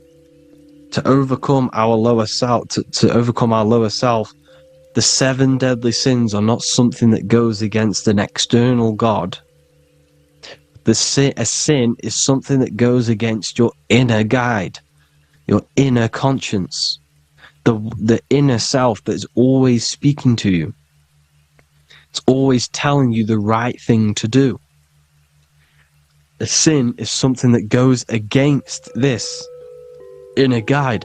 And this is why you can feel something, where you can feel you're doing something wrong, because the inner guide is speaking constantly.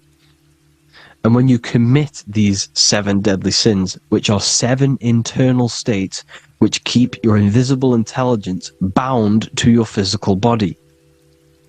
Because evil, right? Evil love bondage. This is why they stay in this realm and they control this realm, because they love the bondage of the body. They like matter.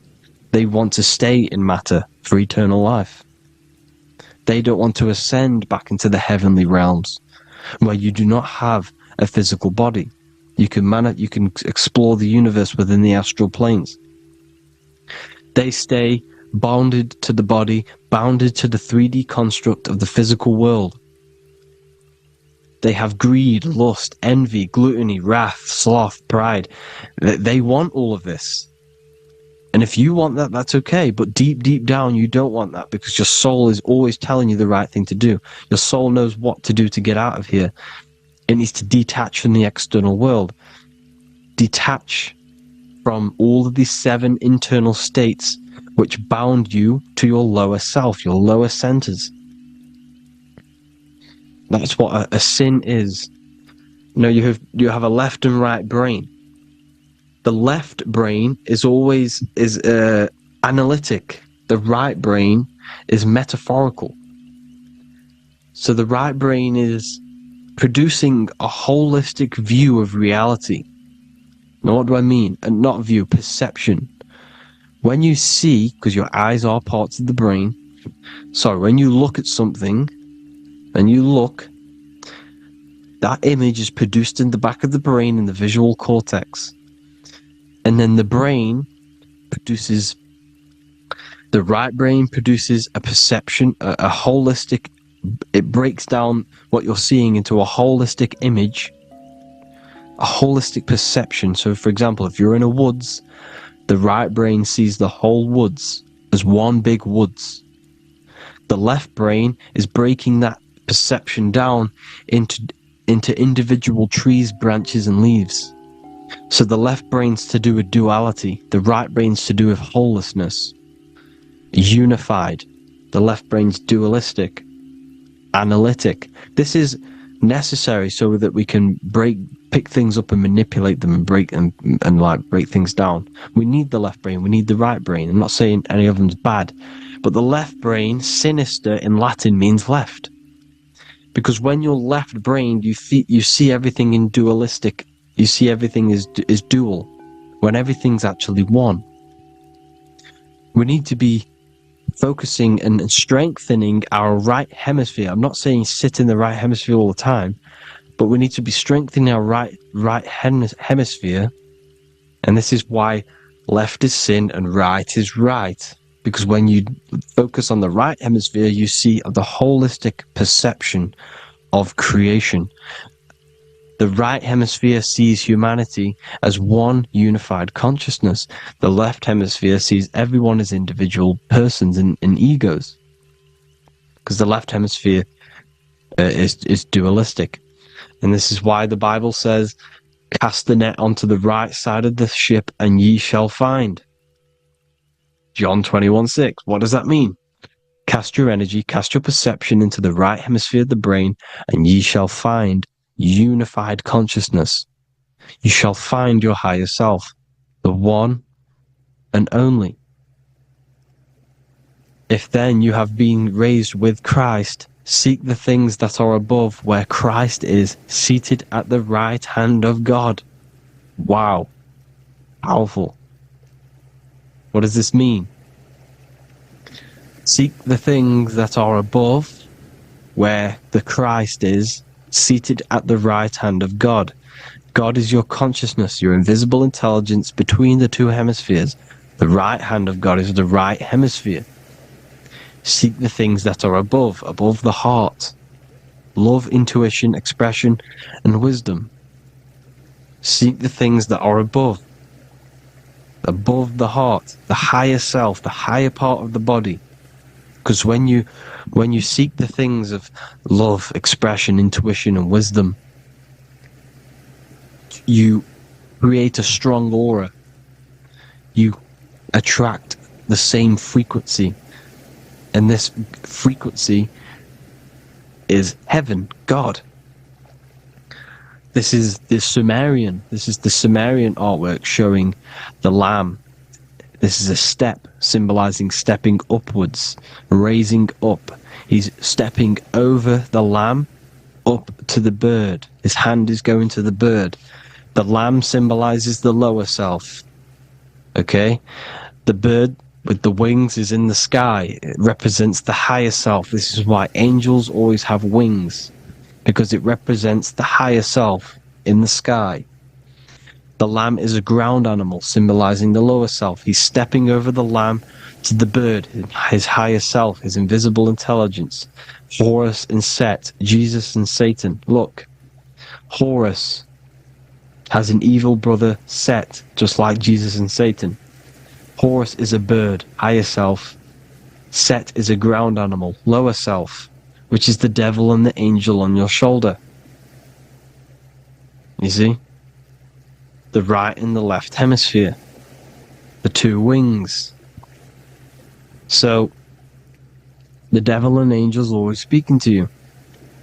The higher and the lower self. It's the battle between the higher and the lower self. Between the invisible intelligence and the physical body. Because the body's the one that wants the sugar. It wants the pleasure. It wants the sex. It wants the porn. It wants all of the materialistic things. It wants the 7 deadly things. Okay? It wants this. There's a battle between the higher and the lower self, your intelligence and the body. This is why you need to become balanced, so that there's a deep connection between the body and the invisible intelligence that I am. You need to master your mind with discipline, and you gain a connection between the brain, the body and the intelligence. Resurrection, transmuting sexual energy. Okay, this is important. Res is resh, which is Hebrew. The early Hebrew resh symbol is the head. This is the head. Resh, erection. Erection is a sexual stimulation. Resurrection is rise erection. You got to raise your sexual energy up the base from the spine to the head. This is the Christ, the Christos. There's a psychophysical psychophysical oil produced in the brain every month. Go and watch my other video on raising the chrism. Okay? And every month there's this fluid produced in the brain which takes 2 trips, because one's produced by the pituitary, one's produced by the pineal, magnetic female, magnetic and electric charge. And it takes 2 trips down the spine to the solar plexus, the bread of life in the Bible, or Bethlehem in the Bible, because the River Jordan's your spine. It goes down to Bethlehem. It gets born in Bethlehem, just like Jesus. Because when this oil travels to the solar plexus, it creates the seed, the seed of life, and it feeds the body. All the central nervous system, all the cells, it regulates the blood, does all sorts of good things for the body, this oil. Now, when you save your sexual energy and you raise your resurrection, you awake the Christ, you raise it from the solar plexus or the sacrum bone up to the brain, you activate 100% of the brain, and this is the true resurrection of Christ. Instead of wasting the energy and giving away your sexual fluids, because behind the fluids is the energy. So when you release that fluid, the energy is out there. You've released the energy. Your sexual energy is the most potent emotional force a human could possibly feel. Same with any animal or anything. The sexual urge, the sexual emotion is the most powerful, potent emotion that you can feel. It takes over the whole body. When you feel sexually aroused, it takes over everything because it's so potent. And when you fight the serpent, when you fight the sexual energy, which is shown here in the Egyptians, the cat cutting off the head of the serpent, or Hercules fighting the serpent, or in the Greek mythology fighting the 7-headed dragon, the 7 chakras. The serpent is your sexual energy because it symbolizes your kundalini. When you fight it and you transmute this energy, instead of releasing it, instead of acting sexually on it, you can transmute the energy, transfer it from the solar plexus up to the brain. You can also do this with other tasks. Instead of releasing it, instead of raising it from the solar plexus to the brain, you can use it for other things. So, for example, you want to think critically. You can use it for critical thinking. You can use it for going to do exercise. You can transmute sexual energy into anything. But you can do this, you can raise the sexual energy, and you can use this energy to push the cerebrospinal fluid from the solar plexus up through the spine, up the 33 vertebrae to the brain, and it'll activate 100% of the brain. And this is the resurrection of Christ. Jesus was never dead. Jesus was never rose from the dead. It symbolizes the Christ, Jesus Christ. Christ is Christos, which means oil in Greek. The resurrection of the Christ, the Christos, the oil. When it activates 100% of the brain when it's raised, and it can regulate all the systems, it can regulate all the blood, it can regenerate the body. And this is the true Antichrist. They don't want us doing this process. The Antichrist is not against Jesus. It's against the fluid in our body that makes us live hundreds and hundreds of years and makes us live as gods. This is the true resurrection. And when you fight the serpent, you fight your sexual urges, your sexual emotion, the most strong emotion that you could ever feel. You can do this process. And this is the true secret of transmuting sexual energy. Because when you transmute the sexual energy, you can become a god. And this is why Hercules is fighting the serpent. Notice how the serpent is low. He's reaching down to it. It represents the lower self. Because the lower self wants the lust. It desires sex. The body desires sex. There's a fight between the higher and the lower self. But when there's balance, there's even. Heaven is even. When there's evenness between these, this is the kingdom of heaven. This is when heaven is on earth. So at our highest levels of ourselves, the highest level of our intelligence, this is God. God is something that we manifest. We need to achieve Christ consciousness by battling the body. There is no battle outside of the physical body. It's an internal battle. Jesus and Satan have been externalized. Nothing exists outside of you, because I explained in the beginning how you are the consciousness experiencing the central nervous system. Therefore, there is nothing outside of you. It's all internal. Jesus and Satan have been externalized. Why? Because it's business. The church is a business. It's all a business. They've created these figures to be historical when they're not historical. The Bible's not historical. It's all externalized. It's called exoteric, when the truth is esoteric, internal teachings. So anyways, people, balance the chakras, balance the two hemispheres of the brain, balance the conscious and the subconscious. Balance is perfect, the yin and yang. You are spiritual and physical. You live in day and night. You need to be balanced. Oneness. Seek oneness. And this is the true kingdom of heaven. And when we all realize that we are all the same intelligence, the same consciousness expressed in different bodies, when we all realize this, we will realize we're all one. Doesn't matter what race you are. It doesn't matter what race you are, where you're from, your nationality, because none of you are actually from here. None of you are from the physical world. You're manipulating the physical world through the physical body. You are the I am. We all have a soul. Every single one of you has a soul. We all have souls. The reason why they say some people don't have souls is because they're trying to suppress your mind. They don't want you to know that you have a mind. That sounds crazy, I know. But a lot of people haven't realized that they have an infinite intelligence called a mind. And behind that mind, if you can observe your thoughts, the person who is observing the thoughts, you have a soul. Everyone has a soul. Don't listen to all these people saying, some people don't have a soul, some people do. We all have a soul. Every single one of us. So anyway, you need to break the lower nature of yourself.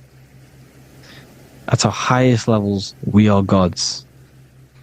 Our intelligence, our universal intelligence, the I am, the intelligence that's inside of the brain, is God. Our minds are being corrupted within believing that you are the body. And by the result of this is a society like today. Because everyone thinks they're the body. And everyone's living in the lower nature of self, where everyone only cares about themselves. But when we realize we're all one big consciousness ball, we're all the same consciousness expressed in different bodies, there will be peace. So thank you all, people. If you do want to learn more, if you do want to read my book, it's called The Book of Wisdom. I'll put it in the description. It's an amazing book, people. It's going to give you the best understanding possible about creation yourself and the world. It's amazing. The Bible, everything. I have just launched a new cymatic library. A friend of mine has just added this to the website. He creates beats, and he creates the purest beats, so they are actually the frequency that it tells you. Most of the stuff on YouTube and Spotify and Apple Music is all, it says it's a certain frequency, but we know these major platforms are all playing with the frequencies of the app. So if you want a real binaural beats, solfeggio scale frequencies to meditate on or listen to throughout the day, join the Occult Library. You can get a 2-day free trial. I'll put the link in the description. Thank you all, people. Hope you all enjoyed this video. God bless you all.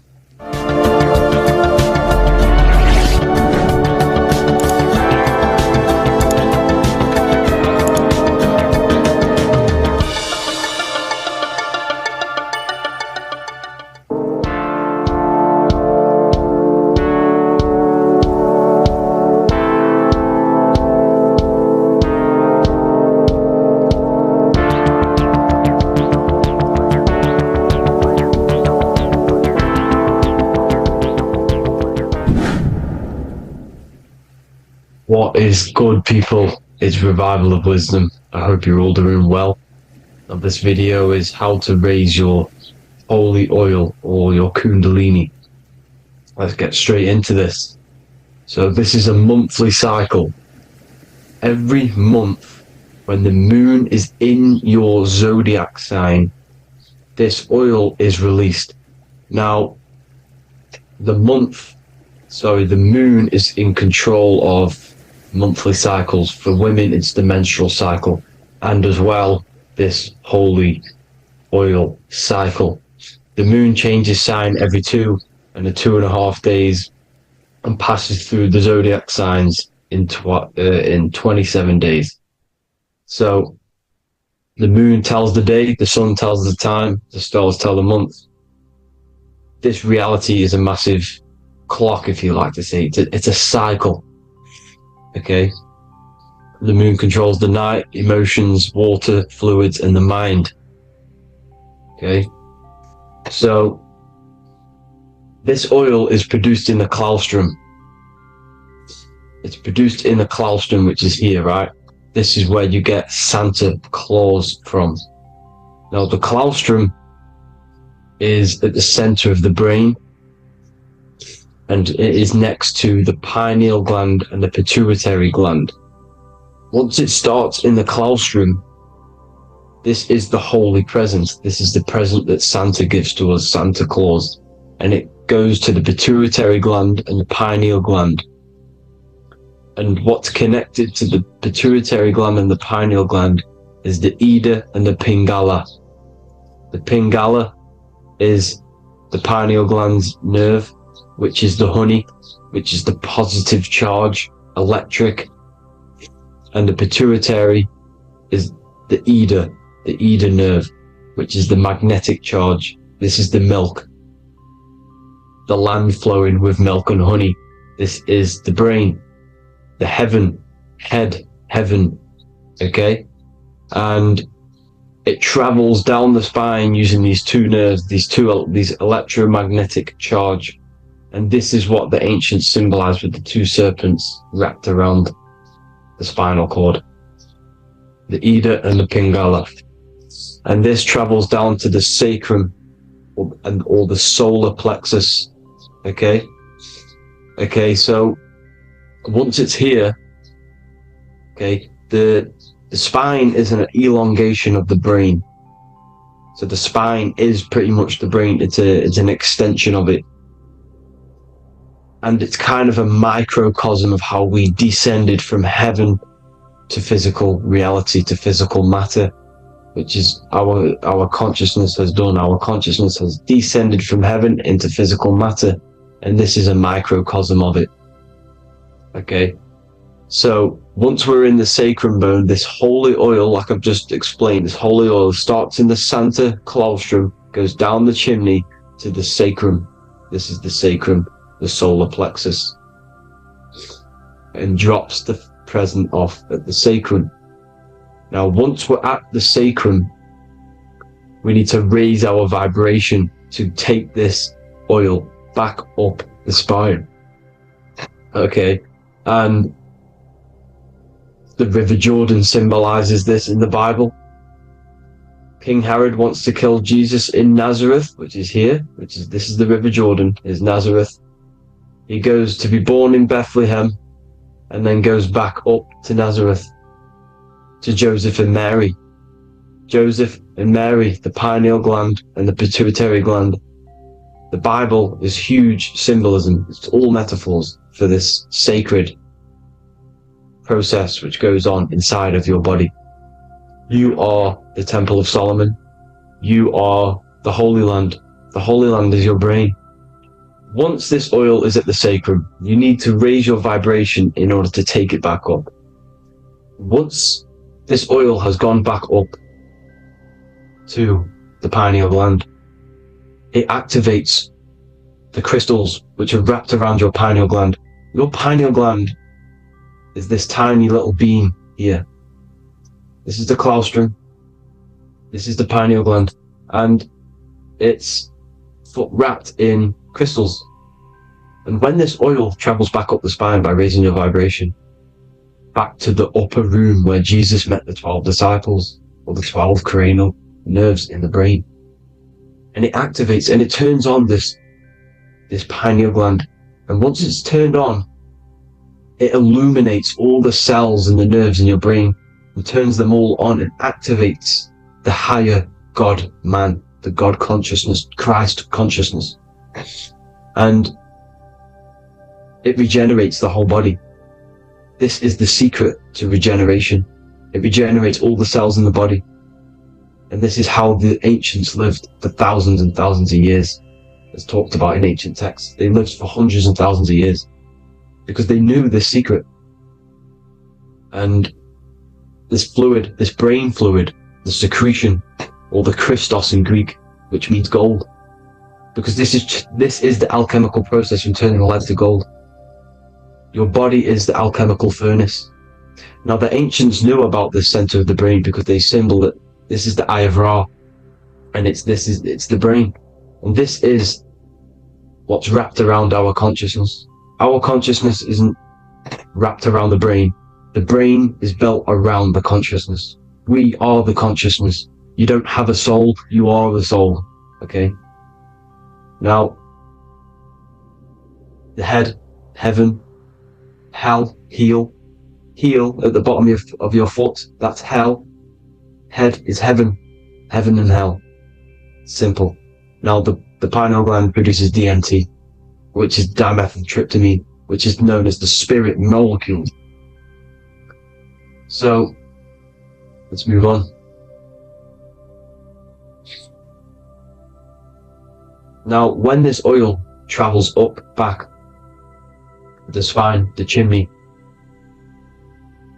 it crucifies at the top, which is called the vagus nerve. So when it reaches here, the optic thalamus, it crosses and crucifies once it's raised back up. And this is why Jesus dies at 33. He was crucified at 33.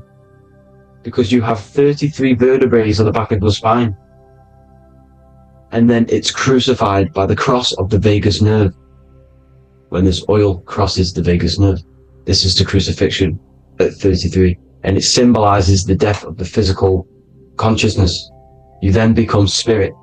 You then become God consciousness, activating the Kundalini, regenerating the body and the mind.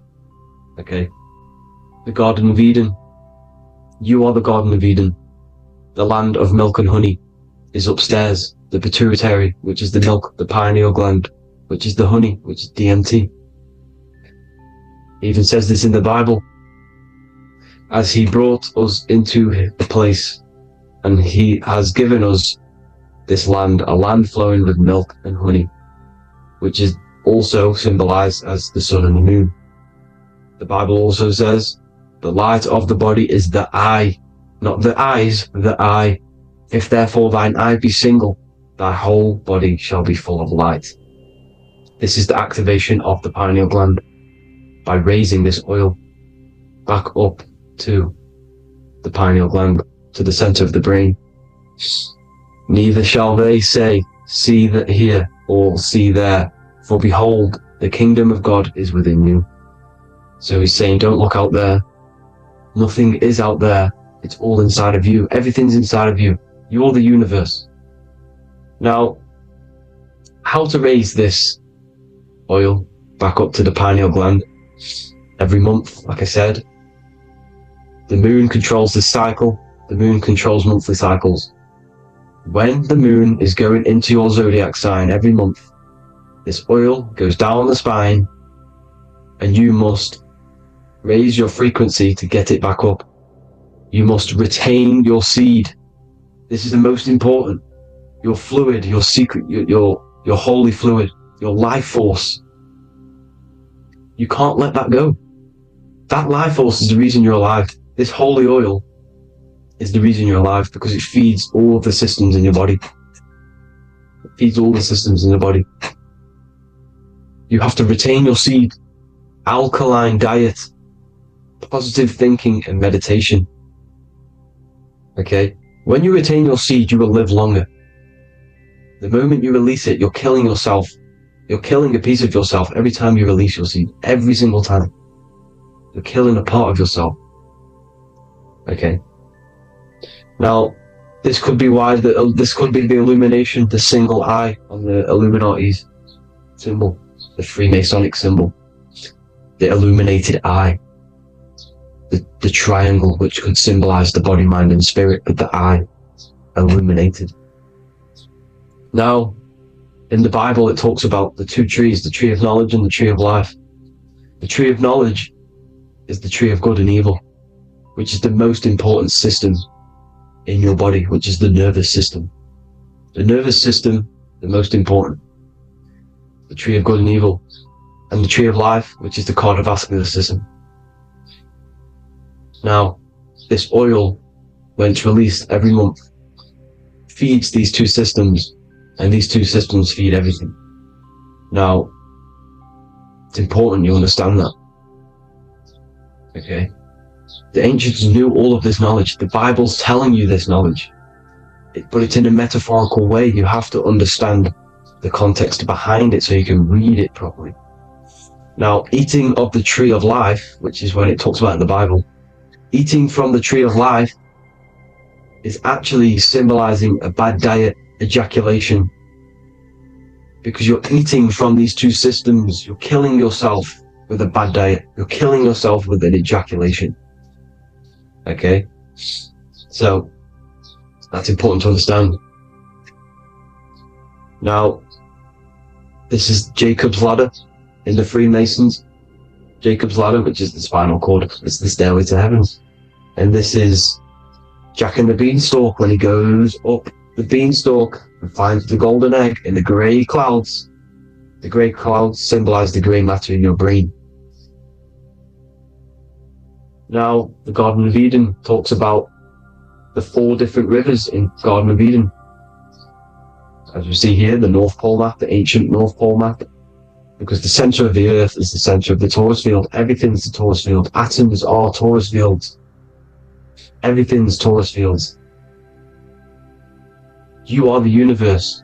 Everything is within you. The North Pole is your spinal cord. This is why they say Santa Claustrum comes from the North Pole. This is the North Pole.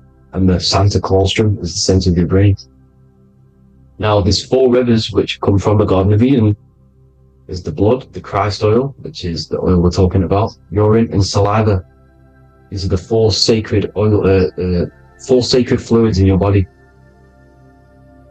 And these are constantly abused in today's society. These secret societies are targeting these fluids.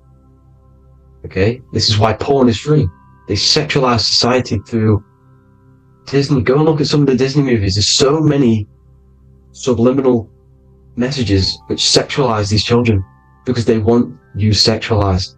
So you release your seed, which is one of the holy fluids in your body, especially your semen, your sexual energy. So important you retain this. So important, because it's your life force. It keeps you alive. Okay. Now, let's recap on this. If you want to raise your oil every month, you can't just retain your seed for the month. You have to retain your seed forever. Don't just do it for a couple of days. You have to do it. It's a lifestyle. You want to become God consciousness, you got to do what it takes. It's hard in this society because this society is made around, it's designed to kill you pretty much. It's designed to keep you in these lower states of consciousness with all the bad food, the chemicals in the food, the chemicals in the water, the sexualized TV programs, sexualized adverts, sexualized TikTok and apps, videos, subliminally stimulating you. Because that is your weakness, sex. It's your weakness. Now, you have to retain your seed, meditation, and an alkaline diet. Why alkaline? Because acidic is low vibrational. This is the color spectrum. And what's the highest vibrational color? Violet. It's the lowest, red. You have to have an alkaline body in order to raise this oil. When you drink, when you have a bad diet, when you drink alcohol, when you smoke, this destroys the oil. It destroys the oil in your sacrum, and it can't be raised again, can't be raised up. This is why it's so important. Without that oil, you don't live. That oil makes you live. It feeds everything in your body. It's crazy how we're not taught this. It's insane. But that is how you raise the oil, people. I hope you all gain some knowledge out of this video. And I hope this assists you on your journey, your spiritual journey. And please like and share this video. We need this knowledge out to the public to wake up humanity. Thank you all, people. God bless.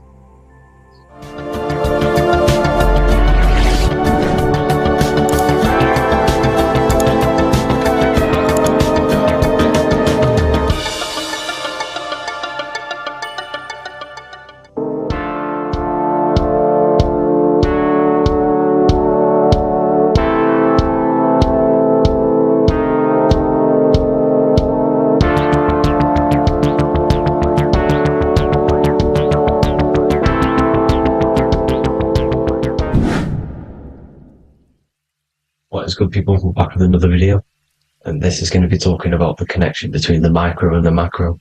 You know, that you are the universe, everything is inside of you. So the first thing you need to understand is that the law of mentalism, we are a thought in the creator's mind, everything's being thought into existence.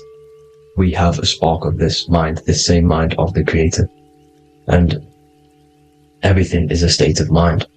Particles or atoms, whatever you want to call them, are a mental thing. They're a product of the mind. Everything's thought into existence. Thoughts influence everything. Thoughts are energetic effects which send out waves into the quantum field around you. And your consciousness is actually the universe experiencing itself, expressing itself, and viewing itself. So we are the creator, but viewing itself in separate bodies. And this is why they call the material world the world of illusions. Because everything's separate here, but we all forget that we are all one. We've all been brainwashed to think we're all separate, but we're all one. We're all the same mind, the same consciousness, everything. So everything's created out of toroidal fields. God created the toroidal field. That's the only thing that exists because the atoms are toroidal fields. And it's the basis behind all creation. As you can see it in the owl's eyes. It creates the infinity symbol. And this is the apple. That apple is a toroidal field. And the toroidal field is made out of dielectricity, which is ether. Ether is black light, and this is counter space. This is another realm. This is what creates God to be omnipresent, to be everywhere at one place at all times. He is everywhere because ether is everywhere. And ether is infinite potential. It connects everything together, and that's what energy moves through. It moves through the ether, and that's black light. Everything is light, as it says in John 4:2. God is light. Everything's a vibrational state of light. So the torus field was made out of dielectricity, ether, black light, magnetism, which is white light, which is the center of the toroidal field. And magnetism radiates, it has no vibration. And then when white light splits, it turns into electricity, which is physical material, and that has a vibration. This is the Holy Trinity. the sun, the moon, Saturn. Saturn, the god of materialism. If you've watched my videos on Saturn, you know that Saturn is crystallizing everything into physical matter. And that's why his old name was El. The ancients called him El. And this is why we get El electricity. This is where El electricity comes from. Because El electricity is only a product of the physical world, which is redshift, blueshift, Adam and Eve. And this is what creates the redshift, blueshift is what is a product of magnetism. When magnetism, white light splits. And this gives us vibration. And this what creates the toroidal field, which is the basis of all physical creation. The sine wave is created out of the magnetic wave and the electric wave. The electric wave is the blue wave, and the magnetic wave is the straight wave, which is radiation. This is vibration frequency. So the magnetic wave is straight, and then you have longitude and amplitude, which is depth, which is dimension. You see how the electric wave has depth and dimension. This is why you get the cross. This is the cross of Earth. This is the symbol of Earth, of bondage, of physical matter, because it consists of magnetic wave and depth, which is electric wave. I mean, this is where you get the sun cross or the earth cross, whatever you want to call it. It's the cross of physical matter, and the ancients knew this. This is why they used that symbol. Red shift, blue shift, which is the toroidal field, is the basis of all creation, physical creation. And this is why you have the police siren is red and blue. The Matrix movie, red pill, blue pill. You have red blood and blue blood in your body. The Democrat and Republic, the two parties, red and blue. Like your taps on your taps, you have a red and blue tap. One's generative, one's destruction. Fire, destruction, water, generative. So this is the basis of all things. And electric wave has dimension, like I've already said, depth, material, and it's measured in hertz. It's measured in hertz because it hurts you, it decays, because the electric wave has a vibration, and vibration always has to go back to a standstill point. This wave cannot go forever, but the magnetic wave will go forever. It's radiation. Magnetic is radiation. It radiates forever, it pulses, but the electric wave will at some point come back to a standstill point, and that's why it hurts, it decays. That's why our physical body decays, because we contain of electricity. This body is an electric body, and it will return back to stillness like a guitar string. If you vibrate a guitar string, you pull it, it will vibrate, make a sound, and then go back to a standstill point. It's the exact same with every single toroidal field within the body. It will decay, and this is why our bodies decay, and everything in creation decays. So we're born into sin.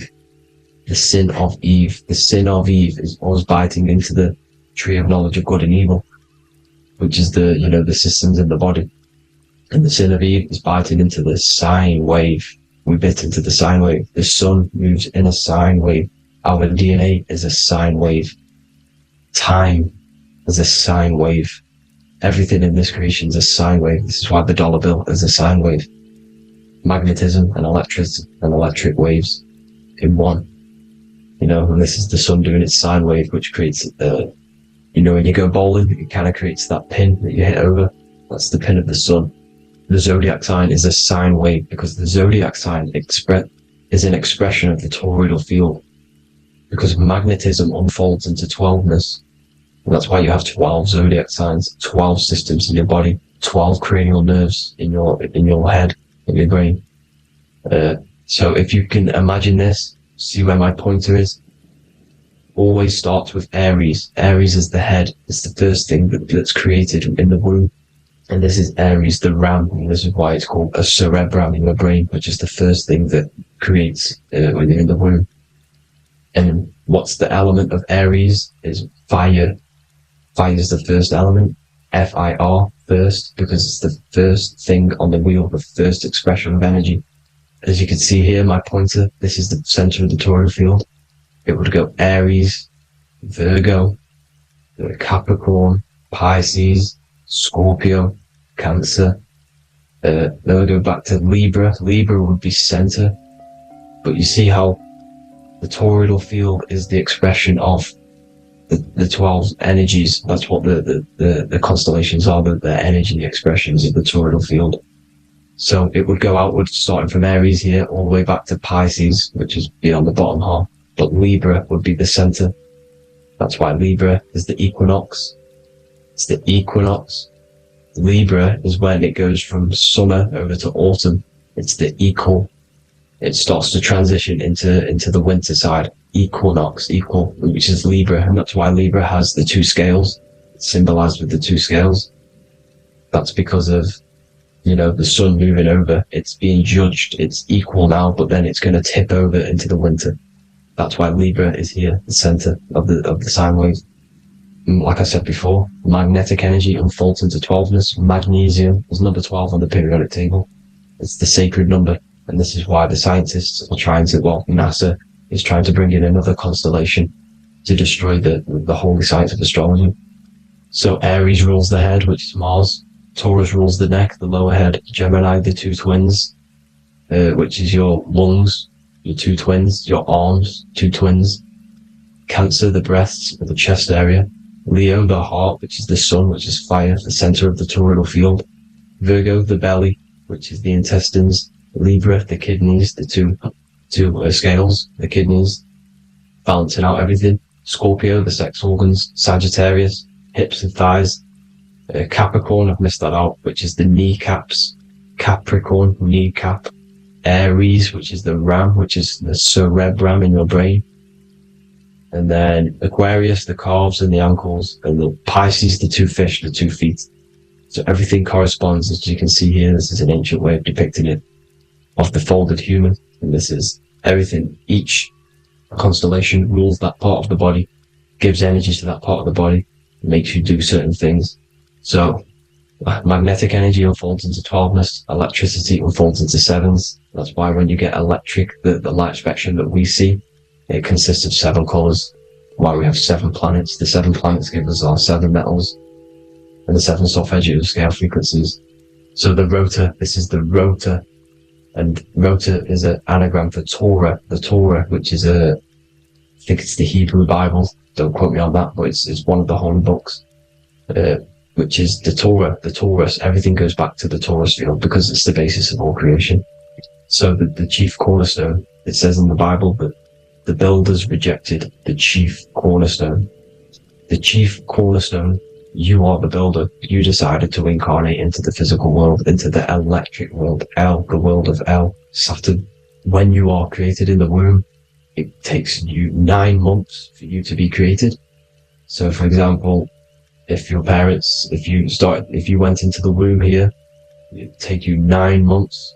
So let's say you're born in Scorpio. So you'd go back 9 months. 1, 2, 3, 4, 5, 6, 7, 8, 9. You consist of all of these 9 energies because it takes 9 months or however long you took to be born. Some people are born earlier. You'd have to find out how many months you were in the womb for. But you consist of these 9 energies, and each constellation has a cell salt associated with it. And these cell salts are vital for your health. And your cells are the optimal health of your body. So the chief cornerstone that you rejected is these 3 cell salts, these 3 constellations. So you're mineral deficient in these 3 constellations. For example, fluoride, magnesium, phosphate, and potassium sulfate. So that's the chief cornerstone. And a cornerstone, people always get it rejected with the cornerstone. The cornerstone is not, it doesn't say the cornerstone in the Bible, it says the chief cornerstone. The cornerstone is a cornerstone of a building, but a chief cornerstone is the top of the pyramid. This is where we get the pyramid of the wheel. So you're mineral deficient in one of the 3 zodiac signs, you're not. You were not in the womb for. This is the chief cornerstone you rejected. So the human body is the micro. It is the universe in a physical form. It consists of everything in the universe. Just like your consciousness is the universe, watching itself, experiencing itself. Your body is the whole universe. 12 systems in the body, 12 zodiac signs, 7 chakras are the 7 planets. The Holy Trinity of you is your Temple of Solomon, the soul and the mind, the sun and the moon. You know, everything is in you. You consist of everything, all the energies, everything. Heaven and hell. Heaven and hell is a mind state. It's a state of the mind. head, H-E-A, which is heaven, and the heel, the bottom of your foot, is hell, and the bottom of your foot is the soul. So they're basically saying, well, it's wordplay, they're saying that your soul is in hell because, you know, with the elites being in control. So they call the bottom of your foot the soul, trying to say that you're in hell. The Christ is in you. And this Christ is Greek for what? Christos. And Christos is Greek for the oil. And this oil is produced in the cerebrum, the areas, the ram, the cerebrum, pineal. It goes down the pineal, well, the pineal and the pituitary are underneath the cerebrum. Goes down the pingala and the ida. The pingala being the positive charge connected to the pineal gland, pin, and the ida connected to the pituitary. And this is the two serpents going down the spinal column. And this is why Jesus goes from Nazareth to Bethlehem, and then Joseph and Mary are waiting for Jesus in Nazareth. Joseph and Mary are the pineal and the pituitary gland waiting for Jesus to come back up the River Jordan, or spinal column. So this is the oil. This is the story of Santa as well. Santa comes from the North Pole. Why? Because the North Pole of the Earth is the center of the toroidal field, and the North Pole of you is your spinal column, which is the North Pole of the toroidal field. The North Pole, he comes from the North Pole. This is the North Pole. This is the South Pole of the toroidal field. Comes from the North Pole, which is your mind. And he goes down the chimney and then back up the chimney. This is the chimney. And he drops off the present, which is the Christos, the oil.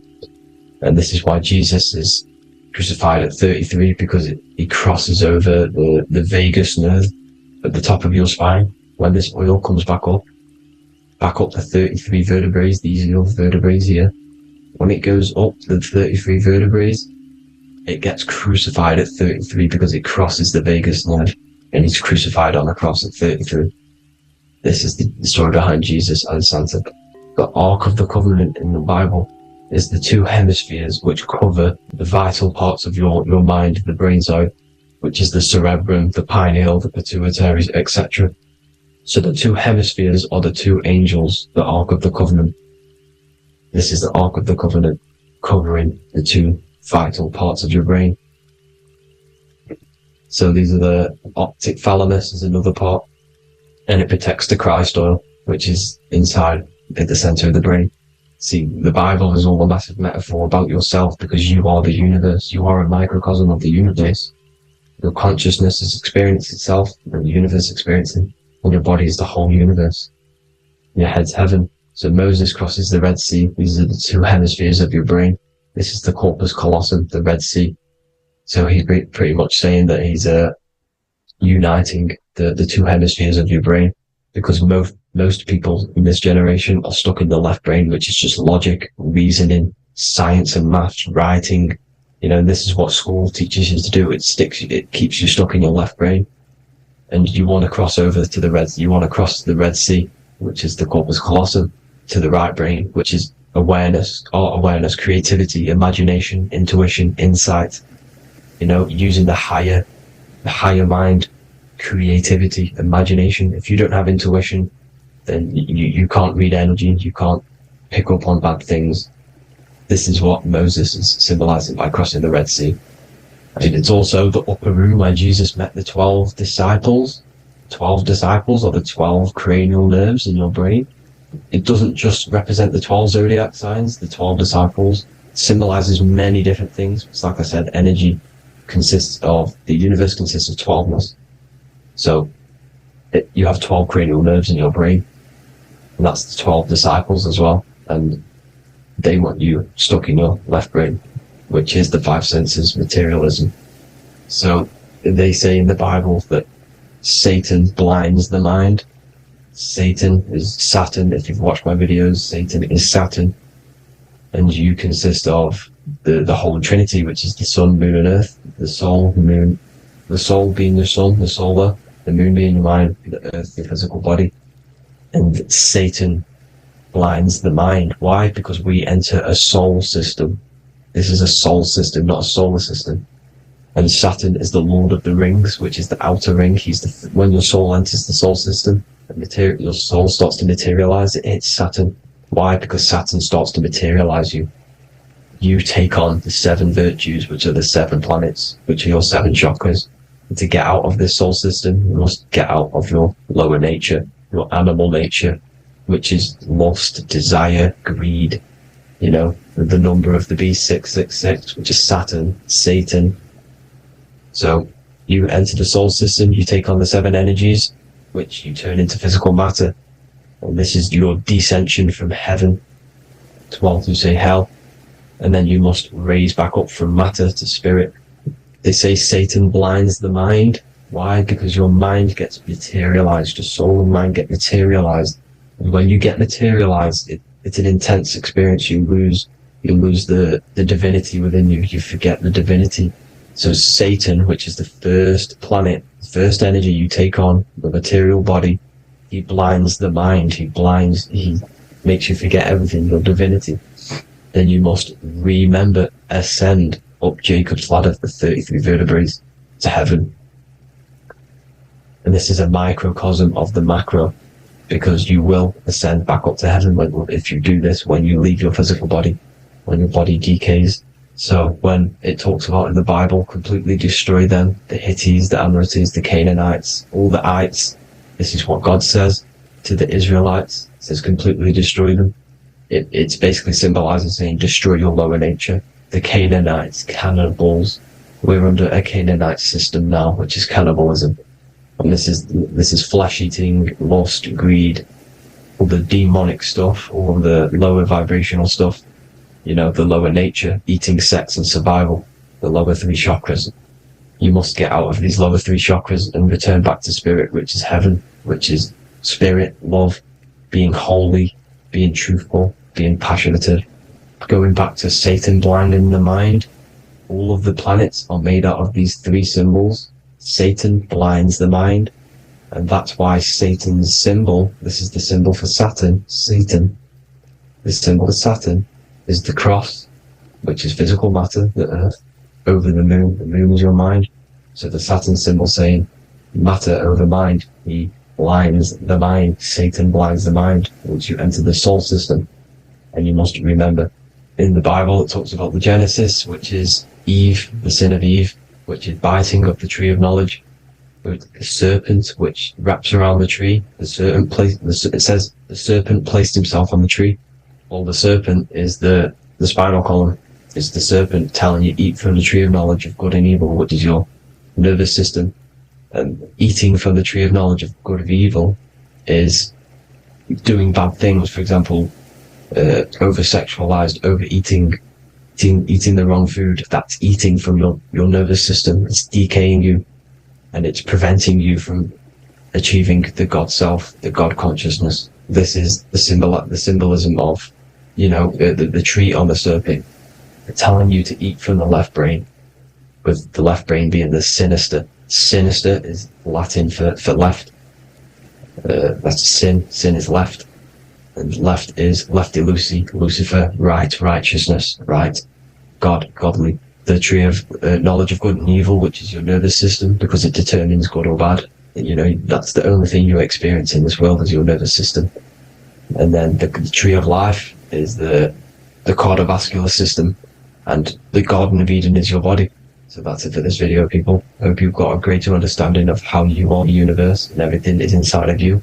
Just keep in mind you are the universe experience in itself, and your body is a reflection of everything. The 12 constellations, the 7 planets, everything's inside of you. This world is an expression from the inside outwards, and you can't affect the outside world to manipulate reality. Everything's inside of you. I hope you got a greater understanding of this. God bless.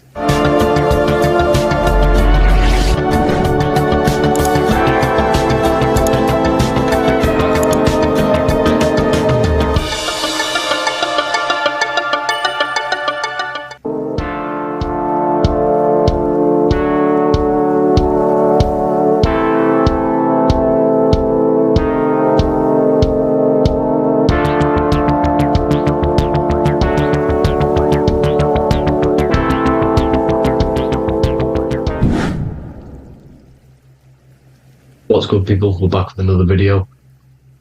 This is going to just be a quick video. Manifestation, magic, bending reality. So let's jump straight into this.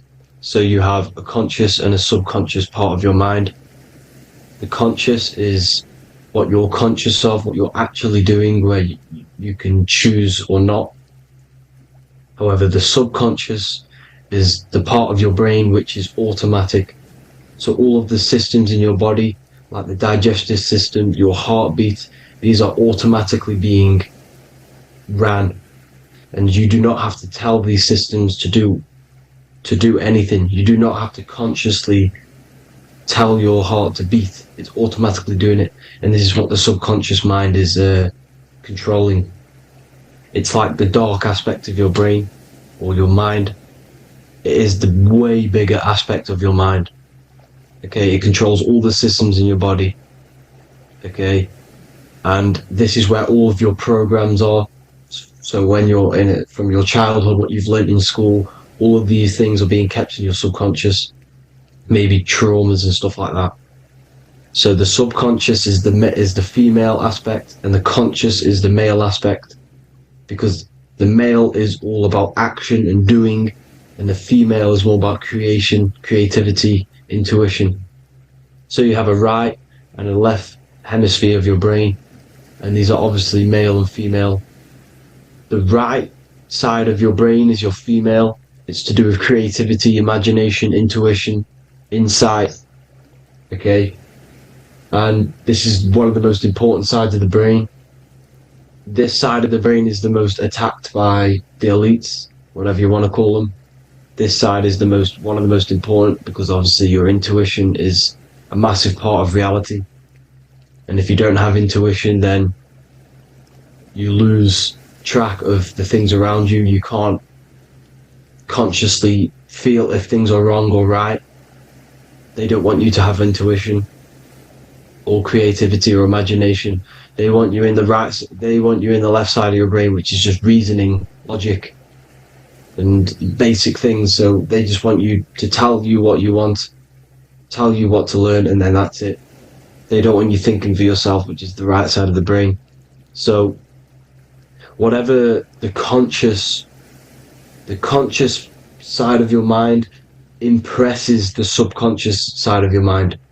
So if you do affirmations, for example, if you consciously do affirmations every day, you're reprogramming your subconscious mind.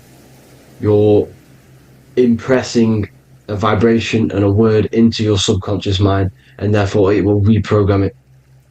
So the male and female aspect are symbolized by the Star of David as well. The male being the upside triangle, the female being the downside, connected all in one, because we both have male and female energy. So every thoughts are electric, which is the male aspect. Emotions are magnetic, which is the female. Each thought creates a wave of vibration in all directions. So think of it like a water drop in a pool, but it going out in every single direction. It's not just flat. And these thoughts have a certain frequency, has a certain vibration. That vibration has a certain frequency. And this affects your aura. Every thought, every emotion directly impacts your aura and the strength of your aura. So if you're angry all the time, your aura in the astral plane will look red. However, if you're happy, it'll be more like blue and green. So it's very important. Your electromagnetic field is created out of your emotions and thoughts, and that affects reality, because you're 60% water, and frequency and vibration create certain patterns and has a certain effect on water, and we'll get into that after this slide. So each thought that people are thinking around you, you are actually subconsciously picking up these thoughts, because it's emitting this vibration in all directions. So this is why you can pick up thoughts of other people on the odd occasion. However, when you're more in tune with your intuition, your right side of your brain, you can start to pick up on vibrations, thoughts, and other people's auras. You can pick up on the energy once your third eye is open. and you know whether you should be in that environment or not. This is what we call an atmosphere. When we go into a room and you can feel the tension if someone's been arguing, for example. This is the atmosphere, this is the vibrations, these are people's auras emitting these certain frequencies and vibrations. Okay? So,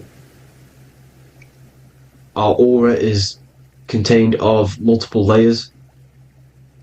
Obviously, we have the physical body. This is the electromagnetic layer. However, you have the different planes of existence, the spirit, mental, astral, etheric, and then physical. The physical is the lowest plane of existence. And the physical plane is a product of all of the planes above. So the mental impresses on the astral impresses into the etheric, and then the etheric creates the physical object. So the mind is the root cause of reality. The mind is the cause of everything. Your consciousness is pure cause. There's no effect. Everything you see in this reality is the effect. Everything that you experience is the effect. Because the root cause was the mind. The decisions you made you experience that certain experience. And that decision was created on the mental plane. And this is just pure thoughts. And thoughts are things. If it exists in your mind, it is a thing. It's a certain frequency. So, if you have a certain level of thoughts, if you're thinking positive, for example, you're going to have a strong aura, you're going to have a higher vibration. And that attracts like. Like attracts like when it comes to thoughts and vibrations and electromagnetism. So if you're thinking positive all the time, speaking positive, doing positive, you're then creating a higher vibration, and that's going to attract people on that similar frequency to you. Everything is electromagnetism, frequency and vibration. Everything. You see, so this is why, for example, if I put my hand to a TV screen, if my finger was the same vibration as the TV screen, it would go straight through it. However, the particles in my hand and the particles on the TV screen are two separate vibrations, and this is what causes the friction to stop, and not my finger to go straight through it. So like I said, when you don't feel the vibe of someone, when you don't feel right, you don't really get along with someone, this is a vibration. Your vibrations are not matching, they're not similar, they're two complete different vibrations, and they're not aligning properly. So music has a massive part on this. Music is a massive, massive tool for the elites, because music is frequency. And in 1975, the musical instrument are all tuned to 440 hertz. So Spotify, Apple Music, most of the music on YouTube is all set to 440 hertz. And 440 hertz is not divisible by 3, 6 or 9. And when you can't divide a frequency by 3, 6 or 9, it's not a natural frequency. As you can see here, this is 432 hertz. This makes a nice geometric pattern. However, 440 hertz is a distorted pattern. So when you listen to this, this actually shuts off the whole right side of your brain. Like I said at the start, this is the most attacked side of your brain. It's to do with creativity, imagination, intuition. When you listen to 440 hertz, it shuts off the whole right side of your brain. And obviously shutting off all of these forms of your brain. Music is a very, very powerful tool for the elites, because it's the only thing which can enter your soul or your ears without consent, your body without consent. Everything else has to be through consent. You choose whether to eat something, you choose whether to drink something, but frequency, you're going to hear it no matter what. This is why it's so powerful, and music influences the body in many different ways. It's the most powerful imitator of everything. It directly affects all listeners. It directly affects intentions, gestures, movements and actions. It stimulates your mind, and certain songs, certain catchy songs can reprogram your subconscious mind, invoking certain emotions. This is why when you listen to slow beat songs, it makes you feel more sad. When you listen to upbeat songs, you feel more energetic. This is because these frequencies have a profound influence on reality and on how you feel. Because like I said, you are 60% water, and as you can see here, each frequency creates a different geometric pattern, and inside of you is 60% water. So like I said, 440 hertz is going to make a distorted pattern in your water, and this is going to have a profound effect on your emotions and your reality. So like I said, health is not just the body. You are made of body, mind and spirit. You need to look after what you put in your body. You need to look after your spirit and look after your mind. It's very important to keep all these in balance, because once one of these are unbalanced, it affects the other two. So if you're eating wrong, it's going to affect your spirit and mind. If you're thinking wrong, it's going to affect your body and spirit. These are all interlocked. You have to look after them all. So it's very important you understand music. Stop listening to low vibrational music. To be honest, you want to listen to music without any sort of speaking inside of it. You just want pure frequencies, which are the solfeggio scale, like one of these, for example, 432, 528 hertz. These are all good frequencies. It's called the solfeggio scale. And these frequencies make you more in tune with nature. 528 hertz is what the earth vibrates at. So it's very important. And the Rockefellers are the one who changed this to 440 hertz. The Rockefellers, one of the elite families. So if you want to manipulate reality, it's very important to have your chakras aligned and having a high vibration, because the higher your vibration, the more powerful your words and your intentions are on reality. So the lower your vibration, the harder it is to affect reality, because you're on a lower state of consciousness. Like I said, you have the mental, astral, etheric and physical. Everything is a product of the one above. As above, so below. This is what Hermes Trismegistus was saying in the Egyptian days. This is where it comes from. As above, so below. If you affect above, it directly affects below. So like I said, meditation helps on this, helps align your chakras. Think positive, feel positive. Like I said, your feelings are magnetic, your thoughts are electric. So once you combine these two together, you're then creating an electromagnetic frequency, and that will have profound effect on reality. So the law of cause and effect. The law of cause and effect. Every effect has the root cause. Like I said, your mind is the root cause of everything. Every decision you make is having a different effect on reality. Everything happens for a reason due to the root cause, which is your mind. You choose everything that happens in your life. Okay?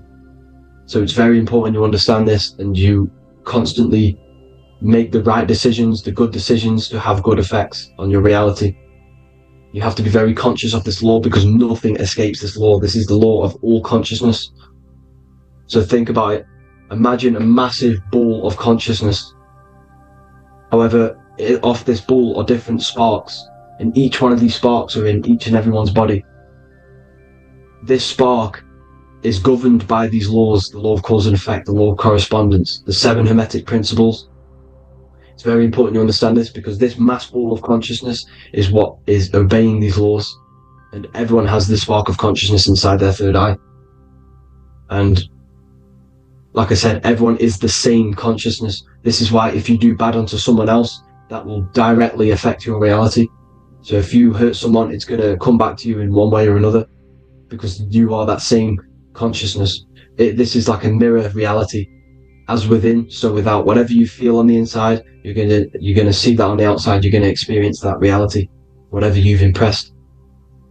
So there's different ways to bend reality to your will. This is kind of a sort of magic.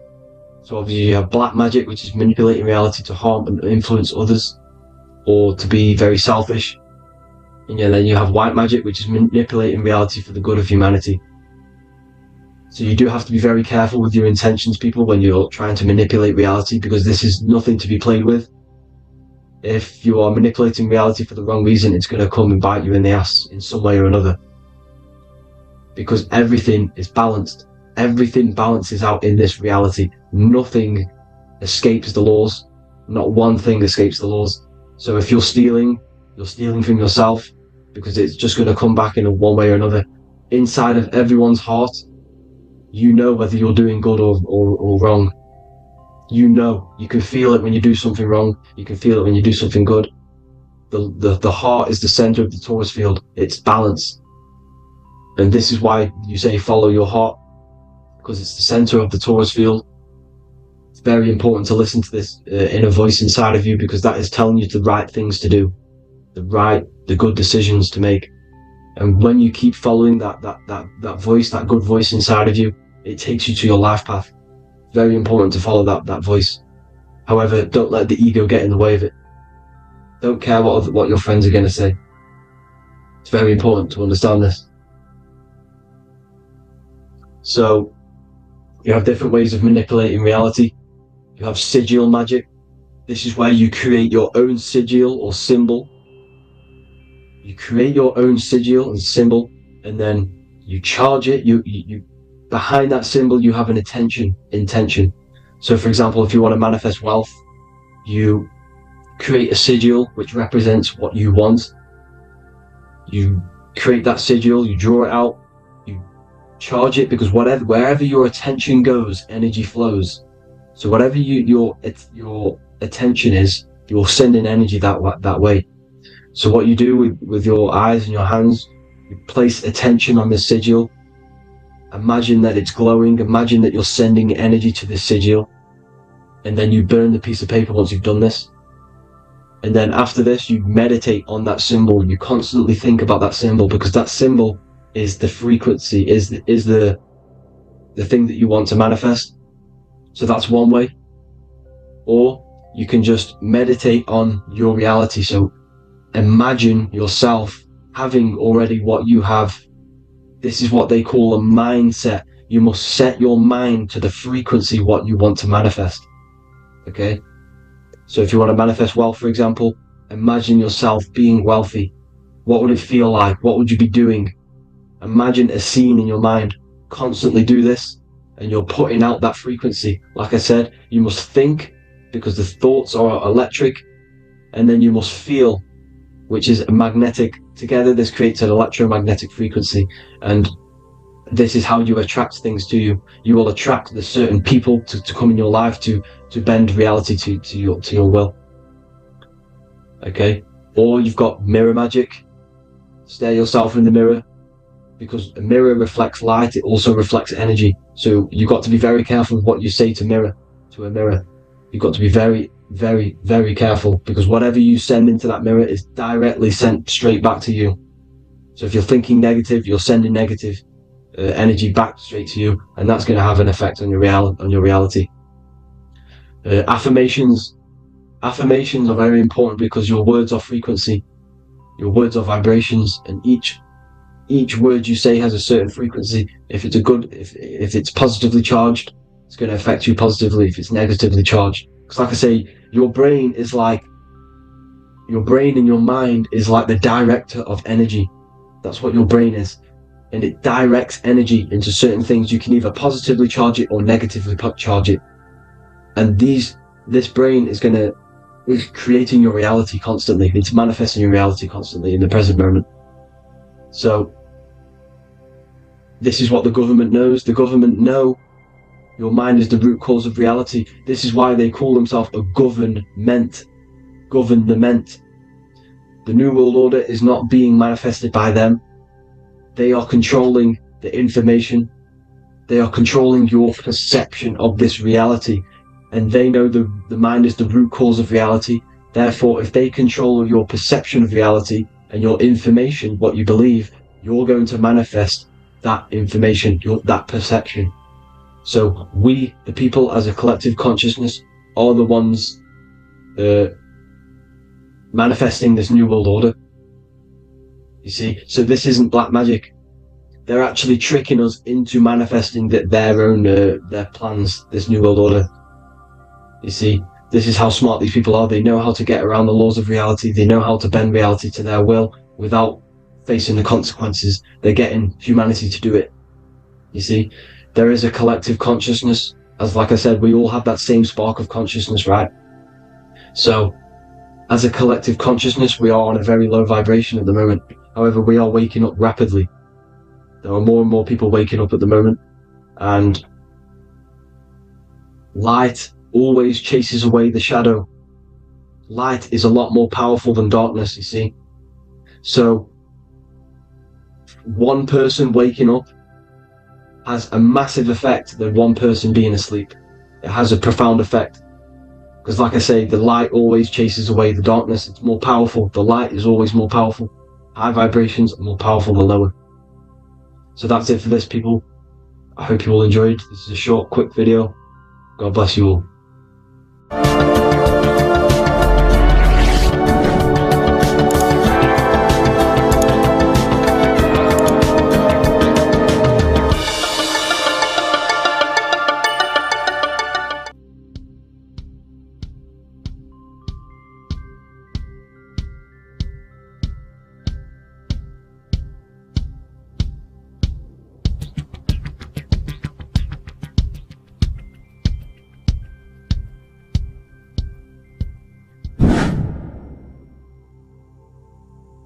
What is good, people? How are we all doing? Today we're going to be talking about the different planes of existence, the occult side of the world, the things they don't teach you in school. And of course you can only find that on this channel, so welcome. So you need to understand is that your consciousness moves through these different planes of existence, these different states of consciousness, which make up all of you. Okay? They are all interlocked planes. They are all interpenetrated into each other. They are all one. They melt into the plane above and below. You see, each plane is a product of each plane. As above, so below. Now, the higher you go, the more fluid, the more dreamy, the less dense it becomes. The lower you go, the more denser it becomes, the more solid it becomes. The lowest plane is the physical plane, which you are obviously aware of. You are inside of the physical plane now. But while you are in this inside of this physical plane, you are indeed inside of all these other bodies which you have not awakened yet. You have to awaken these different bodies. You have these bodies. Okay? It's like a ripple effect. And the center is the most dense, the most solid. This is Earth, heart, the heart of the ripple. And the lower you, the further you go out from the center, the more dreamy, the less fluid, the more fluid, the more less dense it gets until you're one with the all. You see? And this is what it's like. This is what this system is. It's like a ripple effect. Now, let's jump straight into the planes. First, you have the physical plane, made out of 4 elements. Five elements. The ether is the mother of the elements. It's the womb of the elements. It's the 5th element. And it gives birth to the 4 other elements. 4 is stability. Tables have 4 legs, and this is why the ether gives birth to 4, because it's the foundation of the physical world. Fire, earth, water, air. They are not pure. Each one of the elements melts into the other one. For example, earth and water both share cold. Water and air both share wet. You see? They compose of each other. They melt, they mold into each other based off the vibrational state of the ether. That's what it is. The 4 elements are the vibrational states of the ether. Okay? So you have the 4 physical elements making this, physical world. It's the lowest world. It's the world of effect. This world, whatever you see, whatever you experience, it's the effect. You can't change anything by manipulating this world. You got to manipulate the higher worlds to affect this world, you see? As above, so below. This is the lowest plane. It has 3-dimensional. It's the 3rd dimension. Space, height, and thickness. That's all it is. Front, backwards, upwards. You see, it's 3-dimensional. We cannot perceive the hidden side, which is the interior of this existence. We cannot perceive the interior from our exterior view. We are looking into this world. Okay? This is the exterior view. We can't see what's inside of that. That's the 4th dimension, which is the next one. It's the most gross and dense plane. 4 states of matter, the most slowest vibrational molecules exist in this plane. Above this plane, you have the ether. Okay, the word ether and either are the same thing, because either connects two scenarios in languages. I either support Manchester United or Liverpool.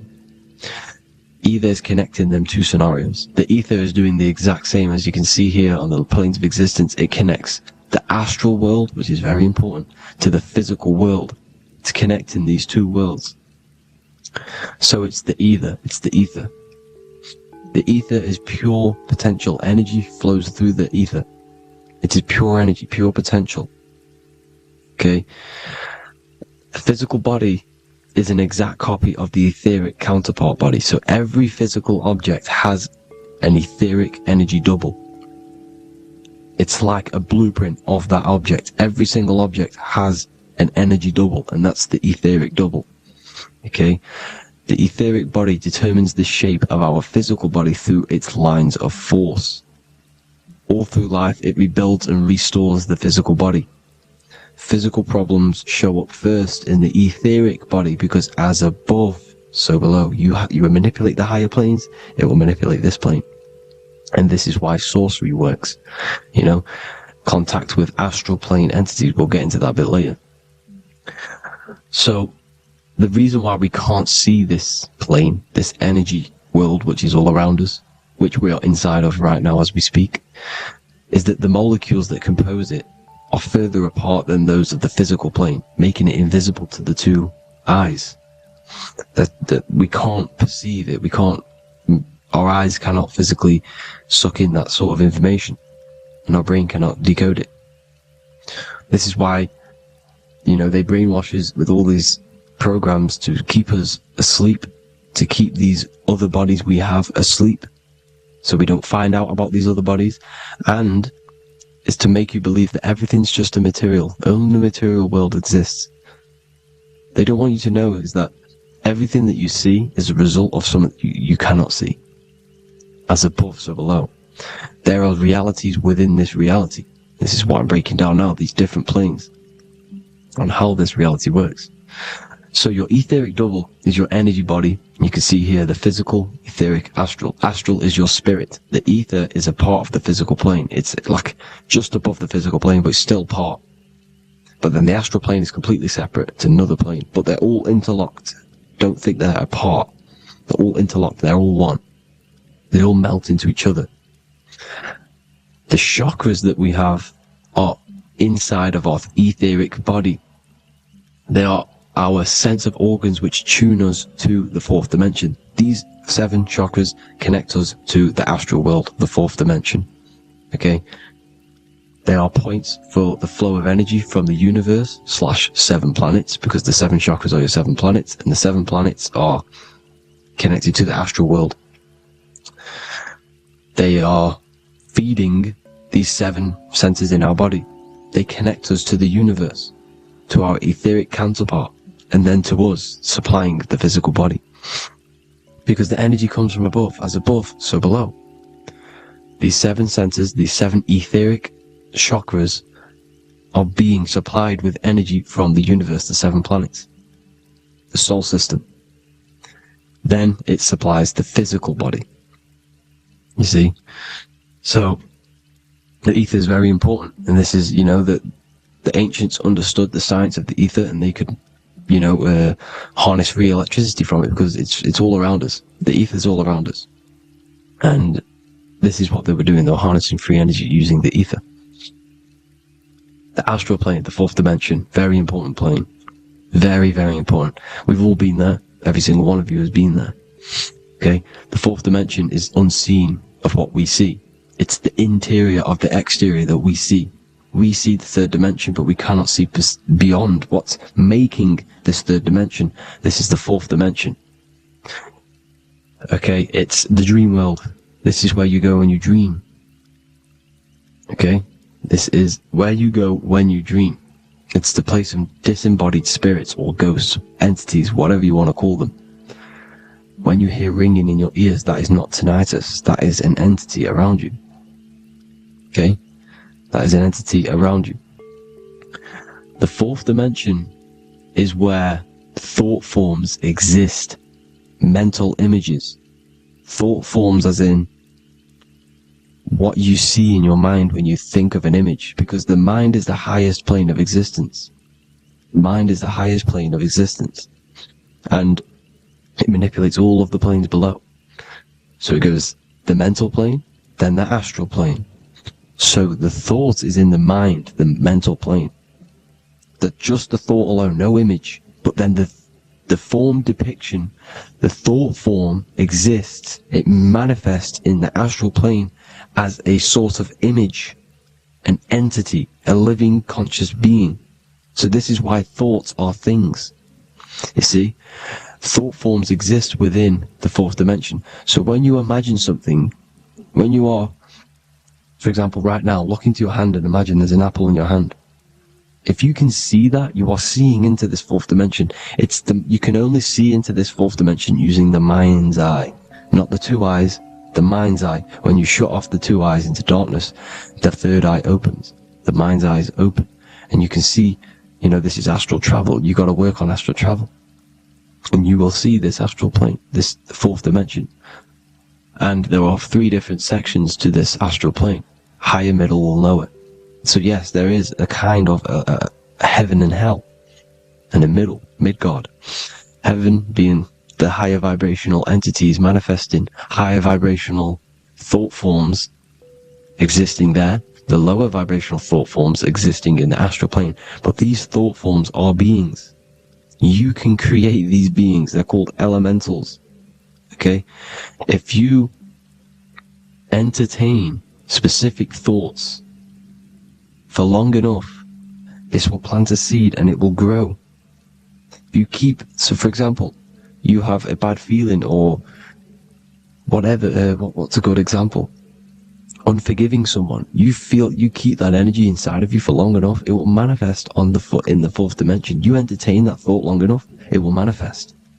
And it will create an etheric body, and it will be an entity which will harm you. It will feed off you, this low vibrational energy. Your mind is so powerful. It creates thought forms, and these thought forms can take consciousness, can take bodies, etheric bodies. Now, that's why it's very important that you master your mind, master your thought patterns. So this fourth dimension is the astral world. So when you have a nightmare, this is the lower astral plane. You're in the lower astral plane. Whilst this physical body rests at night, your consciousness, you awaken this other body, your consciousness goes inside of this other body, whilst the physical body lays asleep. You see? So it's all inside of you. This is what you need to understand. You just haven't awakened these bodies yet. You can awaken them. You just got to awaken them. Okay? The next is the mental plane. This is the mind, the source, pure cause, pure motion.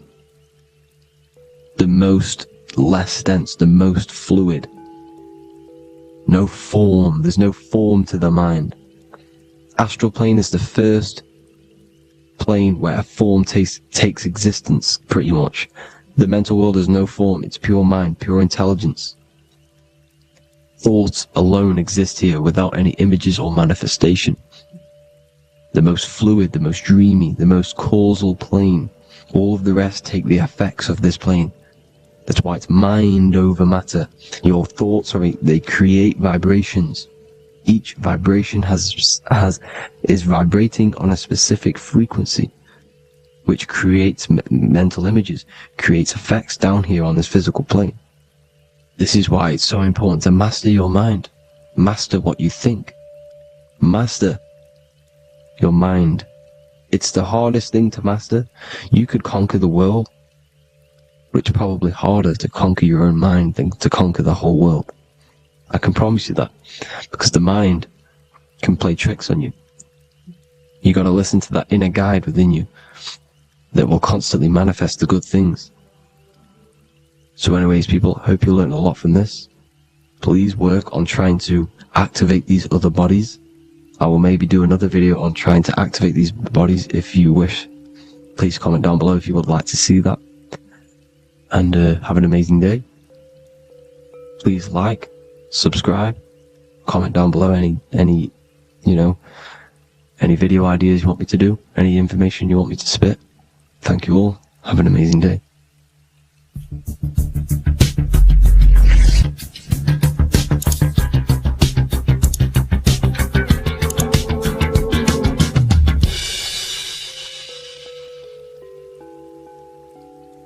You are not breathing correctly. 98% of people only use a third of their lungs capacity, which is shallow breathing, which ages you, lowers your brain capacity, and also lowers your state of consciousness.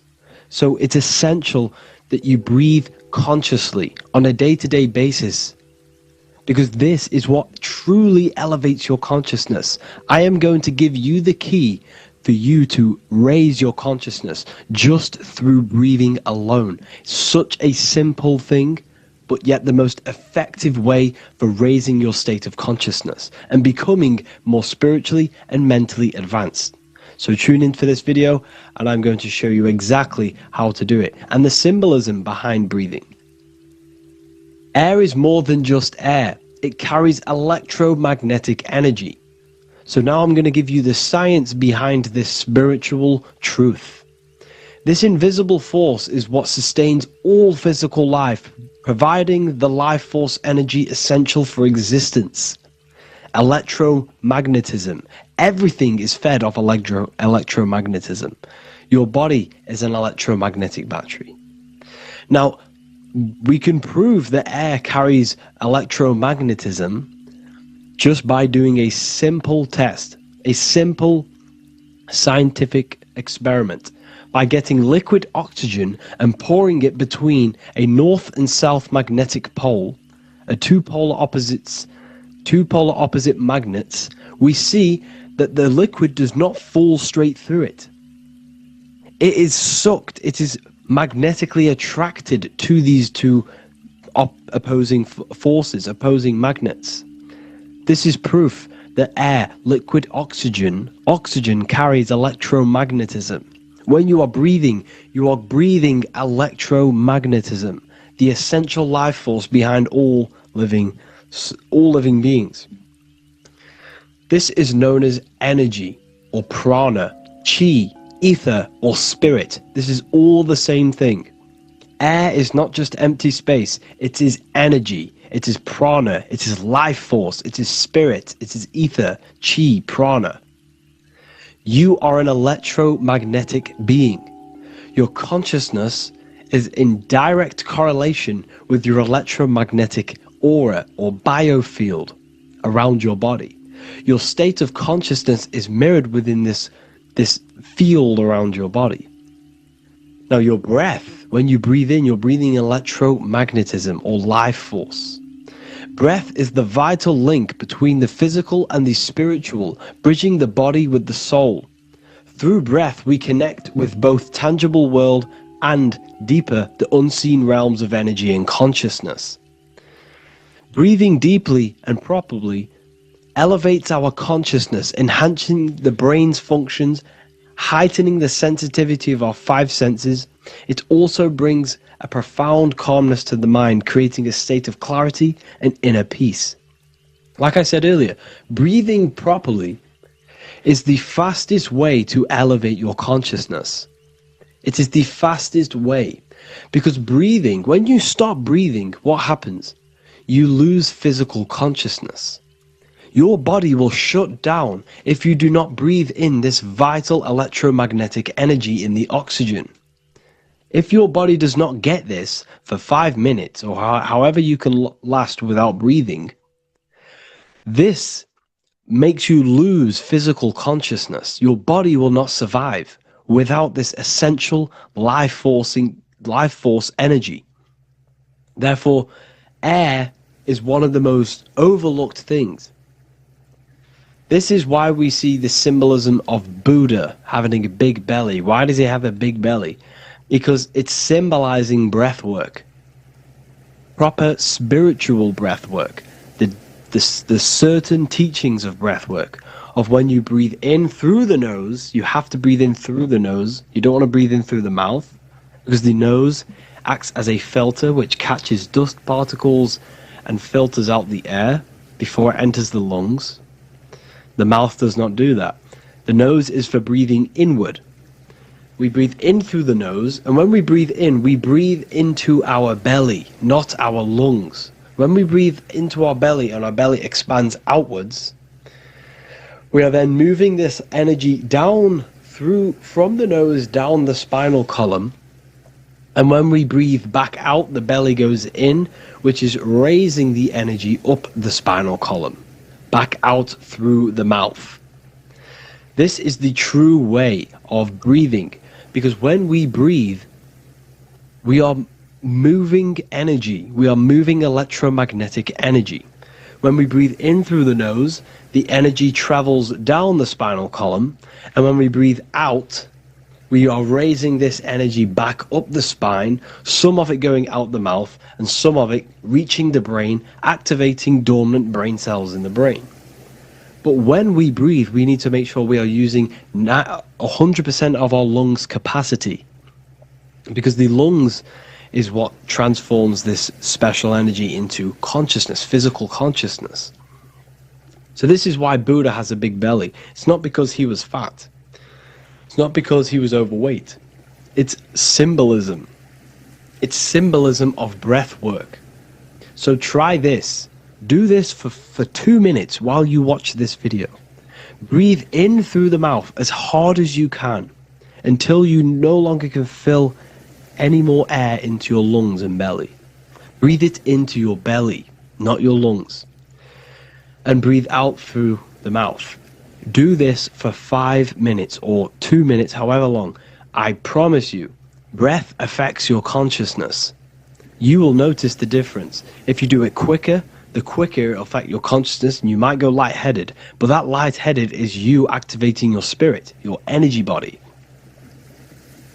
So try this just when watching this video.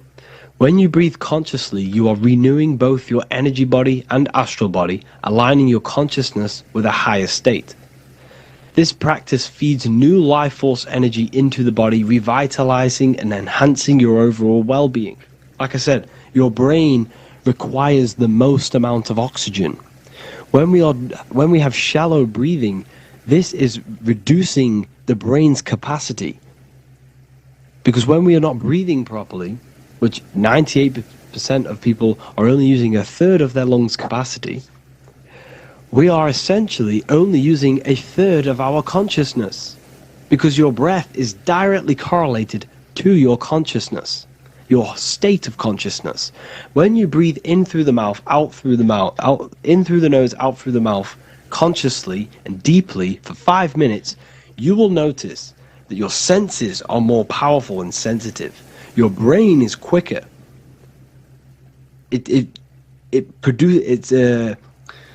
What's the word? It processes information quicker. You become quicker. You become a superhuman, and you feel more spiritual because it activates your spirit, your astral and energy body. So when we meditate, it's definitely important to breathe in through the nose and out through the mouth as deeply as possible to align with a higher state of consciousness. And this is the easiest way to separate your consciousness from the body. When you breathe in deeply for long periods of time, while meditating, while taking no thought, when no thought is present and you gain a rhythm of deep breathing, this is the gateway. This is the gateway to opening your consciousness, because when you stop thinking, other aspects of your consciousness can open up.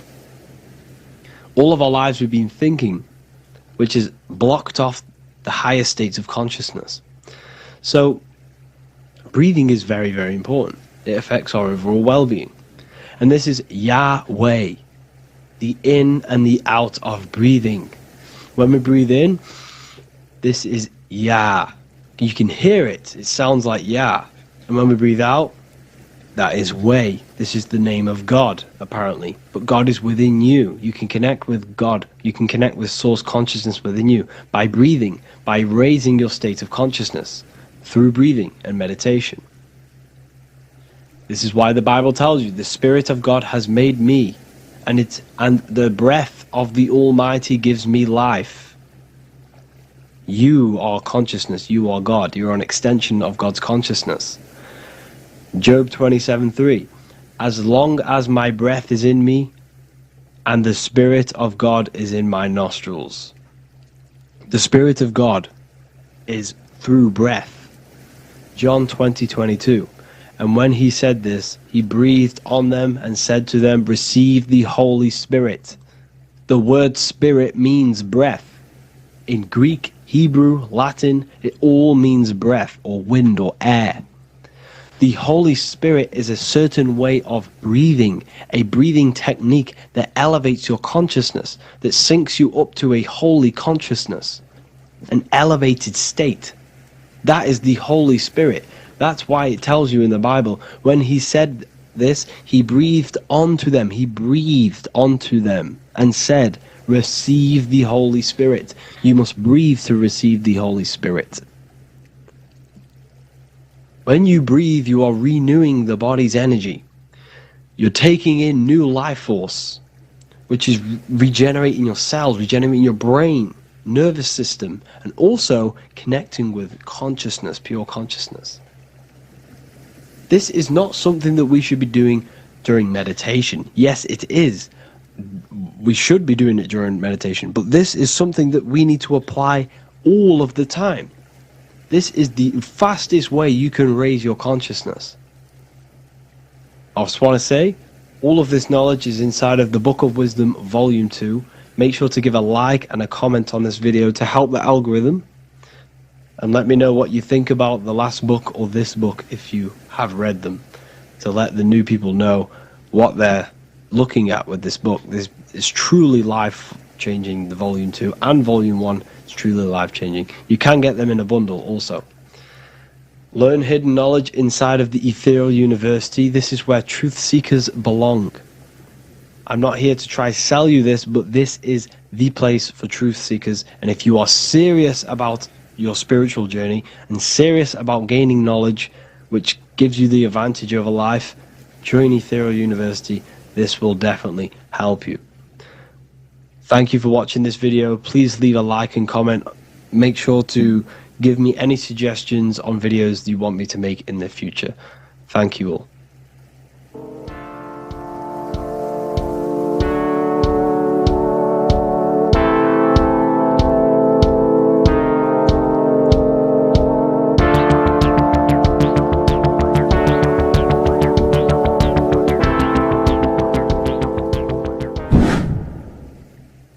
Earth has become a realm in order to trap souls within, so that they can harness our electricity, our energy.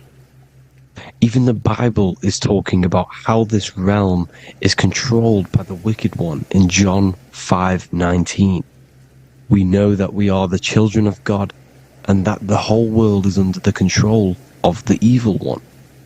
Ephesians 6:12. For our struggle is not against flesh and blood, but against the rulers, against the authorities, against the powers of this dark world, and against the spiritual forces of evil in the heavenly realms. So the Bible is telling us that this is not the only world. There are other worlds, there are other realms that we can go to, considered as heaven. Heaven being a higher realm where there is no evil, no darkness. This is a midpoint realm where there is good and evil. Now, we're going to explain how the soul trap is how it's working, and how your soul is being harnessed for its energy, and how you are tricked to come back to this realm after death. What you need to understand is first is that you are the invisible intelligence behind the physical body. You are the mind and soul. The soul is the true you, the good you. It is pure love, pure bliss, eternal, never dies. The mind can be corrupted though. The mind is the intelligence of the soul. It is invisible. It has no true form. The intelligence inhabits the brain. The brain is the computer to control the electrical machine called the nervous system, which is choice, program, and action. You are the invisible intelligence behind the body, and this will prove it even more. You do not even see into the external world. You are seeing a image produced by the brain, because the light is being sucked through the retinas of the eyes.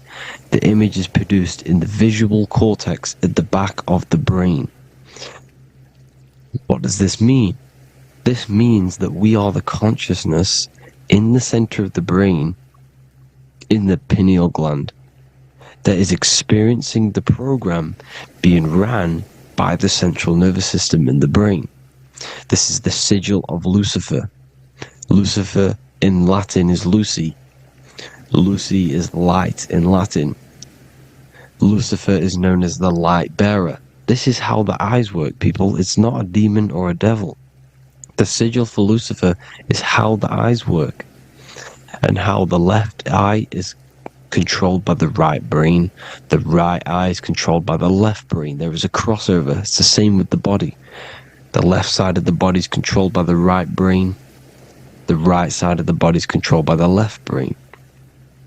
There's a crossover with our hemispheres in the brain. Now, this empty chamber in the center of the brain is where this universal cosmic intelligence is hell, known as the most holy place in the Bible, the throne of God. Okay? This is above the 33 vertebrae on the spine. As you can see here, you are the being in the center of this point. All of the nerves are being sent back to this one particular point, which is the seat of our invisible intelligence. You can see it's an empty chamber. Our consciousness, our intelligence is not a physical thing. This intelligence is the true voice inside of your head. This is why your head is heaven, your heart is earth, your heel is hell. Your head is heaven because this is the seat, the throne of God. God is in heaven because the consciousness, this divine intelligence that's controlling the body, is sat in the center of the brain. The brain is taking commands of this invisible intelligence. When you close your eyes, you can feel your awareness, your consciousness, your intelligence is all in the brain. Your awareness is not in the feet, the heart, the legs, the arms. It's all in the center of the brain. Now, if you meditate deeply, you will find that you are beyond the mind. You are the being observing the thoughts. You are the soul observing the thoughts. Now, with this being said, you are the consciousness experiencing the program being ran by the central nervous system in the brain, because you're not seeing into the external world. It's an image, it's a simulated image produced by the brain and the central nervous system. You do not experience the external world. You do not feel the external world. You feel electrical impulses on your nervous system. Your nervous system is decoding what you are feeling. So the only thing that you truly feel is the electrical impulses on your nervous system. This is why the nervous system is the tree of knowledge of good and evil, because it gives your invisible intelligence, your mind, the knowledge of good and evil. It can detect good things, it can detect bad things. If it's hot, if it's warm, if I need to go, the nervous system is doing this. It is the tree of knowledge of good and evil. Okay? Now this universal intelligence is symbolized as the single eye. Okay? Matthew 18:9. It is better for you to enter life with one eye than to have two eyes and to be thrown into the fire of hell. What does this mean? It's symbolic, it's metaphorical, people. It is metaphoric. Your universal intelligence is the single eye, the one eye. It's the balance between the two poles, between the left and the right, the good and the evil. It knows the right thing to do all the time. This is our inner guide. The inner self is the inner guide. And when you are operating your life off duality, using your two eyes, you'll be thrown into the fire of hell, lower states of consciousness. Because you're split. You need to live in oneness, even, balance. Matthew 6:22, the light of the body is the eye. The light of the whole body is the eye. You are a light being. Human. Hue means an attribute of a color. Man is the word manifested. We are light manifested into physical form. Depending on your vibration is depending on what color that you are vibrating on, which is a hue, a human. If therefore thine eye be single, thy whole body should be full of light. Again, it's talking about the single eye, oneness, completeness. When you balance the hemispheres of the brain, we'll go over that later. But anyways, the body is the earth. This is what we need to understand, people. The body is running the simulation, the program that our consciousness is experiencing. So when we leave the body during death and astral projection, we leave the earth. This is how it works. The body is the vehicle for the earth, for this realm. Everything exists within our mind. You have the soul, mind, and body. The soul is the observer, the watcher, the true being. This is why she has many different heads, because the soul inhabits different bodies. This is the serpent, which means knowledge, which is the mind, wisdom. And this is the body. Soul, mind, and body. Brahma, Vishnu, Shiva. The mind is the bridge between the soul and the body. So what do I mean? When you astral project, you are using your mind to project your awareness, your observing consciousness outside of the physical body. The mind is the projector, projecting consciousness. By using your mind, you can project your consciousness outside of the body, which is known as the astral realms, which is known as walking on water. Jesus was never walking on physical water, people. It's metaphorical. Believing the physical body. The water is the ether, which is the veil between the physical and the astral realm. It's a fluid substance. It's on either side. It's physical and astral. The ether is the fifth element that they hide from us. Why? Because they're trapping you in the physical. They are hiding all of these realms. Etheric, astral, and mental. People think their mind is their brain. It's two separate dimensions. These are completely different dimensions. The mind is way more intelligent. The mind is formless. There is no form to the mind. You can think anything you want. You can manifest anything you want within your mind. It is not a physical object. The physical realm is being controlled by the mind. Everything's being controlled by the mind. Everything exists within the mind. This is why the Egyptian says the universe is mental. So when we project our consciousness outside of the physical, we go to the astral. The ether is the water that Jesus is walking on. This is the veil between the physical and the astral world. The word together has ether within it because it joins the two worlds together, together, the astral and the physical. The word either is ether because the ether is on either side, physical and astral, physical and spiritual, physical and non-physical. In the astral realm, the mind can manifest anything we want.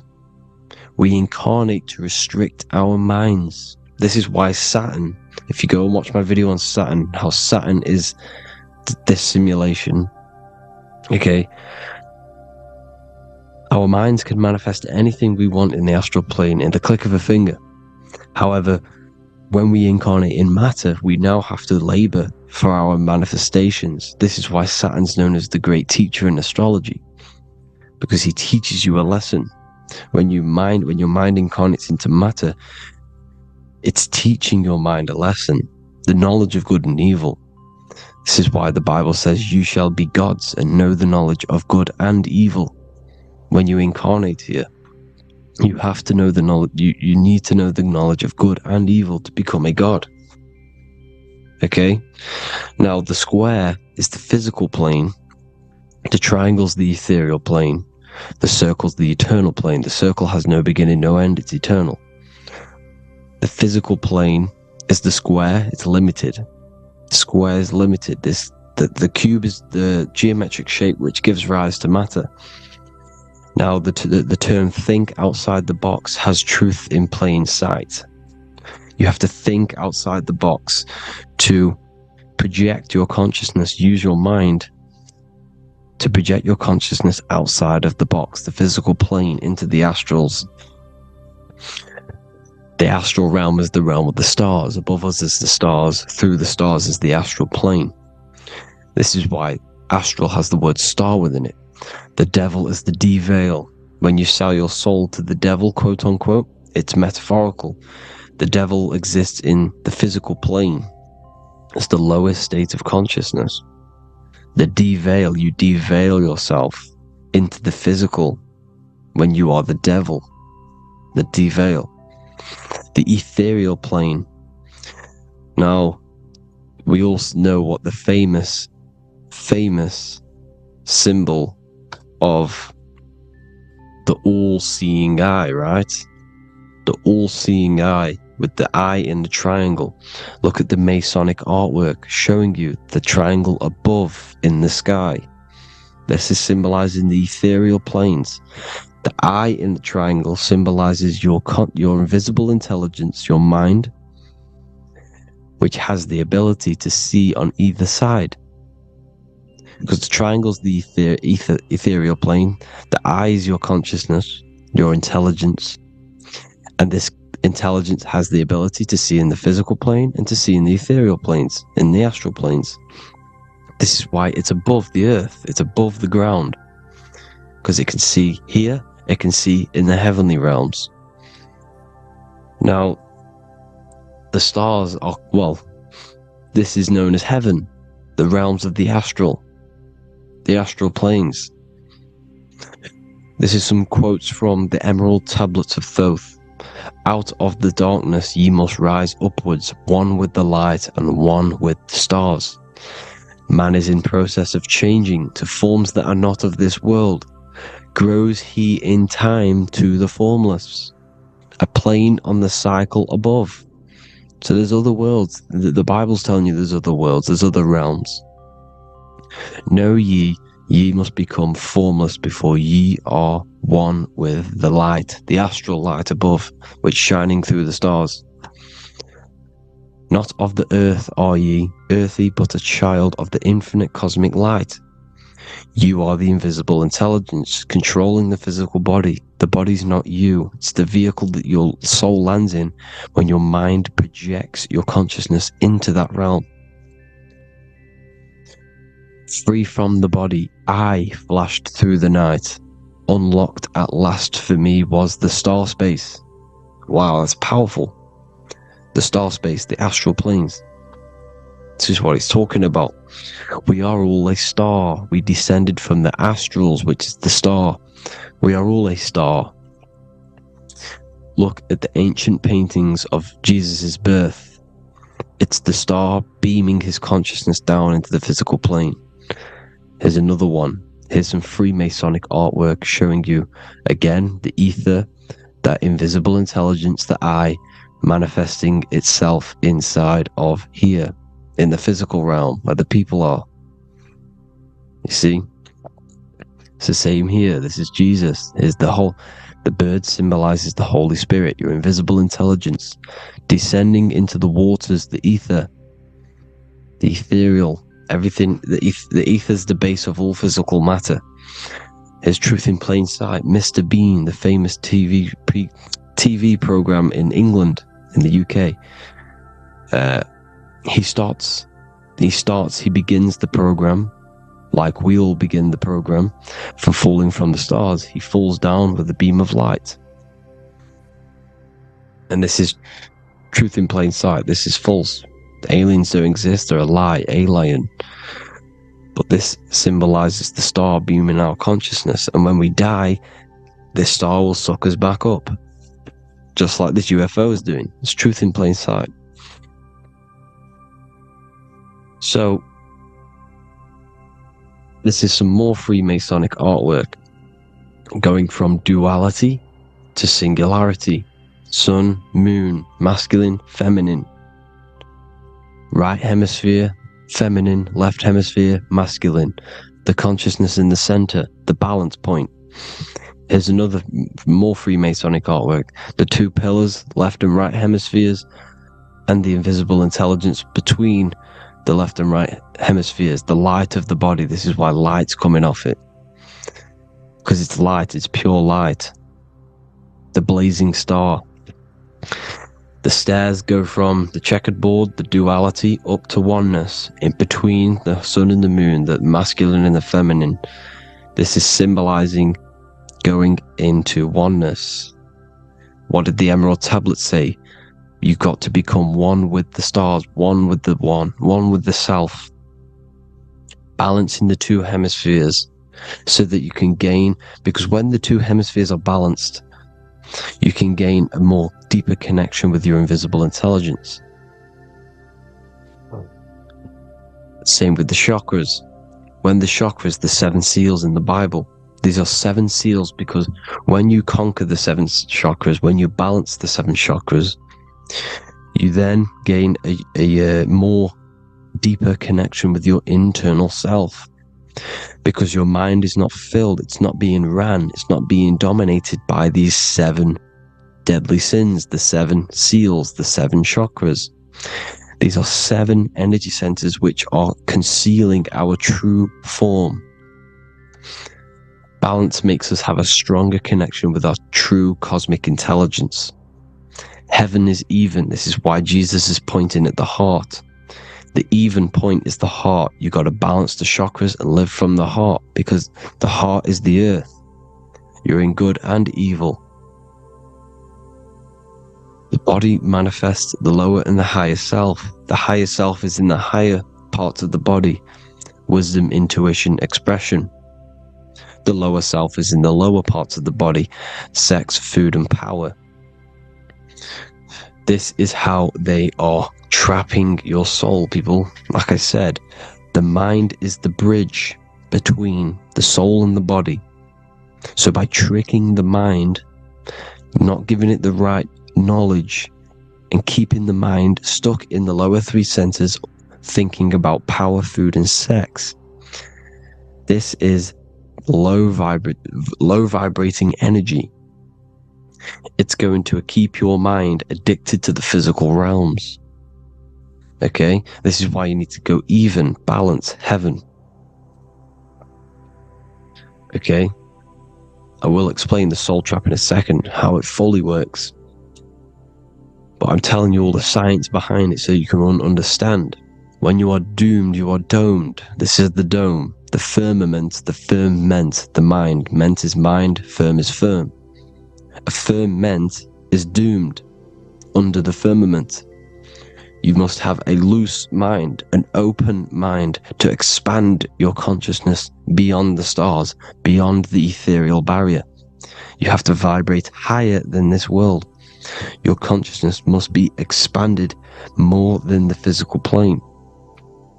You need to learn how to astral project. You need to learn how to leave the body, how to operate outside of the body, so that you, when you do leave the body, you will have recognition. You will have knowledge. You will have practice. But this is as above, so below. The woman's belly is the earth. It's as above, so below. It's a microcosm of the macrocosm. We are the children in the womb. We are the people in the earth being ready to be born into the heavenly realms. As above, so below. It's a microcosm, macrocosm. Everything is in everything. on a bigger and a smaller and a larger scale. Now, when the baby figures out that there is a world beyond its mother, what happens? The baby starts to move around and tries to get out of the mother. Because once it starts to hear the external world, starts to hear people, it's going to wonder, what's outside of why am I in here? What's outside? So the baby will force its way out of the mother. It's the same with our minds, as above, so below. When our minds figure out that there are other realms beyond this world, we will seek a way out. This is the womb, the Mother Earth, Mother Nature. It's the mother. We're in the womb. We can be born out of this world, which is being born again in the Bible. When you are doomed, you are domed under the dome, under the firmament, the firm mind. The firm mind will keep you under the firmament. Due to the law of polarity, there has to be other realms. There has to be. Because the law of polarity works in this world, and it will work on every scale possible. It's universal laws. These are universal laws. The law of polarity means that there are other realms polarizing this realm. There is a hell, there is a heaven. There is a midpoint, which is Midgard, which is the one we are in now. Earth, heart. Earth is the heart. Heart is the center, good and bad. The balance between good and bad. Your reality is your level of realization. Your mind realizes other worlds, you will seek a way to them worlds. It's that simple. The soul trap is to keep you stuck in this physical body, which is the earth. This body is the earth. It's running the program, like I said at the beginning. It's running the simulation that your consciousness is experiencing. You are an electromagnetic being, and you're hidden in a cage, your rib cage, and you're stuck in cells, a prison cells. Look, you're in cells. We produce electromagnetic energy. Your soul produces this energy. And by trapping your consciousness inside of this physical realm, they harness this energy within the astral realms.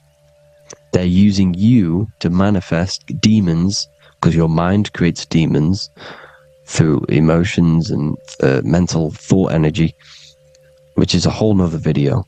I can make a video on that.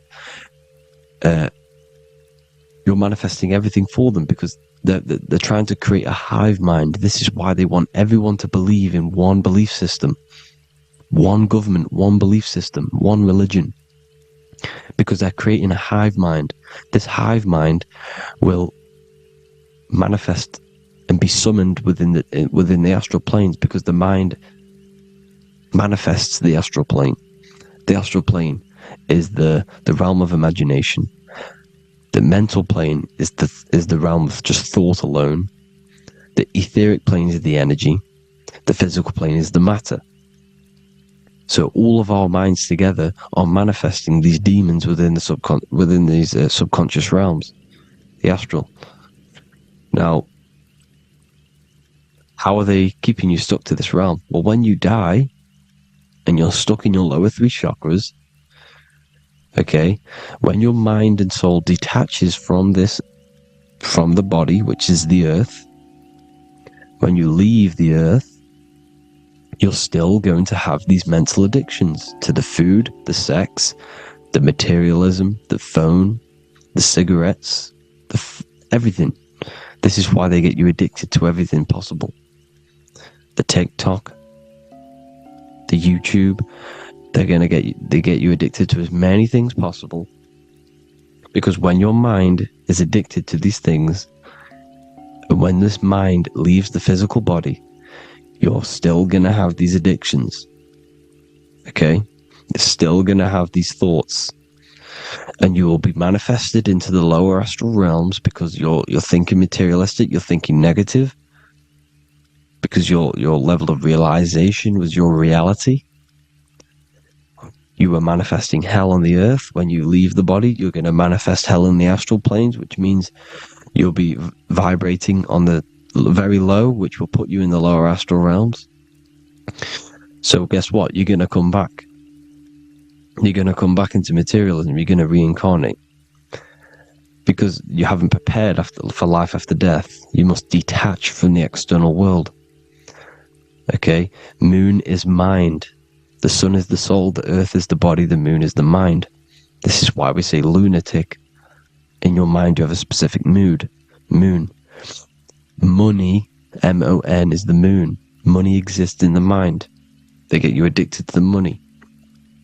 The Bible's telling you this. Do not conform to the pattern of this world, but be transformed by the renewing of your mind. It's telling you. Of this world, but be transformed by the renewing of your mind. Who knew that the Bible was this deep? Matthew 16:26, what good will it be for someone to gain the whole world yet forfeit their soul? James 4:4, don't you know that friendship with this world means enmity against God? Therefore, anyone who chooses to be a friend of this world, of the world, becomes an enemy of God. John 4:4, dear children are from God and have overcome them, because the one who is in you is greater than the one who is in the world. It's talking about the invisible intelligence. It's greater than the physical world. John 2:15, do not love this world, nor the things it offers you. Because this world will create you to, if your mind has attachments to what this world offers, sex, money, and power, pretty much, you will reincarnate here. You will come back here.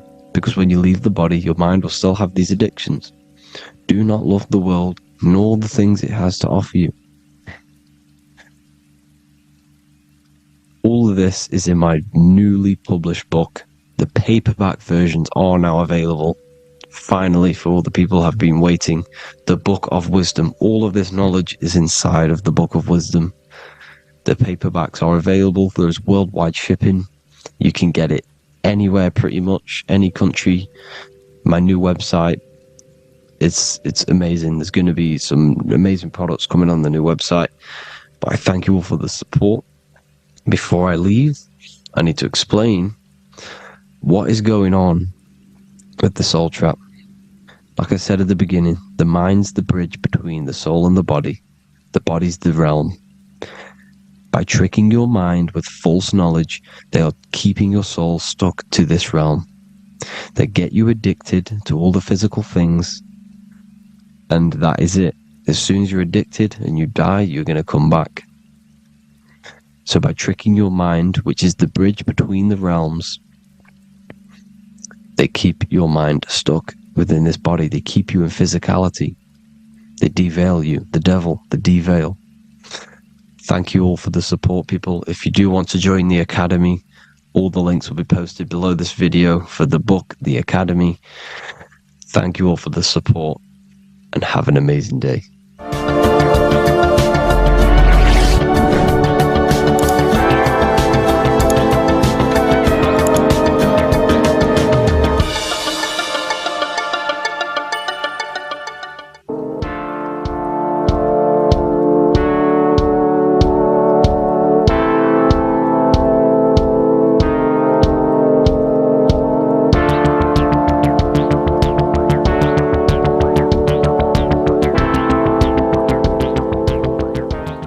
Welcome back everyone to another video. Today we're going to cover everything that you need to know about the mind, starting with the two aspects of the mind, the conscious and the subconscious. The male aspect of your mind is the conscious. This is the 10% of your mind. The conscious part of your mind is only aware of everything around you, your vision, your sight, your smell, your taste, your hearing, and your current state of emotion and thought. Every thought that you consciously think about has an emotion directly attached to it. That emotion is then impressed onto the subconscious part of the mind. The subconscious part of the mind is the female aspect of your mind. It is also a whopping 90% of your mind. Subconscious mind is controlling all of the subconscious processes which happen within your body. For example, your subconscious mind is controlling your heartbeat, your digestion of food, and all of the things that you do not have to tell the body to do. It is the hidden part of our mind which is controlling all of the hidden things. The subconscious mind is like a recording supercomputer. Everything that you have experienced in your life is all recorded and stored within the subconscious mind. One of the most important things about your subconscious mind is that it stores your mental programs. Everything in the subconscious mind manifests into behavior and actions within the body. Your daily basis routine and habits are all mental programs within your subconscious mind. These mental programs are created by mainly two ways. 1, repetition, and 2, emotional impact. The repetition is fairly simple to understand. The more you do something, the more it impresses onto your subconscious mind and becomes a program. That program will then manifest into your behavior. However, with the emotional programs, they work a bit different. The stronger that you feel an emotion, the stronger it is impressed onto the subconscious mind. And then that emotion becomes a program. For example, you had a very traumatic moment happen when you were a young child. The emotion that you felt was so strong in that moment that it impressed into your subconscious mind so hard that you can recall that moment like it was yesterday. That traumatic event that happened to you when you were young will still manifest into your daily basis behavior even to this day. However, it manifests subconsciously. For example, if you were in a car crash, you will be wary to enter cars with certain people. All because of that traumatic emotion that you felt and impressed onto your subconscious mind. Another example of the subconscious manifesting into our behavior is posting on Instagram. Most of the time, the reason why you post is because your subconscious mind is seeking gratification. So before you actually do something, question yourself and find out the root cause of why you are doing this. Another thing that you need to understand about the subconscious mind is that it takes everything you say and hear literally. So for example, if you go and say, "You are an idiot" to someone, your subconscious mind will only pick up the word idiot. It only knows yourself. It doesn't know anyone else. You are casting a spell on yourself just by saying that to someone else. This is why the golden rule is to treat others like you'd like to be treated.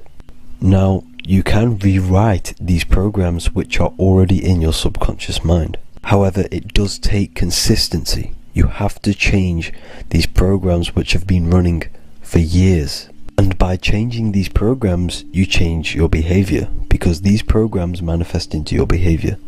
The best way to do this, personally, is to listen to affirmations first thing when you wake up in the morning, and do this for 10 minutes every single morning.